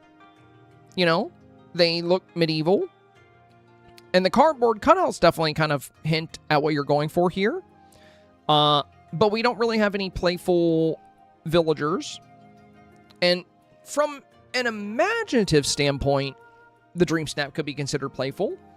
But how is it going to pair up against these other snaps? Because if you look at what most people are doing, you know, they have a lot of playful villagers because the challenge was to make a playful scene. Now, how do you make a scene playful? Well, by having high-spirited, energetic, happy villagers present. That's one of the ways. Again, playful means being full of high spirits, fun-loving, and not taking things too seriously. Your snap is pretty serious, you know, facing off against a dragon. Now, I know it's imagination, but for these other snaps, we don't have to, you know, necessarily imagine for it to work with the theme. You know, these look very playful. So you have people building snowmen. There's a lot of different things you can do to create these playful scenarios and playful scenes. But I would be careful, you know, even if it does tie into a childhood memory of, like, you know, like when I was a kid, I used to, like, grab Nerf guns and play war with, like, my friends. But I would probably not try to make a war Dreamsnap this week, because the idea is to make a playful scene inspired by memories. We're not necessarily trying to recreate the memories. We're trying to make a playful scene inspired by those memories. Now, when we look at how we can make a scene playful, we can look at different examples here. Physical fun. Enthusiastic energy, like a toddler playing tag or a kitten pouncing on a laser pointer. So, to make sure that energy is enthusiastic, you can have an expression of joy. Again, if we look at some of the other examples here, we can see a lot of enthusiastic energy in some of these snaps. Like, look at the way Mickey is jumping here. Look at the way Buzz is jumping. Very enthusiastic energy. There's also verbal joking, banter, or teasing meant in silly or friendly way. And then artistic or inventive, approaching tasks, art, or problems with experimental or humorous twist. So I get the concept here is that you're, you know, on an adventure, you're imagining that you're a knight taking on a dragon, and we have this fantasy world behind us. And I like the cardboard cutouts to kind of spell that out. But perhaps if you were to include some playful villagers here that were playing along with you, that could get the point across a bit better. But the only villager you have is Aurora, which she's a pretty serious villager. She's not, I would say she's probably not the most playful. When it comes to playful, I would focus more on the younger, more energetic villagers. You know, like Stitch. You can have Stitch yelling at the dragon. You can even have him in his Halloween costume yelling at the dragon. And you can style the avatar to look a bit younger as well. There's different ways you can style the avatar, like pigtails can be really good. But yeah, I think it might be risky here because people might see it.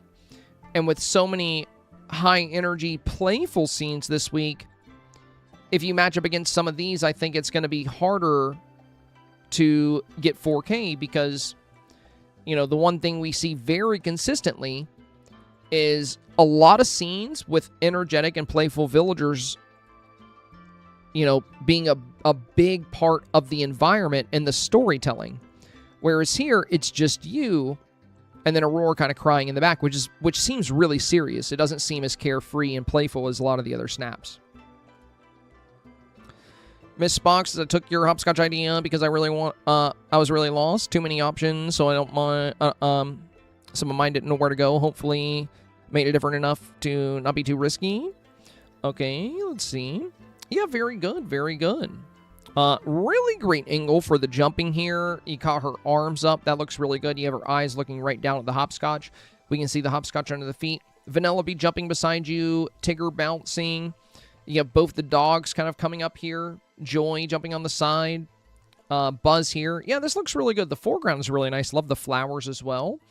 You do have a lot of open space, like by the buildings. I think maybe you could do some little outdoor tables, you know, or resting benches just to occupy some of that open space in the background. But aside from that, I wouldn't really make any changes. You can also, if you wanted to, you could add some fireflies for some extra flare in the sky. But overall, oh, I like this one. Yeah, with the orbs. That's really cute. We have these good orbs from the pixie dust. Overall, very solid scene. It's very playful. I love the outfit, the style of the avatar, very youthful. I think great shot at 4K with this. Jesse joins. Thanks for the help with the summoning item. I did indoor and outdoor snap. Can't decide which one is better, which one I want to do. All right, well, let's see. We got option number 1. Well, with the indoor, only having one villager, and then also not playing up the meta, not having the camera close to the avatar, I think is a bit risky. Now with this one, yeah, I think this is your better bet. You're on meta here. You're closer to the camera. We can see the avatar build really well. She looks really youthful. Good scene of you kind of playing with Pluto. Great shot of Joy here. I would try to get more enthusiastic energy out of some of your villagers. That makes a scene more playful. Keep that in mind. So if we look here, you know, again, I keep going back to Scuttle here because look at how much enthusiastic and playful energy we have here. Look at Mickey jumping in the air. This is what I mean about using the villager toggle. Instead of just putting the villagers in and pausing them and having them just kind of there, cycle through those poses, guys. Look at what you can do with these villagers and think about how it ties into the theme. Like this week, it's all about making a playful scene. That's why this feels so good. This is exceptionally playful. You know, Mickey jumping very enthusiastically. Buzz, Donald, every single villager has been toggled through and paused at an ideal moment to make the scene as playful and as energetic as possible. So in this one, you know, we've got a little wave here. We've got a little smile here, but like not a lot of energy. We can make this a lot more playful. We can also add more companions. You know, you can have another couple of dogs. And there's some poses you can strike with these villagers that could be very strong. The other thing is I always recommend not just copy pasting your trees. If you want 4,000 moonstones, you got to be ready to put in 4,000 moonstone effort. Copy pasting the same tree 10 times that's not 4K effort. Can you get 4K like that? Yeah, sure, if you pop up against the right things. But most 4K players, the people that are very consistently getting 4K, they are usually going to have a lot of diversity in their environment. They're not going to just copy paste a tree because they know to get 4K, they got to make an impressive environment. This is what you'll see in a lot of 4K snaps. Different buildings. We see Japanese maples here. We see sycamore here. We have these different layers and different colors of trees in the back. Even though we can barely see the trees here, they put more effort into their trees than you did in yours, and your trees are right at the front so for us to see. So my recommendation here would be when you're looking to get 4K, when you're working towards 4K, really think about how you're presenting the scene. You know, are you putting in that 4K effort? If you're just copy pasting items for your background, not really, right? Like if you want to get 4K, you're going to be 1 out of 4 people in 100 that get it. So 96 people out of 100 do not get 4K. Only 4 do. Now, that doesn't mean I'm telling you got to spend 20 hours on your snap each week, but copy pasting the same tree, that takes 3 seconds. But if you actually took 30 seconds, you can have 4 different trees and then space them out and copy paste them from there instead of just copy pasting the same one.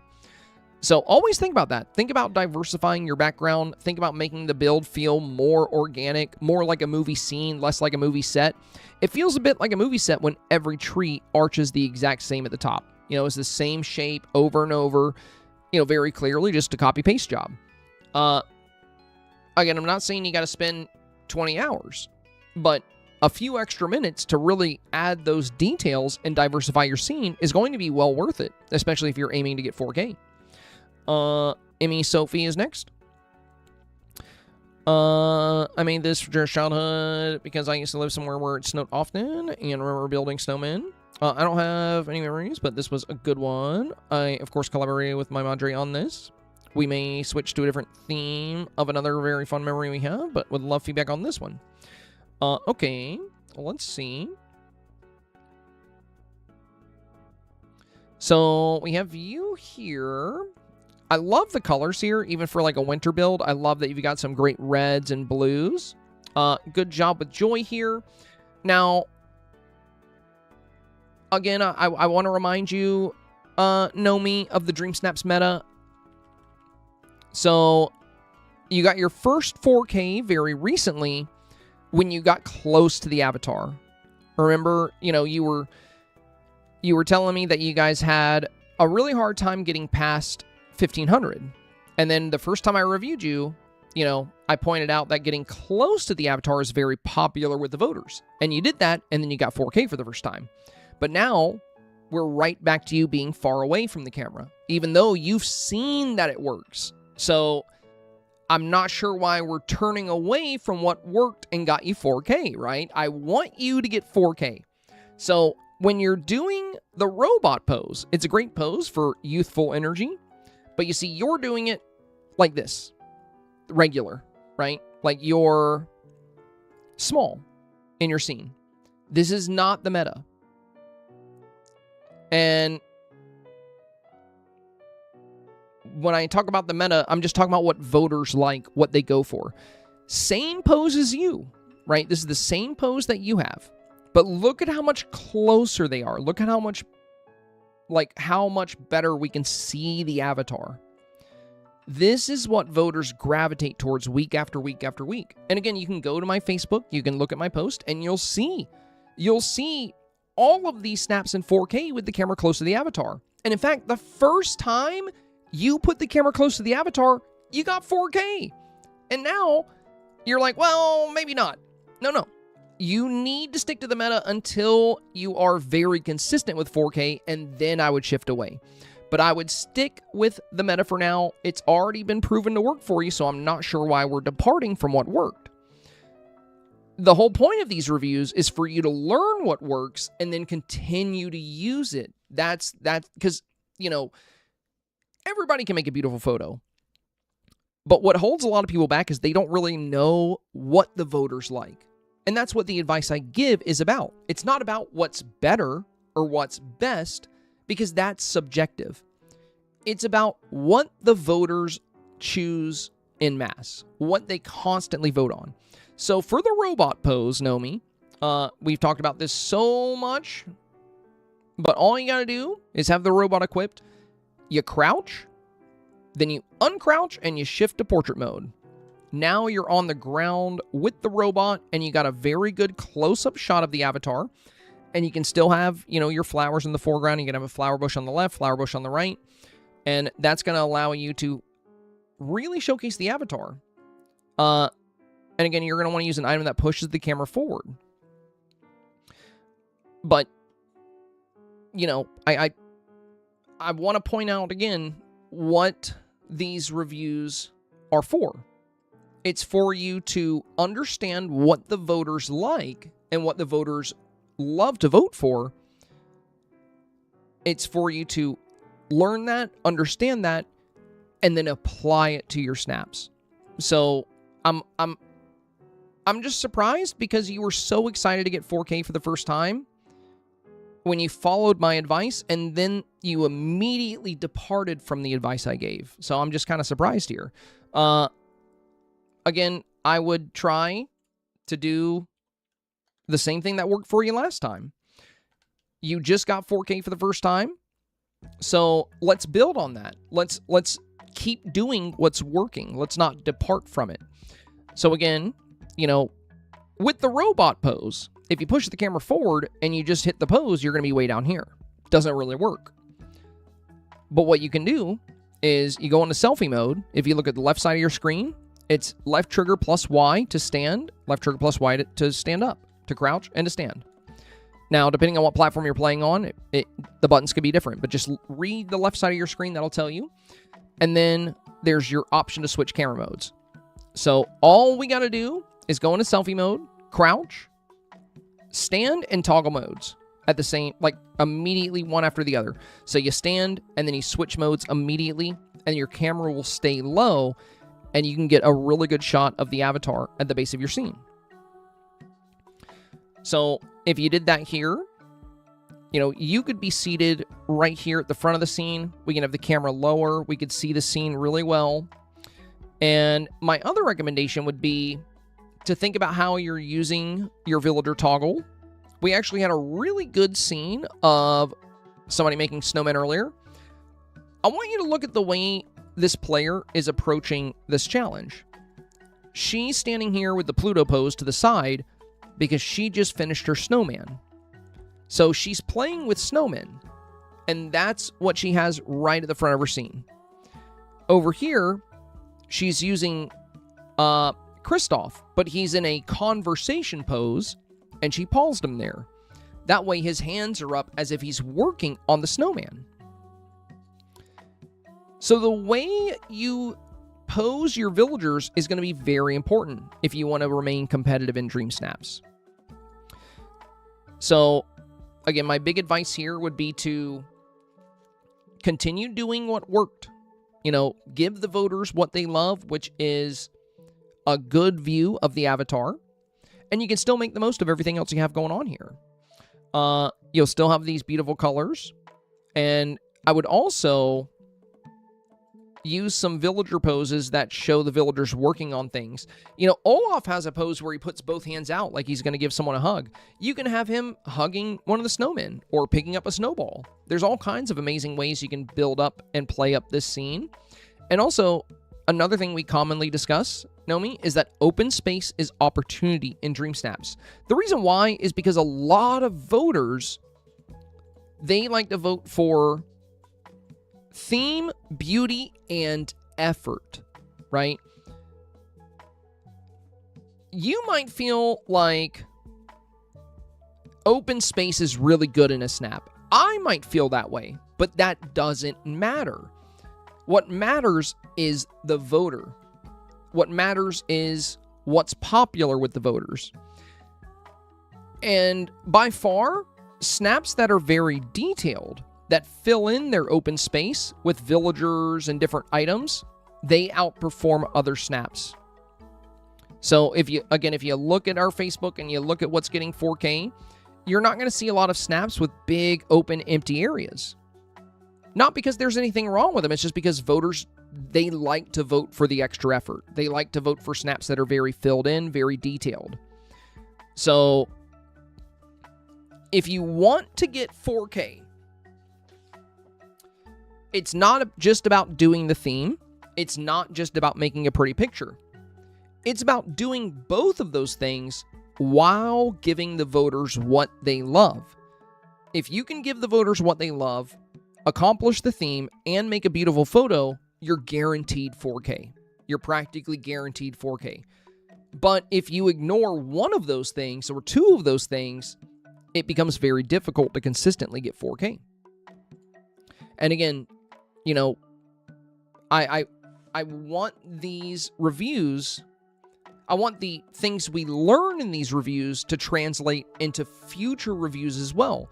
So if you try something and you get 4K for it, and then immediately don't do it the next week, I'm going to call that into question because it's kind of missing the point of these reviews. If we're not learning and we're not growing, then are we really getting good value out of this, right? Lee Squeaks is next.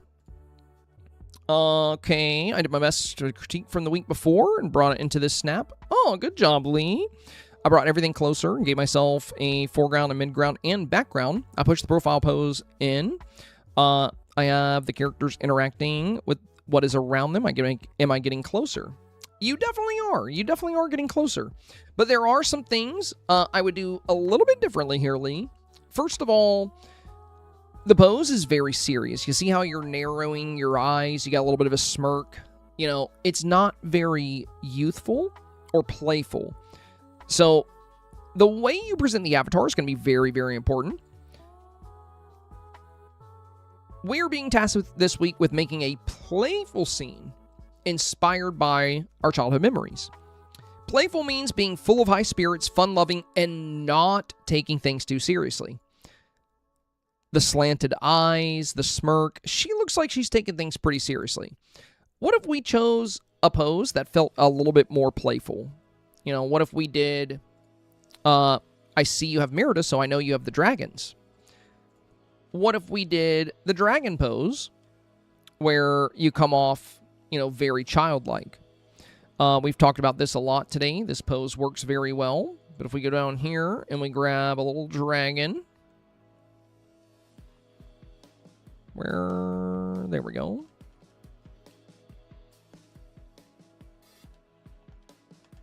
Now, I'm not talking about the open arm one. We're going to give her a second.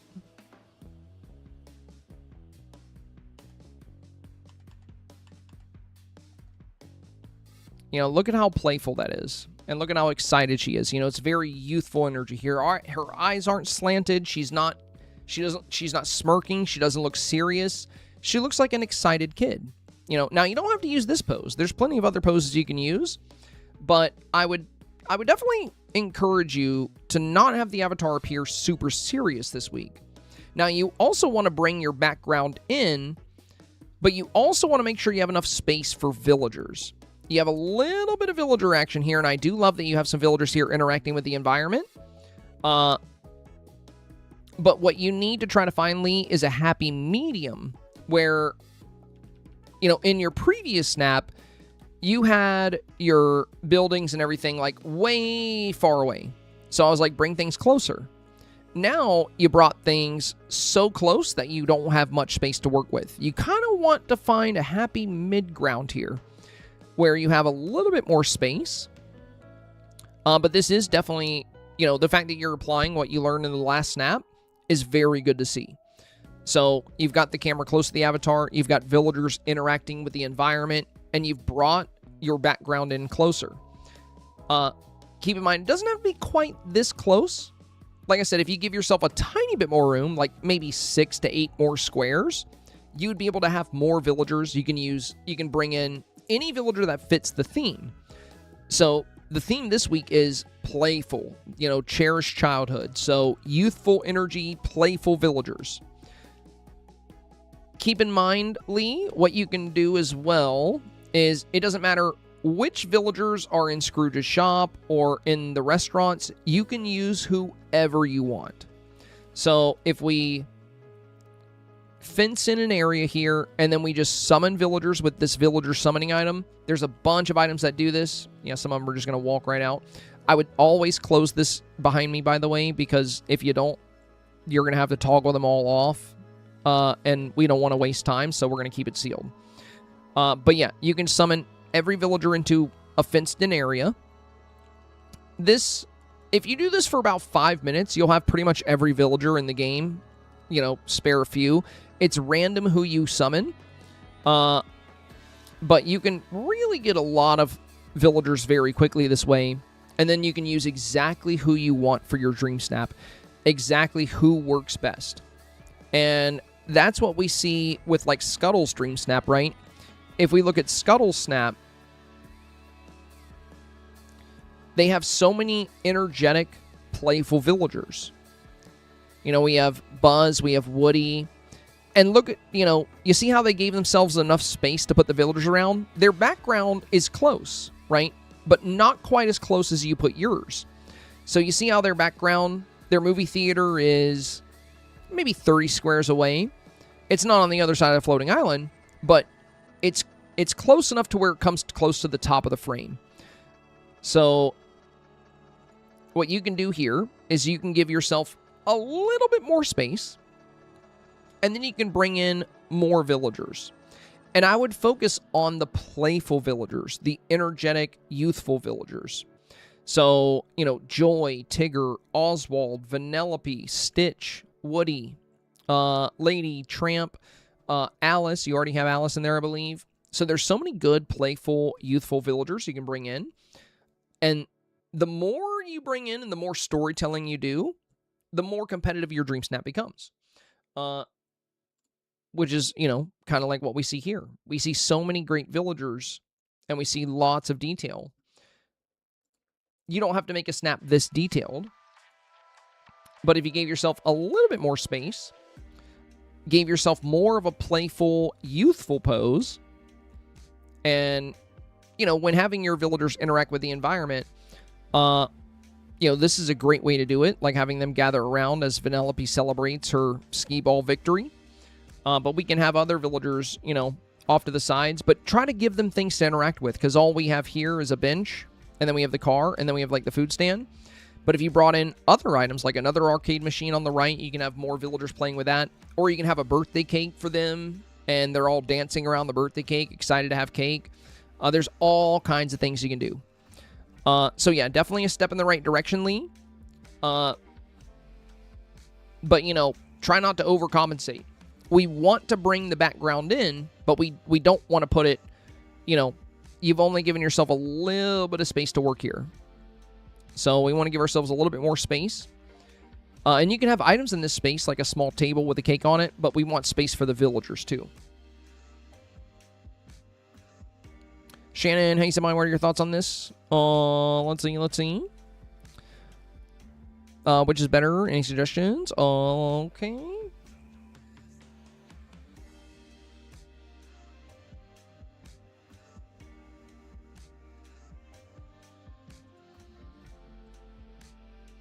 Well, first off, what I would recommend when you're trying to do, Shannon, when you're trying to do the hopscotch idea, you don't look like you're jumping, you look like you're floating, because that's what you're using is the floating animation.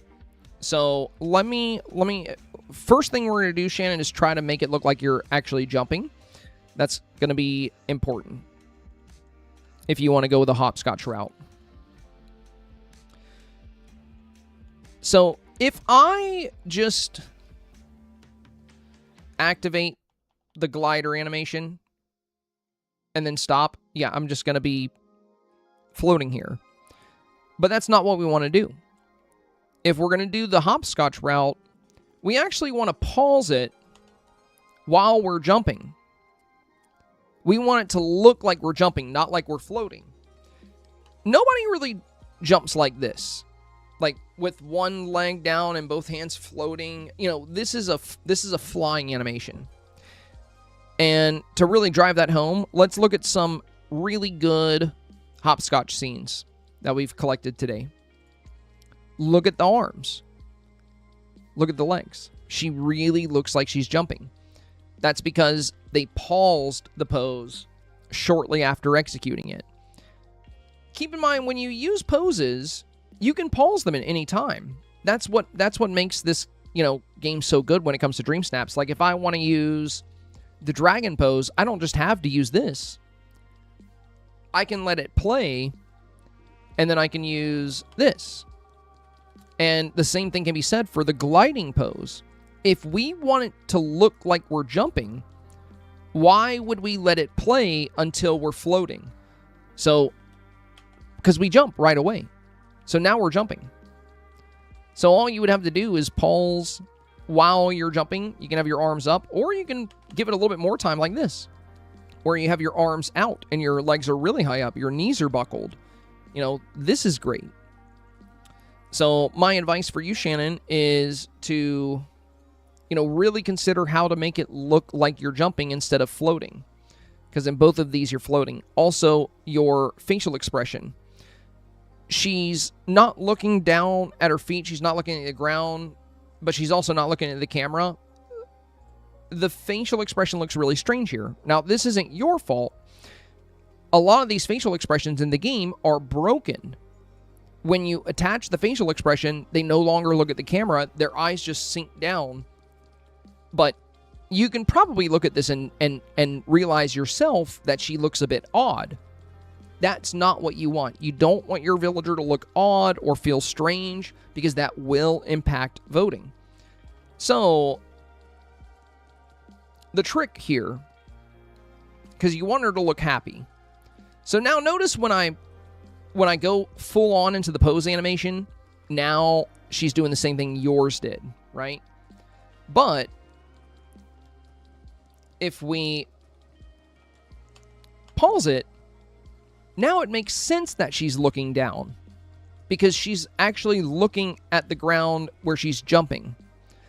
But if we play it, now she's just floating, and it doesn't look as good. So again, it's all about how you pause the poses. You know, when we said we were going to use the gliding pose, we're not talking about just hovering over. You know, that's not really going to impress anybody if you're just hovering over it. If you want to impress the voters and you want to win votes over your opponent, really making it look like you're playing hopscotch is what you should be focused on. So going back to your snap, you could fix both of these by simply pausing your hopscotch pose right when you activate it. Pause it and unpause it, and try it a few times until you find the pose that really makes it feel like you're jumping, really makes it feel like you're playing hopscotch. Now, as far as the villagers and everybody, this all looks really good. You know, main thing you need to do here is, you know, if you want to do the hopscotch trick, you got to make it look like she's jumping. You don't want it to look like she's floating or flying, which is what it looks like in both of these. So it's not really given that hopscotch illusion. Birdie is next. First time submitting for review, totally not nervous. I really appreciate your insight. Still trying to learn the meta, creating snaps. I'm liking, but they do not regularly perform well during voting. We greatly appreciate the feedback. Thank you so much. Well, the main thing to realize there, Birdie, is when it comes, and also welcome to the reviews, when it comes to, you know, snaps getting 4K, it's never really about whether your snap is good or not, because that's subjective. Your snap may be really good in your eyes or my eyes, but if it's not the voter's preference, then it'll have a hard time getting 4K. And that's why we talk so much about the meta. But, you know, if you've really liked your snap and it didn't perform as well as you'd hope, don't be too hard on yourself. It doesn't mean there was anything wrong with it. It's just not what the voters like. And that's a big part of getting 4K, is really understanding what the voters like. So first and foremost here, you know, you have, it looks like you do have your camera on the ground angle here, which is good. You're using the robot pose. You're hiding the robot. So very youthful avatar here. And it looks like you kind of have a sandbox, but it's very big for a sandbox. And we have like a pillow fort over here. I would say, since you are doing the, I do think you push the camera down, which looks great. But keep in mind, a big part of the meta is being close to the camera. So if you're going to push the camera down, I would try to get very close. Kind of get the avatar towards the front of your scene.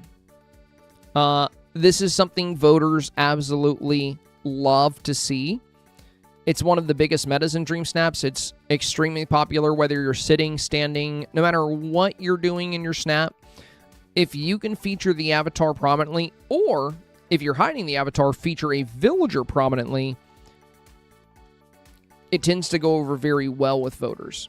So you're doing the robot pose, but if instead of having you, you know, several feet away from the camera, what if we had you right at the front of the scene? And if we did have you right at the front of the scene, what if we had Buzz or Woody right next to you and you're laughing, you know, or Buzz and Woody are arguing and you're laughing at that? So imagine this, you know, we have the avatar here. We use the villager toggle to do an angry expression on Buzz and a laughing expression on Woody. And you have both of them positioned right here next to you. And you're just sitting there giggling like this. And it's all happening right at the front of the scene. And then you can have other villagers in the background like you do, like Tigger and Peter Pan and the rest of them. But these are great ways to make your Dreamsnap competitive. Tell a story and try your best to give the voters what they really love, which is a great shot of the avatar. And also, you know, storytelling scenes and villagers very close. Now for the scene, like I said, you know, I haven't seen a lot of big kind of sandbox builds, and it is a lot of sand. There's a lot of diversity in the scenes this week. You know, there's a lot of neighborhoods. There's some kind of parks-inspired builds. We have wintry builds. We have indoor builds. I would say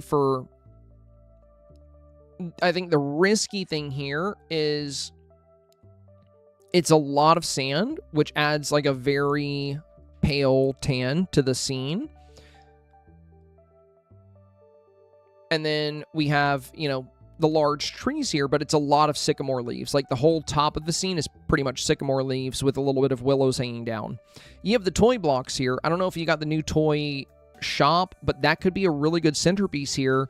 And then we could pave instead of have sand, and we can have this beautiful like kind of toy city build.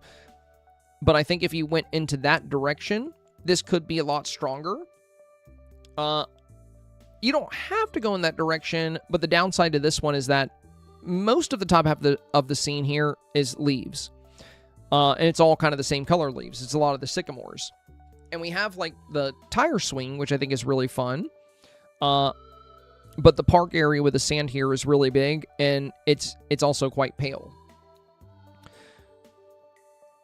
If you're going to have a big empty kind of area here leading to the middle of the photo, having a central point of focus can be really good. So, you know, we have a lot of items on the left, we have a lot of items on the right, but we don't really have much here in the middle.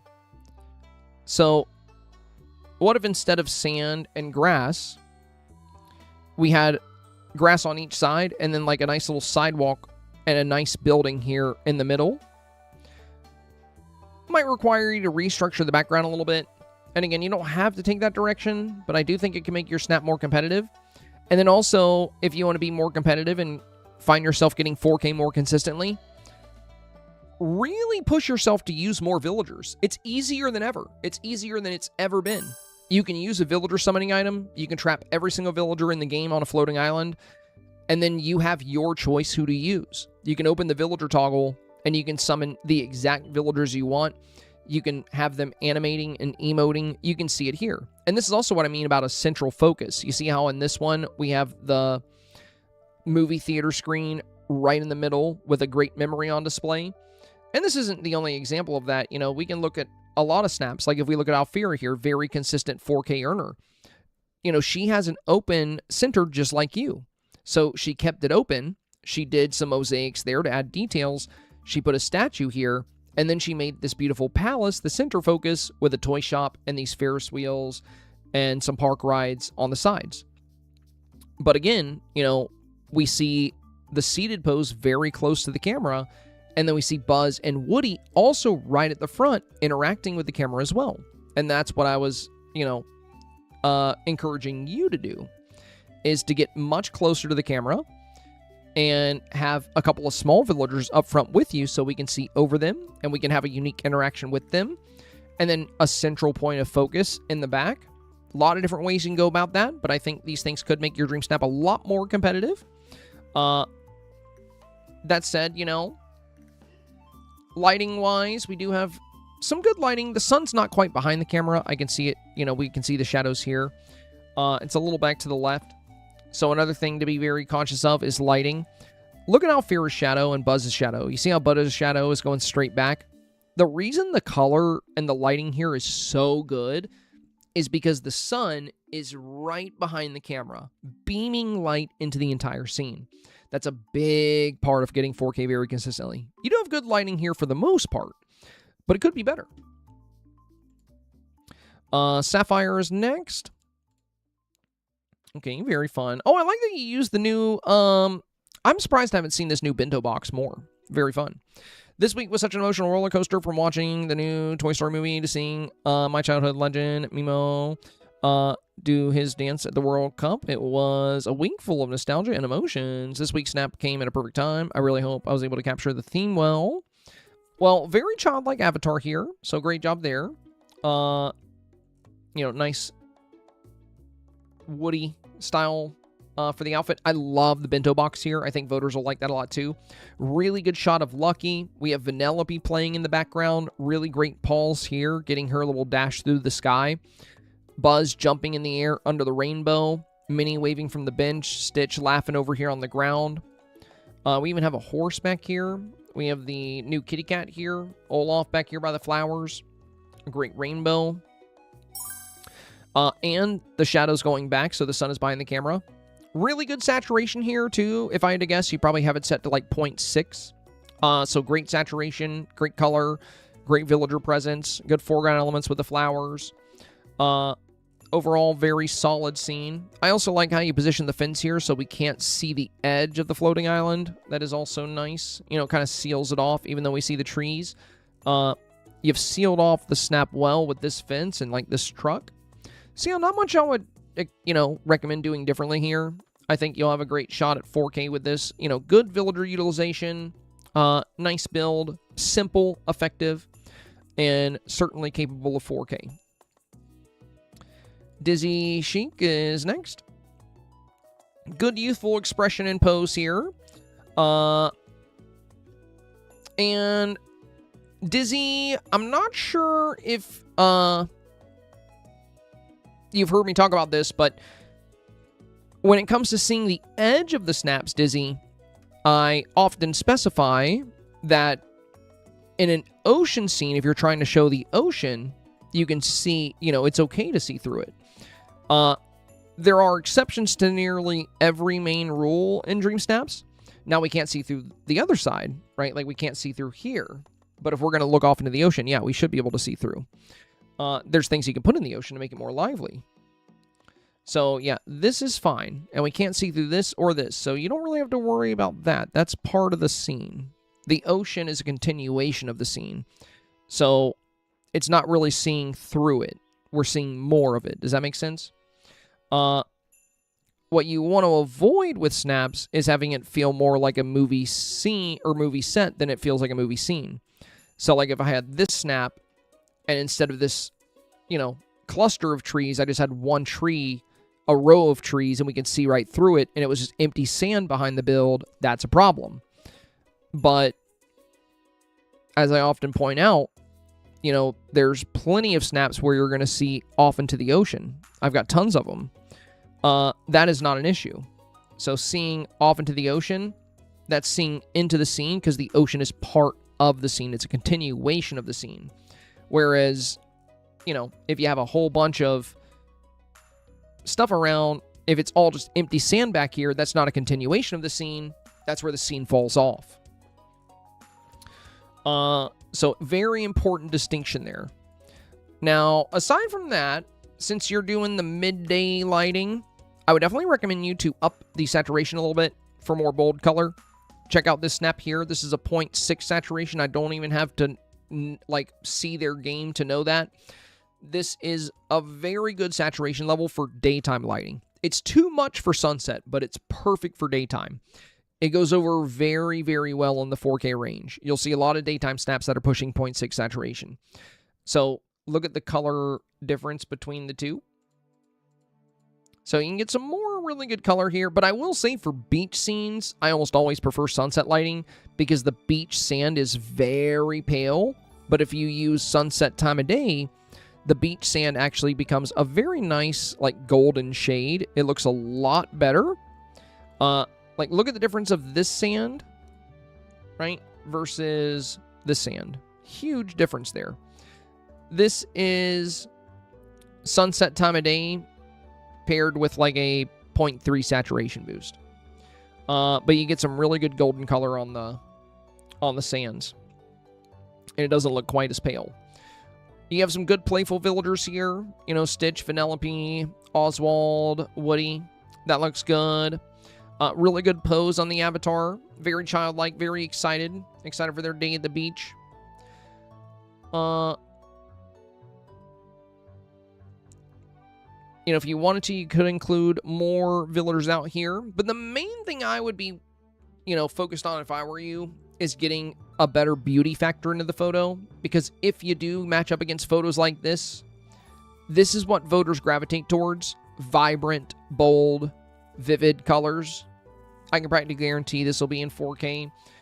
It's very, very consistent. I mean, if you want, you can go to my Facebook page right now and you can look at the hundreds of dream snaps that were shared on the Wednesday post. And a vast majority of the things that you're going to see in the 4K range are going to be these snaps with very lush, very vivid colors. So you can definitely do this if you want to, the beach idea, but I would highly recommend trying to make it more colorful and magical if you can, because that resonates very well with voters. If you used the sunset time of day, these beautiful glowing ferns would activate. We would have these glowing ferns back here. The sand would turn a nice shade of, like a golden shade. And we would have the lights activate on this patio here on the skyline. And then also you could fill in more of the skyline with some other trees. You can have some trees behind the truck here. We could do dune trees in addition to the palm trees. Again, lots of really good diverse options when it comes to decorating the beach. And you don't always have to do these things.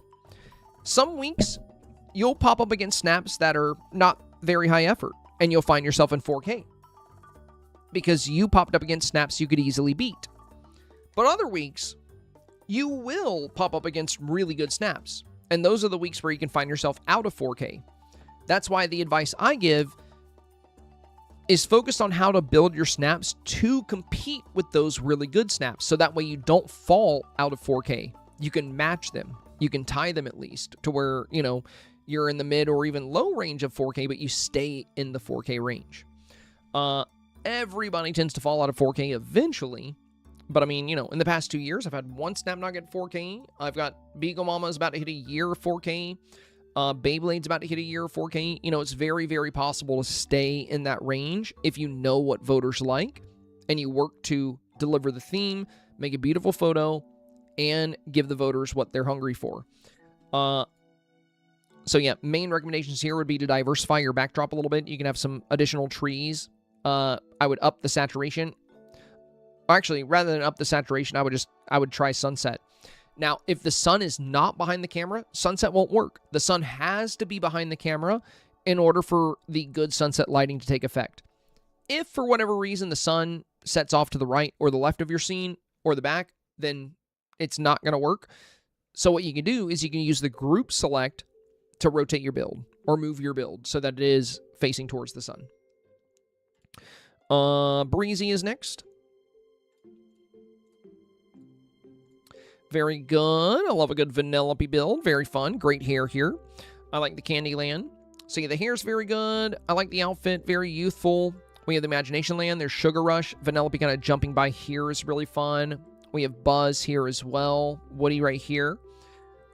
Beautiful snap. I like the purple flowers down here at the base. Great foreground touch. Not much I would change here, Breezy. Only thing I would consider is I do think there's some other fun, colorful villagers that could work well here. You don't have a lot of space for them, but somebody that jumps up high like Tigger, like if you put Tigger behind this cupcake and you have him jump up right here over your arm, that could look really fun in the background. And then also small villagers like Stitch. Like Stitch could be really cute over here between the cupcake and Sugar Rush. Not saying you absolutely need to have those villagers, but I do think that would make this snap even more competitive. Because the only snaps I've seen that are just as good as this, many of them do have a bit more of a villager presence, which could make them a little bit more competitive. And I think you can tie them and match them better, or at least make it harder for the voters to choose. If you add a couple more villagers, you don't have to go too crazy, but I think a couple more could be very good. Don't forget, you can always include, or you can use the villager summoning item to summon everybody. That way, whoever's in your Scrooge shop or in your restaurants, you'll be able to get them too. I'm having a hard time with focus and sharpness. It looks sharp on my screen, but when I view the snap afterwards, it's not sharp. That might be an issue on your device on whatever you're viewing on, Breezy, because if this is the save snap, it is focused. There's no blur. It's very sharp. So it might be a problem with how it's loading on your device, but how your snap saves is how people will see it in voting, and the focus is fine. There's no blur. Everything's very sharp. So that might have something to do with your screen, because you said it looks sharp on my screen, but when I view the snap afterwards, it's not sharp. It might be because you're viewing the snap and it's not loading it the same. But if this is how it looks for me, and this is saved from the game, this is how it'll look to the voter. Beyblade. We got 1, 2, and 3. Hi, Zai, feeling overwhelmed by the theme, so I'm with an indoor build. I have 3 pictures, one with Peter, one without, and one without, but also no vignette. Open it, everything as always. Thank you. My eyes feel like there's something wrong with my lighting constantly, but I'm not sure if it's just me being weird. Yeah, I think the trick here, Beyblade, is with these blue walls.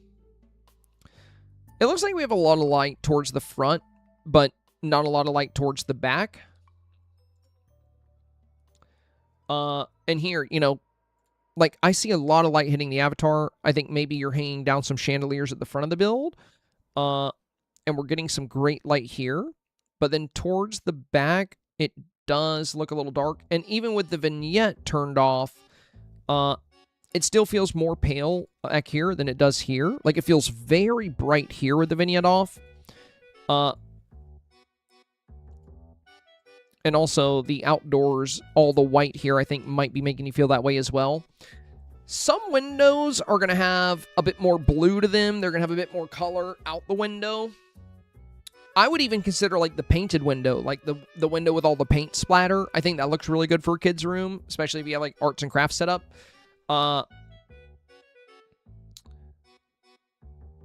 And the other thing I would consider, Beyblade, is, you know, those new blocks, the new block items we got from the recent event. Some of those can go inside, and they do add some really good color. Oh, we don't see them here. But, like, there's some great colorful items I think you can use. So, for one, having, like, a different rug towards the front instead of the same matte floor, like the inside-out rug here, adds some really good color and helps break up some of these, like, more pastel colors. And then we have, like, the deep red from the slide, the deep orange and green from the table. But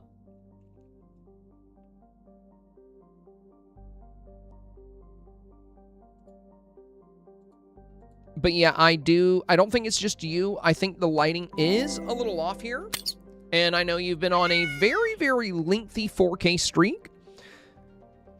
I don't want you to lose your streak. I'd prefer for you to hit a year of 4K. So here's my thoughts. You could pivot.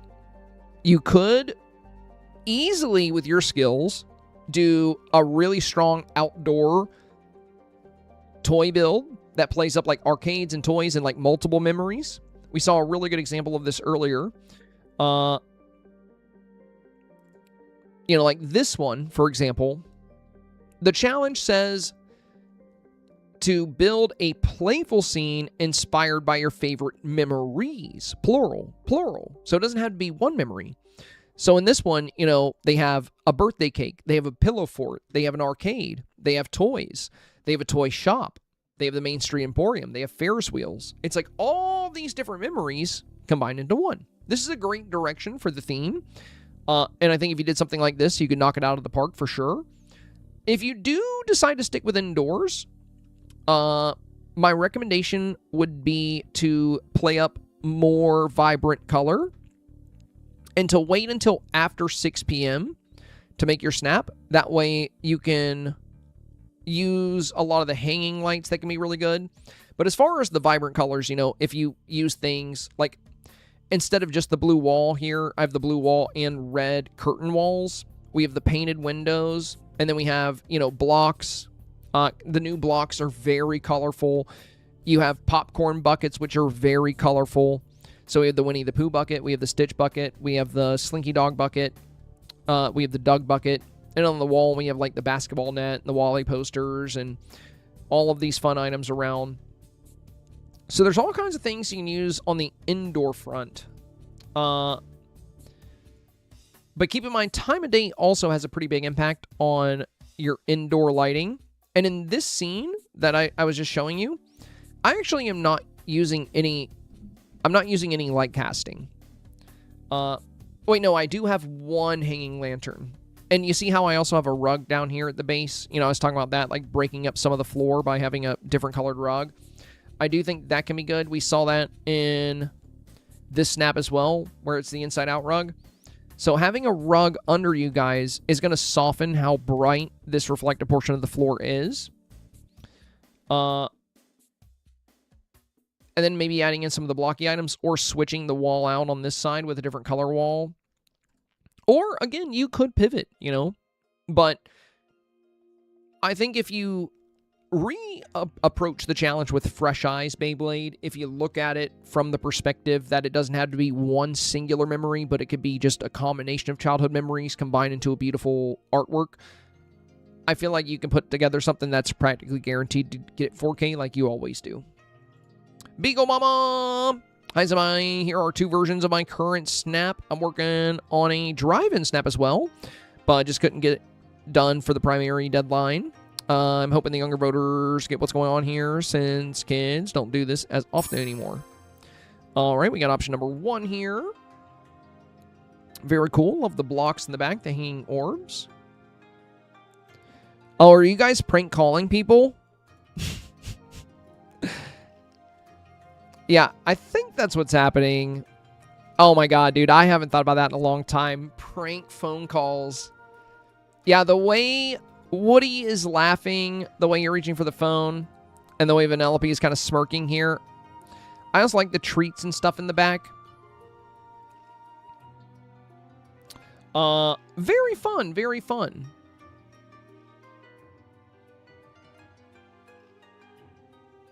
I would be curious if there's a way to center the shot a little more to where we can get the, like the centerpiece right in the middle of the scene.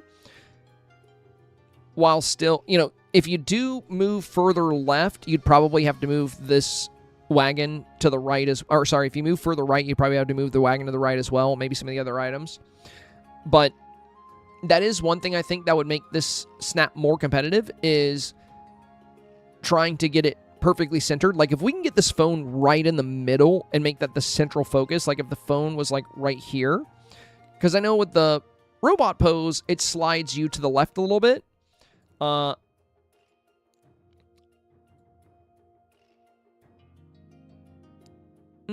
Yeah, but if you reach for the phone, then it can't be quite in the middle. Like, it does look like you have the phone in the middle of the build. Like, the phone is lined up with the monsters, but the camera is more... Yeah, I think you had to come to the left because your arm would have reached over the phone otherwise. Well, you could always have yourself here and the phone here. You could break apart the centering a little bit. That way we could get this centerpiece. Because I love the big monster plushie at the middle of the scene. And I do think if we were able to get the monster plushie dead center and the blocks, you know, on equal sides from them, I do think it would balance out the scene really well. But we see a lot of wall on the left. And we don't really get to see the wall at all on the right.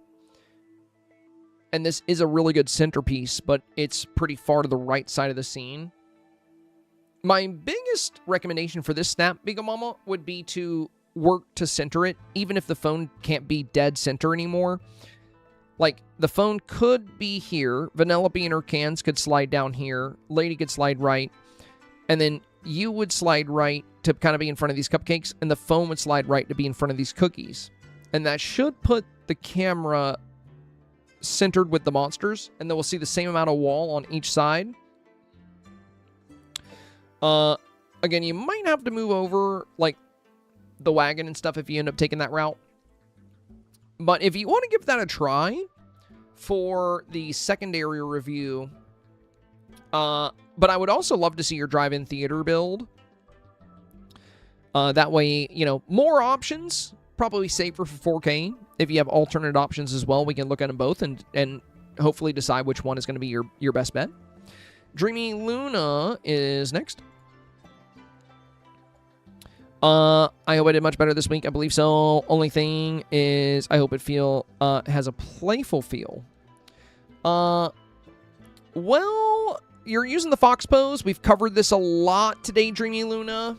So, if you're going to do a seated pose, the current meta for a seated pose, what works well in the 4K range, if you're going to be doing a pose where you're sitting down, is to push the camera forward and use the squatting trick to get the camera on the ground. So, again, you stand in front of an item that pushes the camera, right? You go into selfie mode, you crouch, you uncrouch, and then you immediately toggle. You see how now my camera's low? Now I can do the fox pose, and you could be right down here at the bottom of the frame working on your castle. Now, there is one problem. The fox pose straight on like this is not flattering. This does not look good on the avatar at all because we're looking down the bridge of the nose. We want the voter to think the picture is beautiful. We want them to like the way the avatar looks. So for the fox pose, the trick is to turn left about 45 degrees.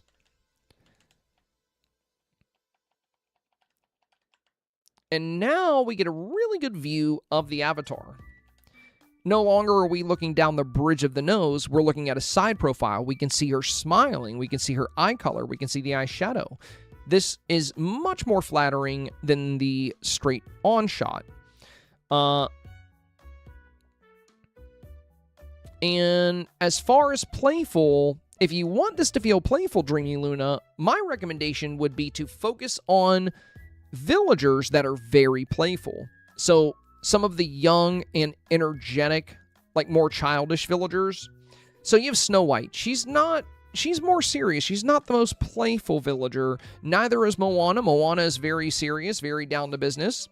Merida is definitely not the most playful. Now, Mickey and Oswald, yeah. Peter Pan, yeah. Alice, yeah.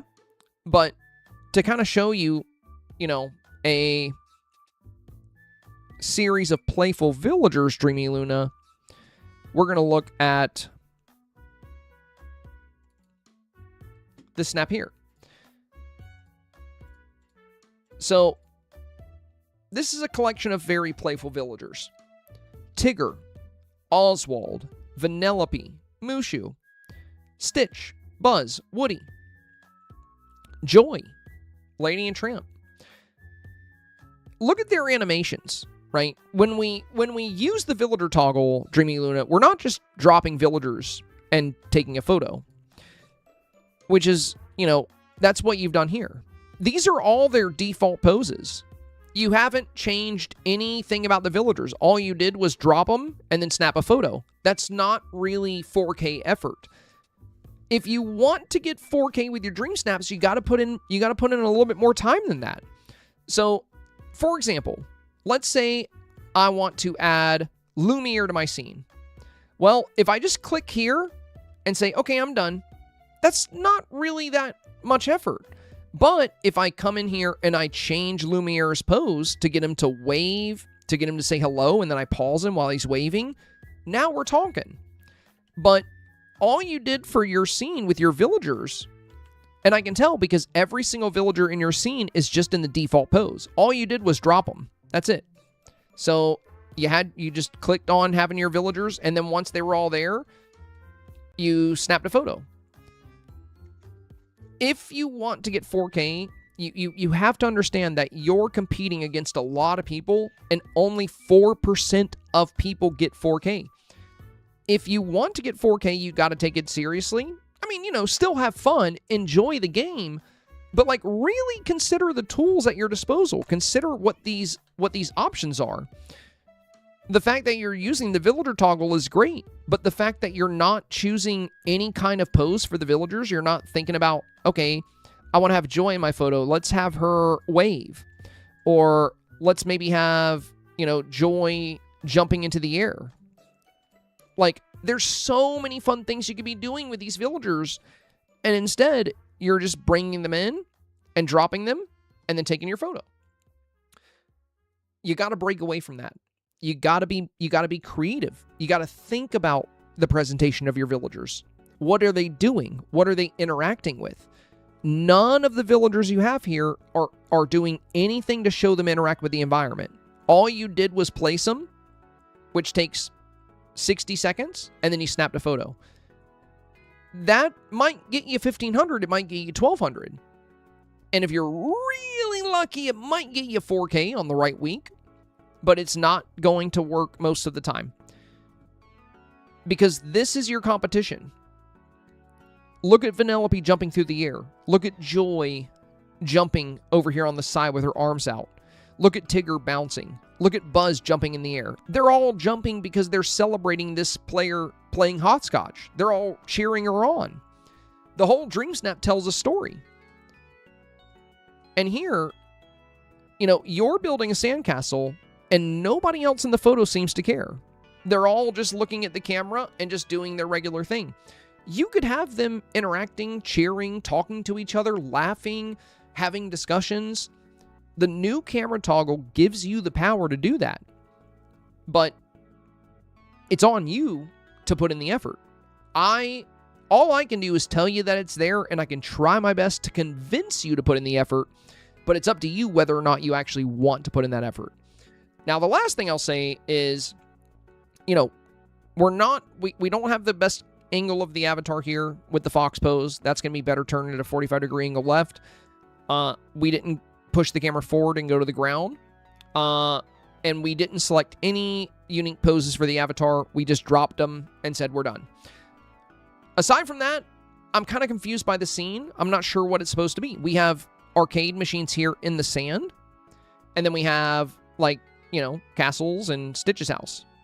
It looks like you might have just gone to your Dazzle Beach biome and dropped some items and dropped some villagers and said, I hope this is good enough.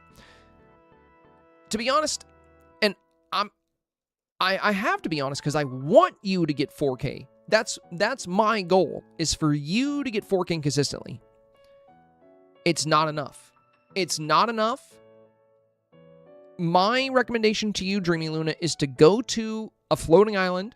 Don't just use something you've already set up in your valley and add a few extra items to it. You need to build a photo from the ground up. That's the best way to get 4K. You go to a floating island. If you want to make a beach scene, then everything you put in there should go along with that beach scene. Every dream style, every villager, every outfit, and then the poses and the things those villagers are doing should also tie into that. But yeah, you'll need... No, Horty. I'm glad you're feeling better, but no. But yeah, you'll need to do more. You'll need to do more.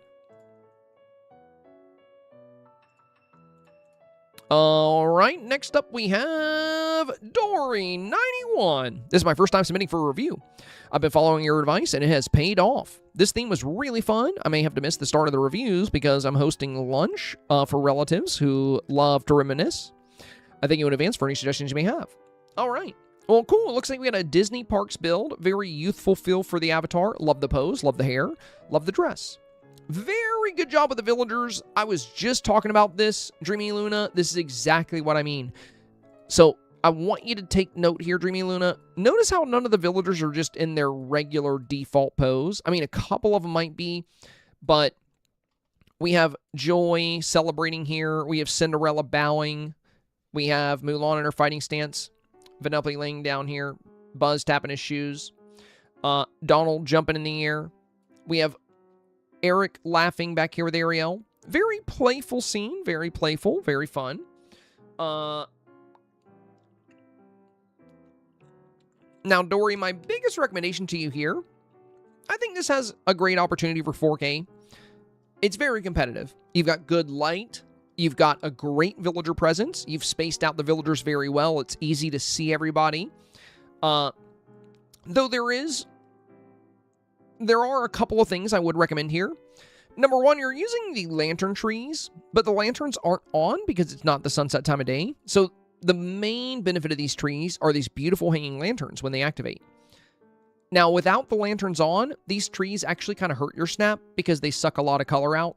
We have this very dark gray for the asphalt down here, or almost black, and then we also have that same kind of dark color here on these trees.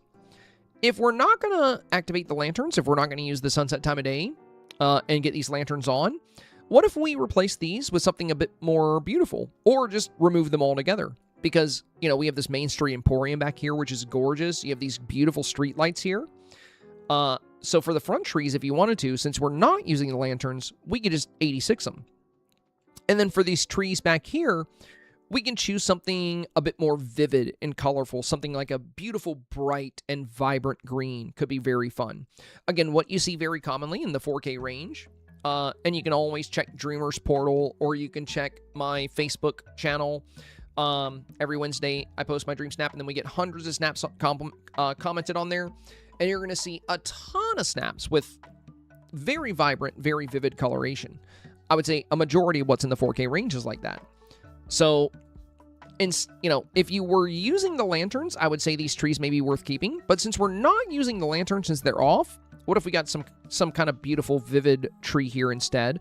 Or just didn't have the trees at all. That way we could see the castles better. We could see the Ferris wheel better. Like, are the trees really worth it? Now, the other thing is the asphalt. We don't really need the asphalt here. Main Street pathing that you have here actually has a much better color palette for a Disney Parks build. And the Main Street pathing matches very well with the Main Street Emporium and the confectionery. So you could do Main Street pathing. And if you want a different color under your feet here, we could do a mosaic or a rug or something under us right at the front of the scene. The main thing I'm trying to encourage you to do here is remove some of the elements that are making the photo less vibrant. So, the abundance of the dark asphalt here and the gray trees without the lanterns activated. Now, my last recommendation is if you do end up making those changes, since you're on the daytime lighting, I love, and the voters love, 0.6 saturation on daytime scenes. We can see exactly what that looks like here. I can always recognize it when somebody's using it in a daytime scene. I'm pretty sure Alfira's. Let me see if I can find Alfira again. Or no, this one here has it. So same time of day as you. They're in the midday. So not sunset lighting, not nighttime, just regular daytime. But look at how vibrant and colorful the photo is. Voters eat this up. They eat it up like cake. And all this is, regular daytime lighting, but with a 0.6 saturation boost. So all the colors are very vibrant. Everything comes in very loud and crisp, but it's not over the top.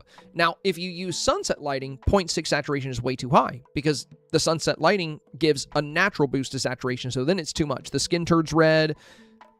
It gets overpowering. But if you do 0.6 saturation with regular daytime lighting, it actually works very nicely. So again, really good job with the villagers here.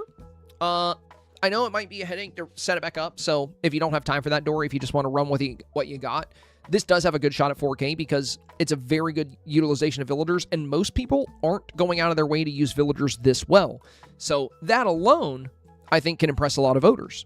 That's why I always recommend people, go above and beyond with villagers because they can have such a good impact now with that villager toggle.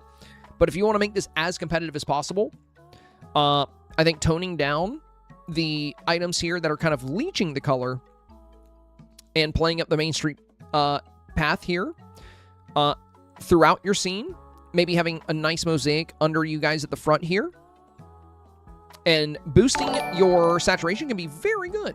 Alejandra, thank you for the celebration. Let's go! I'll celebrate with you. Hooray! Hooray! Dang, we're moving right along. I'm almost done. We've almost finished reviewing 80 snaps, you guys. I think we only have 1, 2, 3, 4, 5, 6, 7, 8 left. We have reviewed 72 snaps today so far. Wow, I'm moving. I'm moving and grooving. It's almost 9 o'clock, but I'm proud of myself. We've been killing it. The fact that we're going to be done before midnight is impressive. I'm getting good at this. Hopefully, you guys are still getting great advice. I hope you don't feel like it's too rushed. I'm trying to make sure everybody gets some, whatever I kind of feel is the most important thing their snap could focus on is what I'm trying to focus on.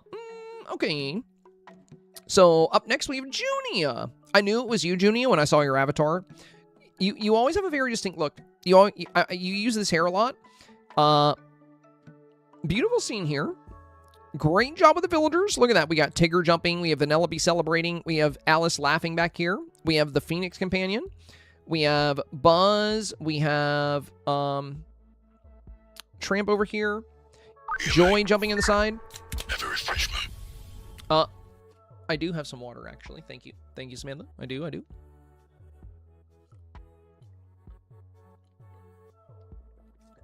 Thank you. Okay. I like the dual rainbows in the back, too. Very pretty build, very pretty. So, a couple things here I would recommend, Junia. I know this is time-consuming and annoying on controller, but I would pave all this. I wouldn't just pave the centerpiece because, you have arcade stuff, it's odd that this stuff is just in the mud, right? And then this grass doesn't look very good either. So, you know, like the Sugar Rush and the blocks. If you look at snaps in the 4K range, very developed scenes like this are usually paved across. There's not, you know, unless they're making a garden scene or they have things like that. Bob's, thank you for getting a beautiful 69 back on the board. So my recommendation for you here, Junia, would be to pave. And I would also not use this standard brick. This brick leaches color from your snap. It also makes the hopscotch very hard to see because it's very pale. So you have other options that would be very good for this build. I'll give you some recommendations. Number one, Main Street Path. If you pave everything with, you know, you can swap this out for Main Street Path and you can pave Main Street Path on both sides. It's a nice reddish note that's going to match, you know, it's like a reddish brown that's going to match with the tree colorations here, with the tree house we have back here and some of the red blocks. So it's going to pair very nicely, and it's not going to leach color from your build like this very pale brick will. Your other option would be the dark gray brick from the Poffic Romance Star Path. Ever since we got that Star Path, I've never once used this brick again. If I'm going to use basic brick path, I'm going to use the Poffic Romance path. It's super cheap. You can buy like thousands of pieces from Scrooge. You don't even have to craft it, so it's a great alternative. And it just looks so much better. It's darker, so it's not going to leach as much color from the snap. It's not pale. And vibrant colors are going to stand out very good on top of it. Not to mention the colors of your hopscotch are going to look very good there as well. Now, my other recommendation, and this may require you to restructure your foreground a little bit, but I want you to keep in mind, you can have the camera close to the avatar and do a seated pose, right? So, you know, you're using the robot pose. You could be using that right at the front of your scene, just like this. You don't have to be as far away as you are. You can also bring the camera lower to where, you know, so look at how, you know, my knee is touching the bottom of the frame and my head comes up to halfway up the frame. Now let's look at yours. Your knee is not touching the bottom of the frame and your head is not even close to the halfway point of the frame. You're very small in your image here. And voters do love to see the avatar close. It's one of the most popular plays in Dreamsnaps. And you'll see, you know, the people that are consistently getting 4K, they're always doing this. Like Beyblade is almost on a full year 4K streak. Beagle Mama is a couple of weeks away from a full year 4K streak. Notice how they're always playing the camera close to the avatar. They've learned. Alfira is probably already on a full year 4K streak. These players have stopped parting ways with being close. They just do it every week now because they keep getting 4K over and over and over and over with this technique. And, you know, if it's not broken, don't fix it. So this is clearly something voters prefer. It's clearly something that you can tangibly research and see if you look at 4K results, that this is incredibly common in the 4K range, which means voters choose it over its opponents most often. So you are very small in your scene. Again, really good job using the villagers. But, you know, if you don't know how to do this trick, it's just like pushing the camera up normally, right? So we have an item that pushes the camera up, like this. But the way you get the camera on the ground is you go into selfie mode, you crouch, and then when you stand back up, you immediately switch to portrait mode. So switch and boom. So we stood back up and then we immediately switched to portrait mode. Now the camera stayed low and we can get this great shot of the avatar right at the base of the scene. We can have a really good avatar presence and you can still have that beautiful background. You can have those villagers all around, but I would definitely change your paving. I would try to restructure how close the avatar is to the scene. And if you do that, of course, you're going to have to redo your villagers. But I think if you did those things, you'd have a very, very good shot of 4K this week. Dally is next. Hi, first time submitting for a review. Welcome, Dally, welcome. Started playing in December and just got riff in time over the weekend, so don't have the robot pose yet. Gotcha. Fox pose is good. Really good job turning yourself to the side, by the way. Most common mistake I see people make with the fox pose is having them face directly towards the camera, and it is not a very flattering angle. I've enjoyed watching your content from South Africa, usually afterwards, because of the time difference. It's made such a big difference in my dream snaps, though thank you. Literally went from 300 to between 2,500 and 4,000 consistently. Nice. Been struggling a bit with this week's dream snap. Any advice would be appreciated. Thank you in advance. Alrighty. Well, one thing that I think could be good, I can see you're in free mode. I think if you were to bring the... Like, if we took our board game and we put it right at the front, I would also position the angle of your camera to where these lines are straight. You see how this line is going up? And this line is going up? If you position your camera to where these squares are all even instead of ascending. So, if you follow my mouse here, you'll see this line is going up throughout the scene. And we also see it down here at the base going up. So, if you tilt your camera left a little bit, you can get a straight-on scene, which is going to be good for balance. But more importantly, I would take your board game and I would move it down here to the front of your scene, and I would put your avatar where Tramp is. So that way you can give the voters something they really like, which is having the avatar nice and close to the camera frame. And then you'll have your board game right at the front of your scene, and you can still have, the rest of the things going on here. But once you move the board game, I would put some kind of rug under you guys. This, toy room flooring, it's a lot when it's the only flooring you're using. So when you do an indoor build, don't forget about rugs. I've never missed out on 4K on an indoor build, but you'll notice pretty much all of my indoor builds, I always utilize lots of texture. Like, there's a rug here. There's a different rug here under this table. There's a different rug here by the fireplace. Oops. We have another rug under this seat. So using these rugs can really texturize your environment without making them too busy. And there's some great rugs you can use. If we look at some other indoor builds from the day, some strong ones. We have this one here. There's this inside-out rug at the front. So they're using the same floor as you, but they have this inside-out rug at the base of the shot, which breaks up that floor, makes it less repetitive, and it adds some really beautiful color to the foreground. Having that under the area where you guys are playing your board game, I think would be really good. And then we see that with this snap as well. Well, it's actually just the pillow fort, not a rug. So I would say this one could definitely benefit from rugs.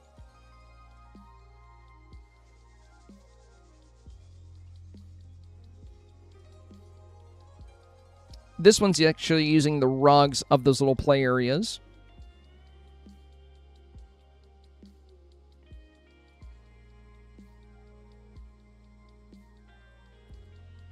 Now, aside from a rug to break up the floor a little bit and bringing the avatar down and bringing the game down, I would potentially reconsider the green wall. It's kind of a lot with the green blocks, the green top on the tent here. There's other good walls you can use. I would really cycle through and try to find something that just kind of blends in the environment better. I mean, the blue walls here have been really popular. You can also add red curtains to the blue walls. You don't have to use those walls. There's other fun walls you can utilize. But the green, I think, is a bit much because we have all these green panels on the floor as well. And then, the green blocks are eye level. And the green on the little tent back here is also, it's a very heavy abundance of green. I think we can get some more color diversity in the snap. That would be good. But yeah, great utilization of villagers and a great angle for the pose. If we were able to get closer to the avatar, break up some of the floor here by putting a nice rug down, and balance the shot by angling it a little bit more left. So, if you put down a rug here, just try to make sure the rug is lined up with the frame. So try to make sure the rug line is not ascending or descending, but straight across, matching the base of the shot. Thank you for the first review, Dally. Very happy to hear you've gone from 300 to 2,500 and even 4K very consistently. Well done, my friend. Quite a jump.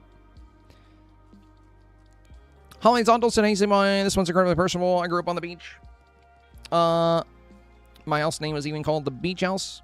Completely obsessed with Ariel, so this will be the best day ever.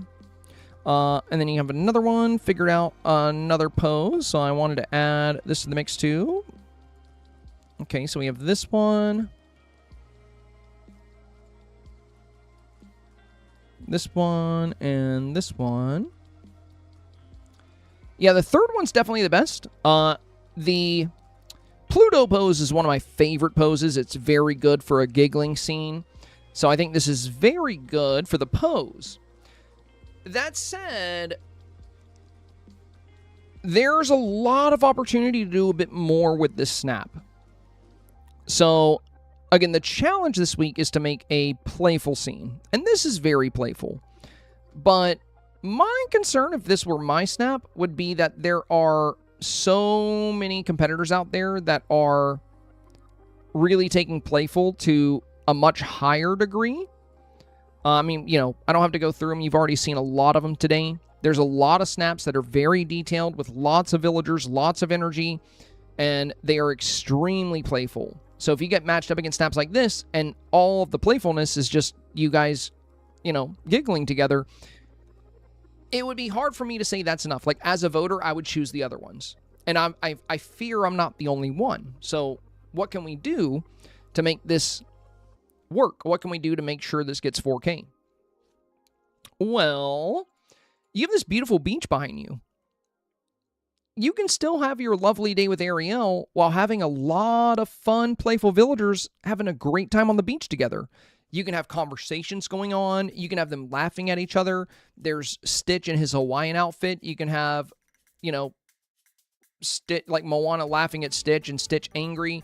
There's Pirate Donald. You can have him pretending to be a pirate here with Pirate Treasure. There's all kinds of things you can do to make this beach scene more playful. But we have all this open area, and, you know, there's a lot of pocket items. That the fact that this whole mid-ground is just a handful of pocket items, I think is going to be tricky. Because, again, a lot of voters rally behind three things: theme, beauty, and effort. That's why a snap like this is guaranteed 4K. Loads of effort, loads of beauty, on theme. And the theme is extremely strong here because it's extremely playful. And this is one of many submissions that we've gone over. And by the way, I've never once been wrong when I've said a photo is guaranteed 4K, because I can tell. At this point, I've seen so many snaps. Maybe one day I will be wrong. Maybe one day I'll say that's guaranteed 4K and it doesn't get it. But that day has not yet come. Because I only say that about snaps that are over the top good. So my concern is if you pop up against some of those snaps, this may not be enough. It may not be enough playfulness to really make, you know, the scene match up. People will vote for this. It is on theme and it is pretty. But the question you have to ask yourself is, what happens when you get matched up against stuff like this or this? What happens when you get matched up against these other scenes? You know, where will the voters' mind go then? If they're as big of a fan of Ariel as you, then you might be fine. But snaps with a lot more detail, a more fleshed out environment, that are using numerous villagers in really creative ways, I would have a very hard time voting for your snap over a snap like this, for example. Again, it's a good snap. I would vote for this over some of the things I've seen, for sure. But you could do this. You could do this really fun day with Ariel while still making it more playful. There's so many things you can do to make this work. So many playful villagers that could be enjoying a beach day right behind you. You and Ariel still get to have your moment. There's nothing telling, there's nothing that states, oh, it just has to be you two. We have this new villager toggle. Most of the high-end players are using it. Only using one villager in a snap about playfulness, I think, is a little risky. And then if you did bring in more villagers, so you can have more decor and more things going on in the background. There's more fun things we could be doing back here. So that's the big recommendation here, is I do think, it's a bit risky. But if you don't pop up against those good snaps, you should be safe. So, just comes down to what you pop up against. But I would prepare for competition. Tranquil Panda. We got option 1 and option 2. I really like the hey hey pose you're doing here. This is fun. Though we do have a pretty big shadow on Woody. I don't know what's creating this big shadow here. But if we were able to remove whatever's causing that big shadow, I would definitely try. If it's the item pushing your camera up, then that is a little unfortunate. And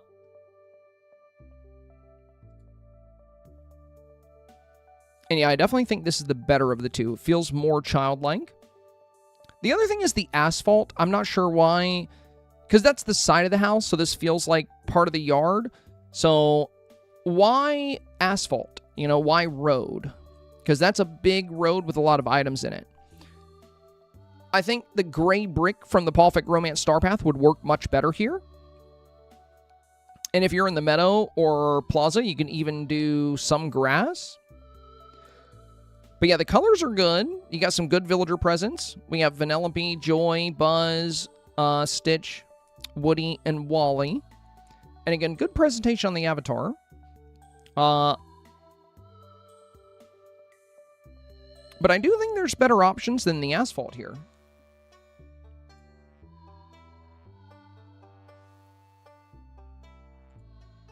Like in this one, I think you can kind of combine these two. Like this pose, and your shadow's a little bit less here. So, if you could get the shadow more like this, kind of a combination of these two is what I think you need. Like the grass is fine, because you're kind of in a yard, and then you can always have a little bit of paving back here if you want to. Still, I don't like the regular brick though. Ever since we got Perfect Romance, there's a better option with the newer brick path.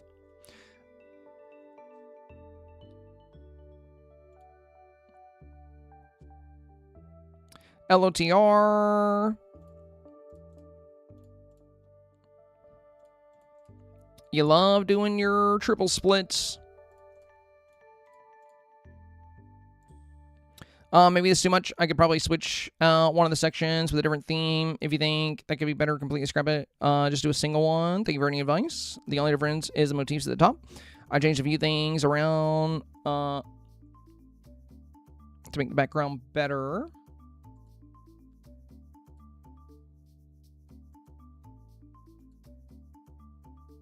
Very fun. So we have like a Halloween memory. We have a Christmas memory. And then we have like a bit of a spring memory. So it's like the seasons of the year. Yeah, very cool, very cool. I do like the way you've opened it up for each one. I think the third one's definitely better because we get a lot of haze from the windows here. Whereas in this one, you know, we get to actually see the jack-o'-lantern really well. We get to see the blossoms and the petals falling. And then we get to see the snowman and the snowy trees in the back. Very strong. I don't think it's too much. I think it'll be very impressive for voters, the way it's assembled. And I like the motifs, you know. Very clever way to position the motifs here to make each scene ceiling a bit different so it doesn't feel like the same ceiling with each one.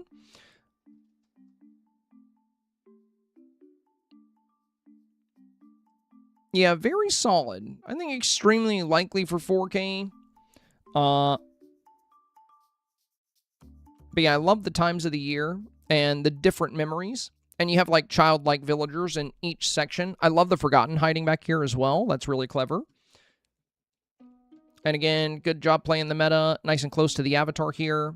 I love the tiger outfit for your Halloween costume. That's super cute. Very childlike, you know, pose on the avatar. The hands up in joy, the pigtails. The Christmas scene's really fun. Yeah, very solid, very solid. Definitely go with the newest one, though. these ones are fun, but this one, the colors pop really well. The pink lights, yellow lights, and blue lights really shine in each one of these. Bethany says, thanks for your help. It's been greatly appreciated. Here's my snap for the week. Avatar poses the same, but different poses for villagers and times and companions. Worked on adding more villagers like we talked about last week. Any help would be greatly appreciated. All right, we got option number 1, option number 2, and option number 3.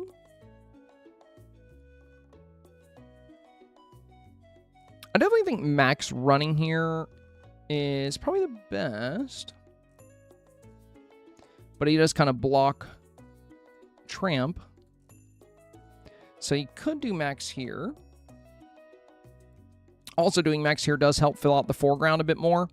I do think I would choose a lighter green for the bush here. Because if you look at your greens in the back, they're very vibrant. You have the vibrant bamboo, the vibrant palm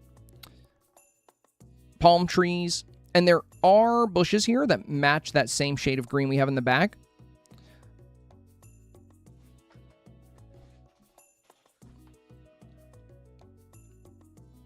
Another thing I would recommend is for your playful villagers, I would be playing them up a bit more. So we have Ariel really close. But there's definitely villagers that are more playful in nature, like Joy, Tigger. You know, I think Tigger up at the front would be really good. Again, you know, there's a long list of good playful villagers that have like a, you know, childlike spirit, if that makes sense. Buzz, Woody, Joy, Tigger, Oswald, Vanellope as a child, Stitch, and also Stitch has he has a Hawaiian dream style. Now, as far as, you know, oh, the villagers aren't all available. The ones I want to use aren't all available. Well, yeah, they are. All you got to do is use a villager summoning item. So you surround it with a fence, and you keep using it until every villager that you want to use is on the island, and then you just use your toggle to bring them into the scene. That's all you got to do. So I would recommend focusing on the very playful villagers and trying to... I would definitely try to bring in the vibrant greens for the bushes down here at the base. And any way you can get villagers interacting is also going to be good. But the other thing I would recommend is, you know, there are a lot of ways people are very cleverly having their avatar feel very childlike. We talked about that in my Friday tip video. Things like the pigtail hairstyle, the kind of pose you do, like these poses where their hands are up, like in excitement, like a little kid. You know, you see that very consistently this week. The giggling pose, I think, works really well. Like, playing with the puppy is good as well, but there are definitely some poses that really bring out the youthful spirit of the avatar. And, you know, if you want to play with a puppy, one thing you could do that would be even stronger would be to, you know, use the robot pose and lure a puppy in with the ball.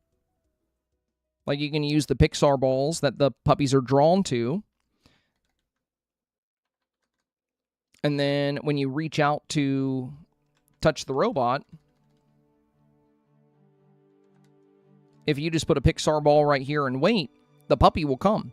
Now you have a very childlike pose because you look a lot smaller. You're seated. You know, you have a hairstyle that works for a kid. And you're petting a little, you know, you're petting a little puppy here. There's some great ways where you can really, you know, highlight playing with the pets. But there's just a lot of scenes out there that are super playful. And that's what I'm trying to encourage you to do, is amp up the playful activities. By taking some of your more playful villagers and featuring them closer. Like, Ariel is great, but she's more serious and romantic. You know, she's not like the most playful. She's a little uneducated on the ways of humans, so she might do something silly like brush her hair with a fork. But, you know, there's villagers out there that are much better known for being playful. I'm not saying Ariel's not playful at all. She can definitely work. But, you know, you have Tigger, There's Oswald. Again, lots of really good villagers that we can feature closer towards the front. And if you wanted to, you could have, like, you have Buzz over here, but we can barely see him. Like, why not have Buzz right up at the front? For small villagers, that's where they're best, because they're very hard to see otherwise. Like, if you look at my expo, that's why at the front, it's all the tiny villagers. Mushu, Remy, Lady, Buzz, Woody, Vanellope, Sadness. There's a reason why all the tiny villagers are up at the front. Is because I want everyone to be visible. As we go further back, we have bigger villagers. But the small ones are really good for the foreground. So here, you have Buzz, but no Woody. You can have Buzz and Woody near the front here. You can have Lady near the front here. And you can use other items instead of the bushes if you wanted to. That way you can have even more space for villagers at the front. Sasha Zito. Option number 1. Very good job with the villagers there. Option number 2. Okay. Sasha said, hi, Sabai, first time submitting for review, and I'm quite nervous, but excited to get your thoughts. I really try to capture one of my favorite memories of a drive-in theater, but admittedly, I struggled. I have another option as well, in case that one is beyond helping. I wouldn't say it's beyond helping. I think you've done a great job with it so far. Really good job playing the villagers up. We were just talking about this for the playful villagers, having them towards the front, like Tigger and Vanellope. I love the childlike excitement here on the avatar. We have, Buzz jumping up.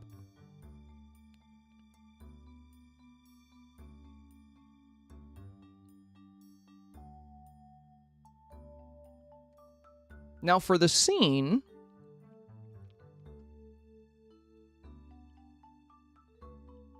I would be careful with tall items in the mid-ground here, like the ice sculptures. I think, I can see that you're doing the drive-in thing, because if I look past this ice statue, I can see the car lounges chairs, and I can see the screen. But we're covering a lot of the screen, and we're covering a lot of the lounge chairs. You could have some of these chairs a little further up, and some of these big items a little bit further back. And you got a lot of good excitement here with the villagers, but you have opportunity for more excited villagers along this path. So I think one thing that could be very helpful with this scene, well, there's a couple things. Number 1 would be the current Dreamsnaps meta, which would be, getting close to the avatar, really showcasing that excitement on the avatar, because it's a great pose. But if you were even closer, we will be able to see it really well, and then we can have the villagers to the left and right of you.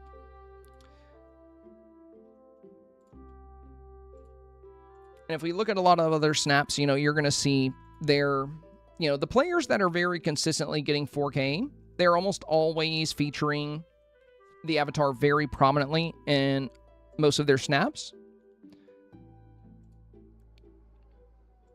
So it's very, very popular with voters. Now, the other thing would be how you structure the scene. Making sure we can see the theater screens in the back, I think, would be a very good play. And even if you were closer and you covered, like, some of the snack bar, that's fine. The movie screens are more important than anything. And if you did have yourself right at the front of the scene, you can have the villagers celebrating to the left and right. Also, don't forget something we've discussed quite a lot today, Sasha, which is if you're having a hard time getting the villagers you want for your Dreamsnap, build a fenced-in area and use a villager summoning item to just bring every villager to the island. It takes like 5 minutes. You keep using it, and you'll have everybody here. Once they're all here, you can just use your toggle to place whoever you want into your scene. And there's some great villagers you can add in here. Like Oswald, he lives in a movie theater house. And also what you could do to have a day at the movies, instead of the snack bar, we have the drive-in theaters here. We could also have Oswald's house, but I know you're going for a drive-in theater here. So, but it could be a fun item if you wanted to bring something like that in. But the main thing I would encourage you to do is make sure we're not blocking the screens here, and then try to add, more villagers along this path. You got some great poses here. You're clearly, you know what you're doing when it comes to what kind of path to use. And when it comes to how to pause your villagers and make the most of them in your scene. So if you were to do that on a more grand scale and bring in even more villagers, could make this even more competitive. Also for your backdrop, when you make a tree backdrop, I see you're using the sycamore. Try to diversify your trees a bit. You know, you can have a much better feeling backdrop if you blend in a couple of different shades of green and some different style trees. Now for your other scene, this one could be really, really good. But again, I would try to get a good bit closer to the avatar here. If you pause your jump when you're a little lower on the ground, you can capture the avatar pretty well here. And, you know, you want to use an item to push the camera forward. The other thing would be, you know, again, more villagers. I actually have a great example scene of a hopscotch game where we have the camera pretty close to the avatar here, and we have all these villagers jumping in support. You know, they're cheering on the avatar. Vanellope, Oswald, Mushu, Tigger, Joy, they're all leaping, and if we wanted to, we can even get Buzz to leap in the air. Remy is jumping here, so we have all these villagers jumping and celebrating, and we have the Forgotten in the background here. But playing your villagers a bit closer to the front of your scene is very popular. Kind of like you're doing in the first photo. You know, the first photo, you're playing your villagers very close to the scene, which is great. In this one, you know, Tigger's behind the truck, Mickey's way back here, Lady's way back here, Peter Pan's way back here. If we open up the scene a little bit, you know, we could really have the villagers interacting and have a nice, you know, group around you playing with you. Could make it even stronger. But neither one of these Dream Snaps are beyond saving. You know, I think even as they are, they could potentially get 4K. It just depends on what they're up against. There are definitely some ways you can make this one more competitive. So if you want to live out your original concept, I say go for it. I think it's a fun concept. But try to make it as playful as possible by really filling out your space with excited villagers. And try to make sure these movie scenes are clearly visible. Maybe diversify your backdrop and get closer to your avatar. Lisa, a.k.a. Willow. Hey, Ashley. Lisa has an update photo. She wants to know if she can send it. Yeah, she can send it to me via DM now. So we have option 1, option 2, and then there's an updated one coming in.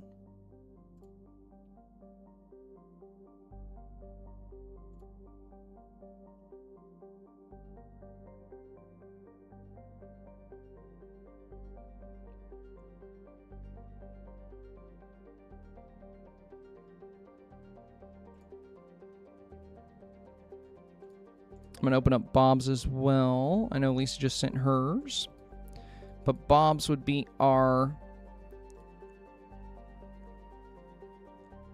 final review for today. And this will be Lisa's newest one. Okay. So we have a hopscotch scene.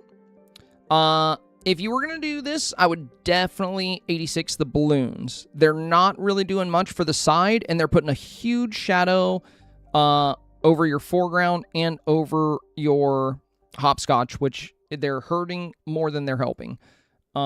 This one we still have that balloon arch there, putting a big shadow on your scene, even though we can't see the balloon arch. So this is definitely the best out of the scenes we've seen so far, but I think having the Ferris wheel actually face you would be good because it has that Happy Mickey face, which can be really playful. You're utilizing villagers very well here. So, you know, you have Timon, Stitch, everybody's paused like they're celebrating and being playful. You know, everybody's jumping around. That's very good for this week's theme. A good style on the avatar here as well.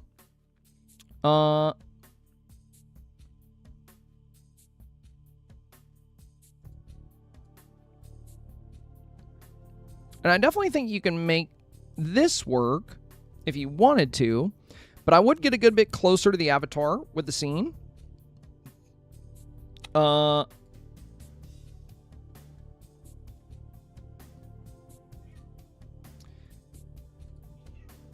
Yeah, you can get pretty close to the avatar with the hopscotch concept.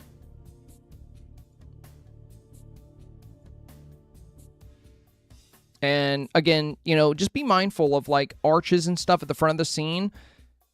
if they're putting big shadows into your scene, they're not really worth having. You already have good foreground options with, like, the flowers here, and if we didn't have the big shadows on them, they would look better. And then, you know, you could have some of these villagers a lot closer if you were to take that route. But I would say, out of the current snaps, this one is likely one of your best bets here.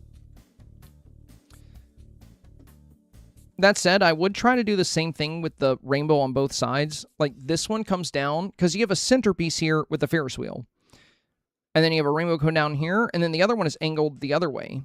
Like, I know you're kind of angling it with the Imagination Land sign, but you don't have to. You can still have the rainbow match the rainbow on the other side. That way you can have the rainbow kind of doing the same thing on each side. That's going to make the scene more balanced.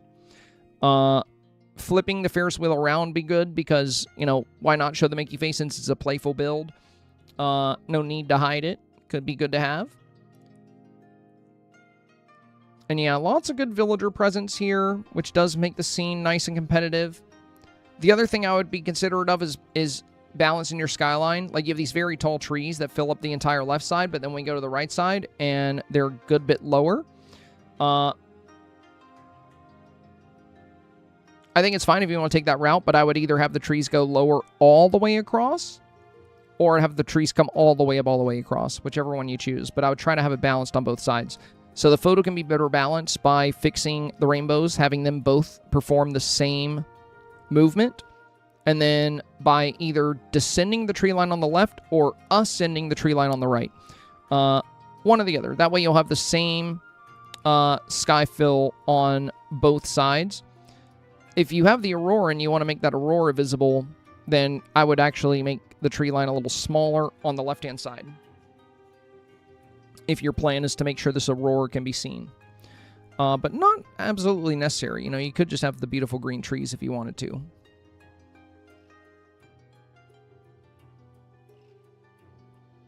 And here we do have some open space, so, you know, perhaps another small or fun villager here could be good. Like here, we filled out everything really well. But here, we do have a nice little space. And there's other fun villagers you can use, like Oswald or Tigger is super playful. Again, you know, if you're trying to make a scene with a... Oh, you have Oswald here. If you're trying to make a scene with a lot of different villagers, use that villager summoning item and then bring in everybody. And then really, you can pick from the cream of the crop. You know, you can pick the best of the best that are super playful and super fun. But yeah, out of the current snaps, Lisa, this one's definitely your best bet. Even if you don't change it, I think it has a great shot at 4K. So for Bob's... Oh, this one came in small. Let me see. Gotta go back. Our final snap. Snap number 80. I can't believe we reviewed 80 snaps today. That's amazing. I know, Horty. I'm almost done, buddy. I'm almost done. Horty is getting very impatient. There we go. I know, buddy. I know. Last one. Last one, buddy. He just walked away pissed off. Okay. So we got a nice little camping snap. Very cool, very cool. Like the camping set over here and over here. So a nice little group of friends camping together. Pluto looks great here. Lucky looks great. Also camping with all the pets. Very fun. I think this one looks very playful. The cat jumping out of your arms is really fun as well, but the look on the avatar's face is a bit more serious. And I think playing up like the playful vibes this week is going to be one of your best bets. The only downside is that it kind of clips... Part of his outfit clips through your face here. Not your fault, but, you know, that's kind of annoying. Yeah, I think it's like his little wing piece or something. They should have given him a different pose. But yeah, I like the villagers grilling out. Though, I will say, again, you know, there's some villagers, Bobs, that are hyper playful. You know, like that work really, really well. Like Belle, more serious. Ariel, more of a romantic. And even back here, you know, it's more serious in adult villagers. Now, I know as a kid, you're likely going to be camping with adults as well. But I would say this group back here by the grill is fine. But maybe over here by the slide and by the pets, like what if we had more playful villagers like Tigger or Oswald or Vanellope? You know, what if we played up a lot of super playful villagers? Like we have Olaf over here. But we could bring in more villagers that fit with the playful vibe and tone down the villagers that are less playful. Sure, we want to have some adults on the camping trip, so having them over here by the grill totally checks out with childhood memories, because that's where the adults would be hovered around. And then by the slides and by the toys and the pets, you'll have all the youthful, energetic villagers. But yeah, the character looks really good. The pigtails, the smile. I definitely think this pose will be your better bet, even though it does have some clipping issues. But it does work. And you could always try having the cat kind of wander around and do a different kind of pose. But yeah, I do think having some increased villager presence of playful villagers, especially near the front of the scene, would be worth considering. If you have the time. If not, you can just go with this one. The scene is very balanced. You know, we have a good filling of trees on the left corner and on the right corner. And you've utilized the space really well. And again, the avatar looks very youthful and playful. She looks really good here. So, overall, very strong. Trying to time the fireworks better, but just love the critters cooperating. Still working out. Still working, but wanted some feedback. Yeah, like some light fireworks could be fun. And, you know, the companions cooperating is great with these two, but I would say more important than the companions. Because, you know, you always have villager dogs that you can position exactly where you want, like Lady and Tramp. So I would say more importantly than Pluto and Lucky would be more playful villagers being playful. You know, having some of these villagers interact and showcase their excitement to be on this camping trip could resonate really well with the playful energy. All right. Well, there we have it, you guys. 80 Dreamsnaps reviewed in record time. It's almost 10 o'clock, but we got through them all. Not bad, not bad. Well, thank you, guys. Thank you for all the snaps. That was amazing. I haven't checked in with chat in ages because we had so many snaps to look through today. We're coming back in here. My popcorn bucket is open. I had no idea. Yeah, guys, popcorn buckets open automatically when you activate visual effects. So they close on visual effects and they open on visual effects.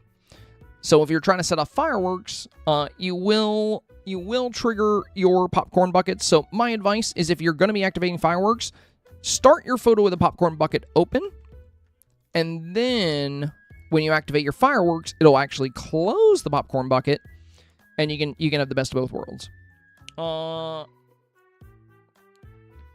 right, well, I'm going to get off of here and get some dinner. Thank you for the incredible streaming, guys. Y'all sent so many gifted subs. Over doubled the goal today. Tomorrow is big number 200. 200. And yeah, if you want a secondary review, you have until 3 p.m. Eastern time to submit for a secondary review. So hopefully you guys will have some time to work on your snaps tonight if you are planning on making any changes. And as long as you get that submitted by 3 p.m. tomorrow, we'll get you a secondary review as well. Saw a lot of amazing snaps this week. Many of you guys will be in 4K for sure. And yeah, thank you for all the love and support today. Thank you for sticking around as we knocked out all of those reviews. We had many first-time reviews this week, too, which is really fun to see. Every week, we have new people coming into the review stream. It's great. It's great. Also, don't forget to check out the new Facebook group. So we did finally make a brand new Facebook group, and you know we just got to get the mods set up in there, which if I can work on that tomorrow, I will. So please don't break the rules for now. Let me get you guys the link. I'll also share the link in Discord after the stream. Holy crap, we have 207 members in here now. Oh my god, bro, it's growing fast. Well, I just revealed the group today, and we already got 200 people in there. So yeah, here's the new group. That's our new Facebook group for Dreamsnaps. If you're not in there yet, definitely would love to see you there.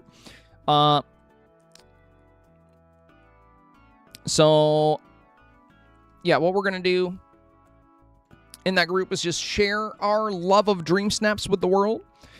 Join as soon as you post it. It's a silver tab. Nice. Thank you, my friend. Thank you. But yeah, I still got to get the mods set up in there.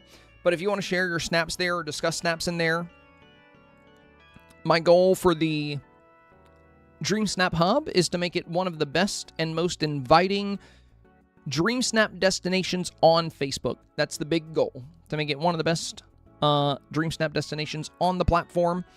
I want to do that by making sure people feel very welcome to share links that they find helpful, and, you know, make sure people aren't giving unsolicited advice, so just providing advice to those who ask, and just providing people with a very fun place to share their Dreamsnaps with everybody. Would you be willing to turn on nicknames so we can match our Twitch names and not dox ourselves as Silver Tab? Yeah, I guess. I mean, I don't think I've ran Facebook groups for like 6 years, and I've never had anybody with that concern before. Yeah, I get that you've seen it in other groups. It's new. Yeah, I just don't know. I mean, yeah, I mean, I guess. I mean, it's just a lot of Dreamsnap enthusiasts and, like, Dream Valley players. I don't really think anybody's going to be, like, Googling your name. But, sure. I'll look into it when I get a chance. But, you know, like, if you want to use... I mean, some people just make their Facebook name something different, because you can just change your Facebook name if you don't want it to be your government name. Or you can make another account with your Twitch name, says Ice Nexus. Yeah, that's what people usually do on Facebook. Like, that's...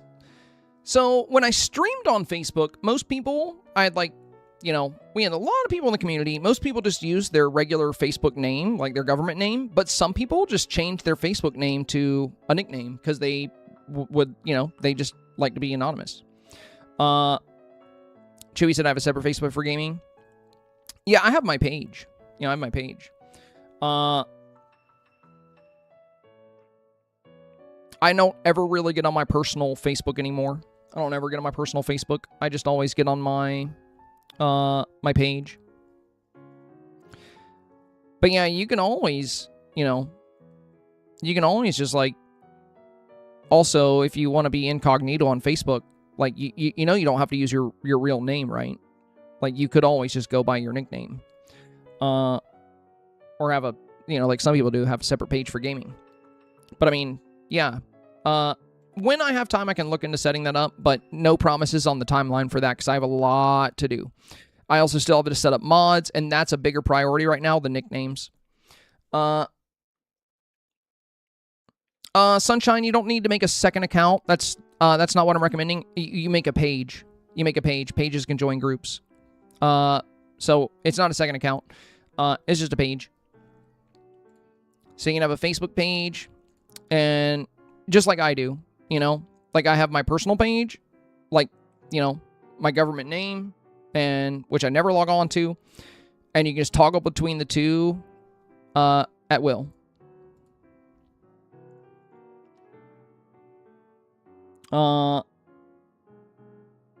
Actually, the channel is cleared and unlocked. Nice. But yeah, I can look into setting up nicknames. Like I said, no promise on the timeline. You can post as incognito on Facebook, and it creates a random name. I didn't know that either. So you can post incognito. You can also make a page specifically for gaming. Yeah, but I can look into turning on nicknames at some point. Like I said, no promise on the timeline, because I have other priorities that are way more important. At the moment, I still need to set up mods, which is that's going to be way more important than nicknames because we need people to make sure that newcomers are honoring the rules and the happy environment we're trying to foster. So that's much more important. And then also, I still have to do my Dreamsnap. Was not able to work on it today because over the weekend I was setting up the group. And Thursday, we got another Dreamsnap guide to make. So yeah, when I have the time. Ashley said, unpopular opinion, I hate incognito or anonymous names.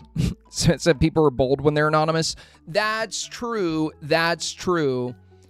That's the one downside to turning on nicknames is that it does invite people to be a lot more rude and abrasive. And I feel like, I don't know if I'm going to do nicknames, actually. I don't know. I think I might not. Now that you guys mentioned that, that's a really good point. The only people joining the Facebook group are people that play Dreamlight Valley and love Dreamsnaps, like same people we have here. Like I'm not really sure like what we would be worried about in terms of doxing. I'm not sure why like one person would be targeted in the group. And also, you don't even have to interact in the group if you don't want to. And if you really wanted to, you could just make a page. It takes a couple minutes to set up a page. It's attached to your primary account. It can have any name you want it to have. And I have the group set up to where pages can also join and interact. Cowboy Barbie says, do you have enough mods or are you looking for more? Always looking for more. Always looking for more. So yeah, Cowboy Barbie, if you'd like to join.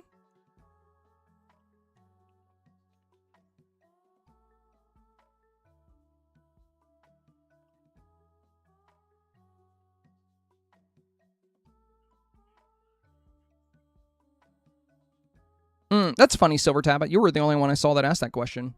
But, if you say so, I wasn't the only one that asked that question. You were the only one I saw. And in my 6 years of running Facebook groups, I've, I guess, like you said, it's new. But I've never had an issue with doxing. I used to only stream on Facebook. That was the only place I made content. So I ran a supporter group there. We ran a community group there called Senpai Squad. Those groups are still up, but they're just paused because we haven't used them in ages. But in my time on Facebook, we had thousands of community members participating in these groups, and everybody was on their regular account, and never once did we ever have an issue with doxing or anything like that. If you're really worried about doxing, just make a page, and you can just go off your page. I feel like I feel like it's not, I don't really see doxing as like a big issue. If you have a public Facebook account, if you don't want to be public, just run a page. Message me on Discord, Cowboy Barbie, and we'll get you set up.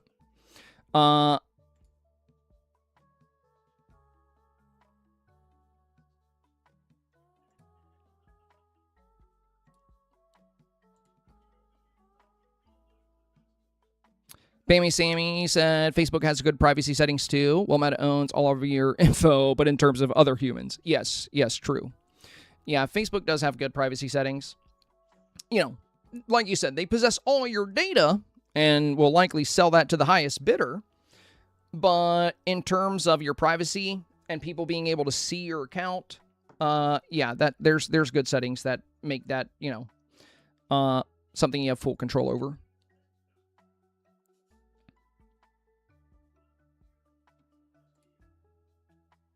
Luckily, even if people are anonymous mods and a group can still see who the person really is, says Ashley. So even if you had nicknames, mods would still know who the person is. So it's not even really anonymous. Okay, well, it's not even anonymous then. So even if you have nicknames, would not be anonymous to the moderator team.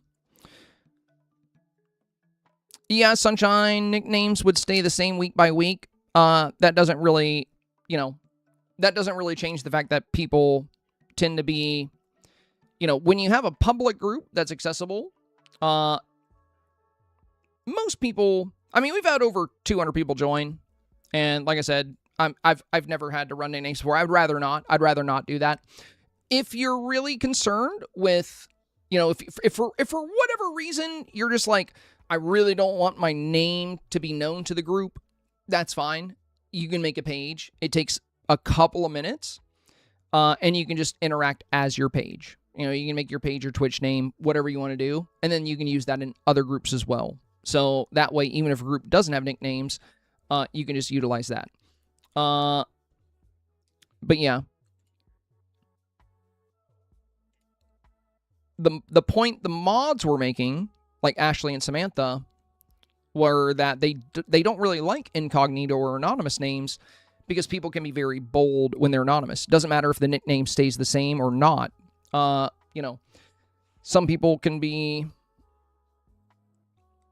fortunately, a little bit more reserved when they join a group under their own name. And I think that's a healthy thing. Again, I've been running these... most of my career started on Facebook, and we had very active groups. Never once did I have an issue with somebody that was like, oh no, I'm going to get doxxed because, like, somebody knows my first and last name. Like, I don't think anybody really cares that much. You know, like, unless you have enemies that are looking for you, which, like, we're just talking about Dreamsnaps, I really don't think that's a big issue.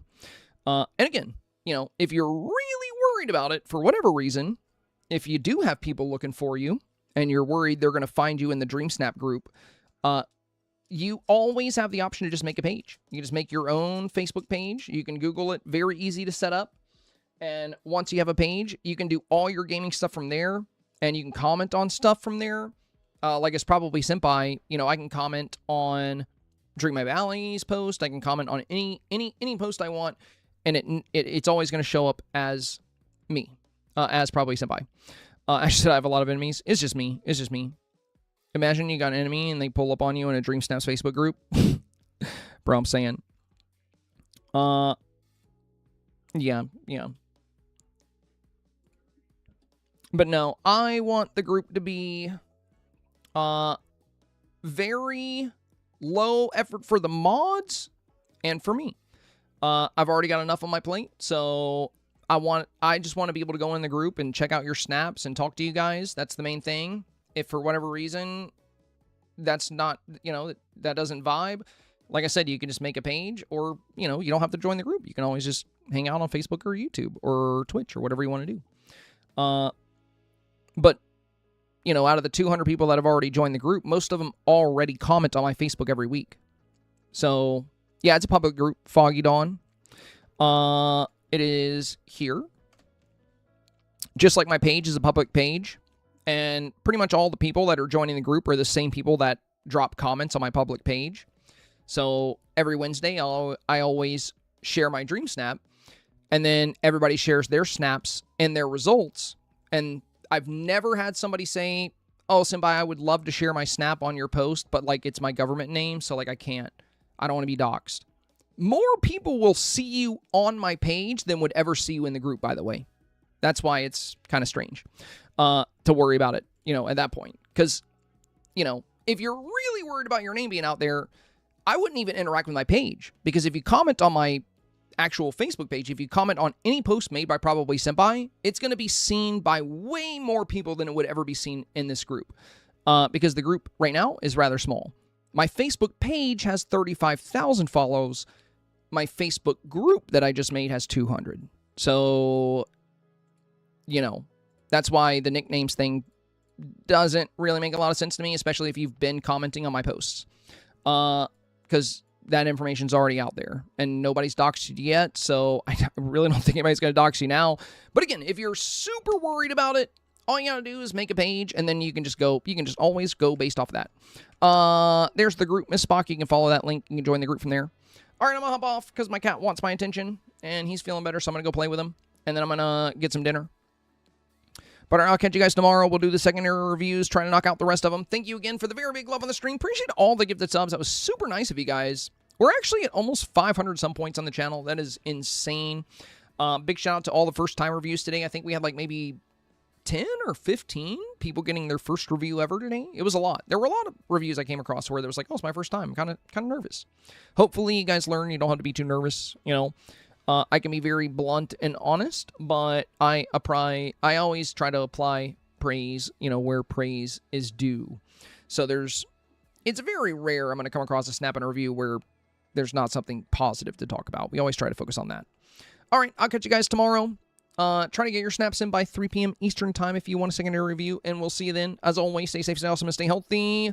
Ta-da for now!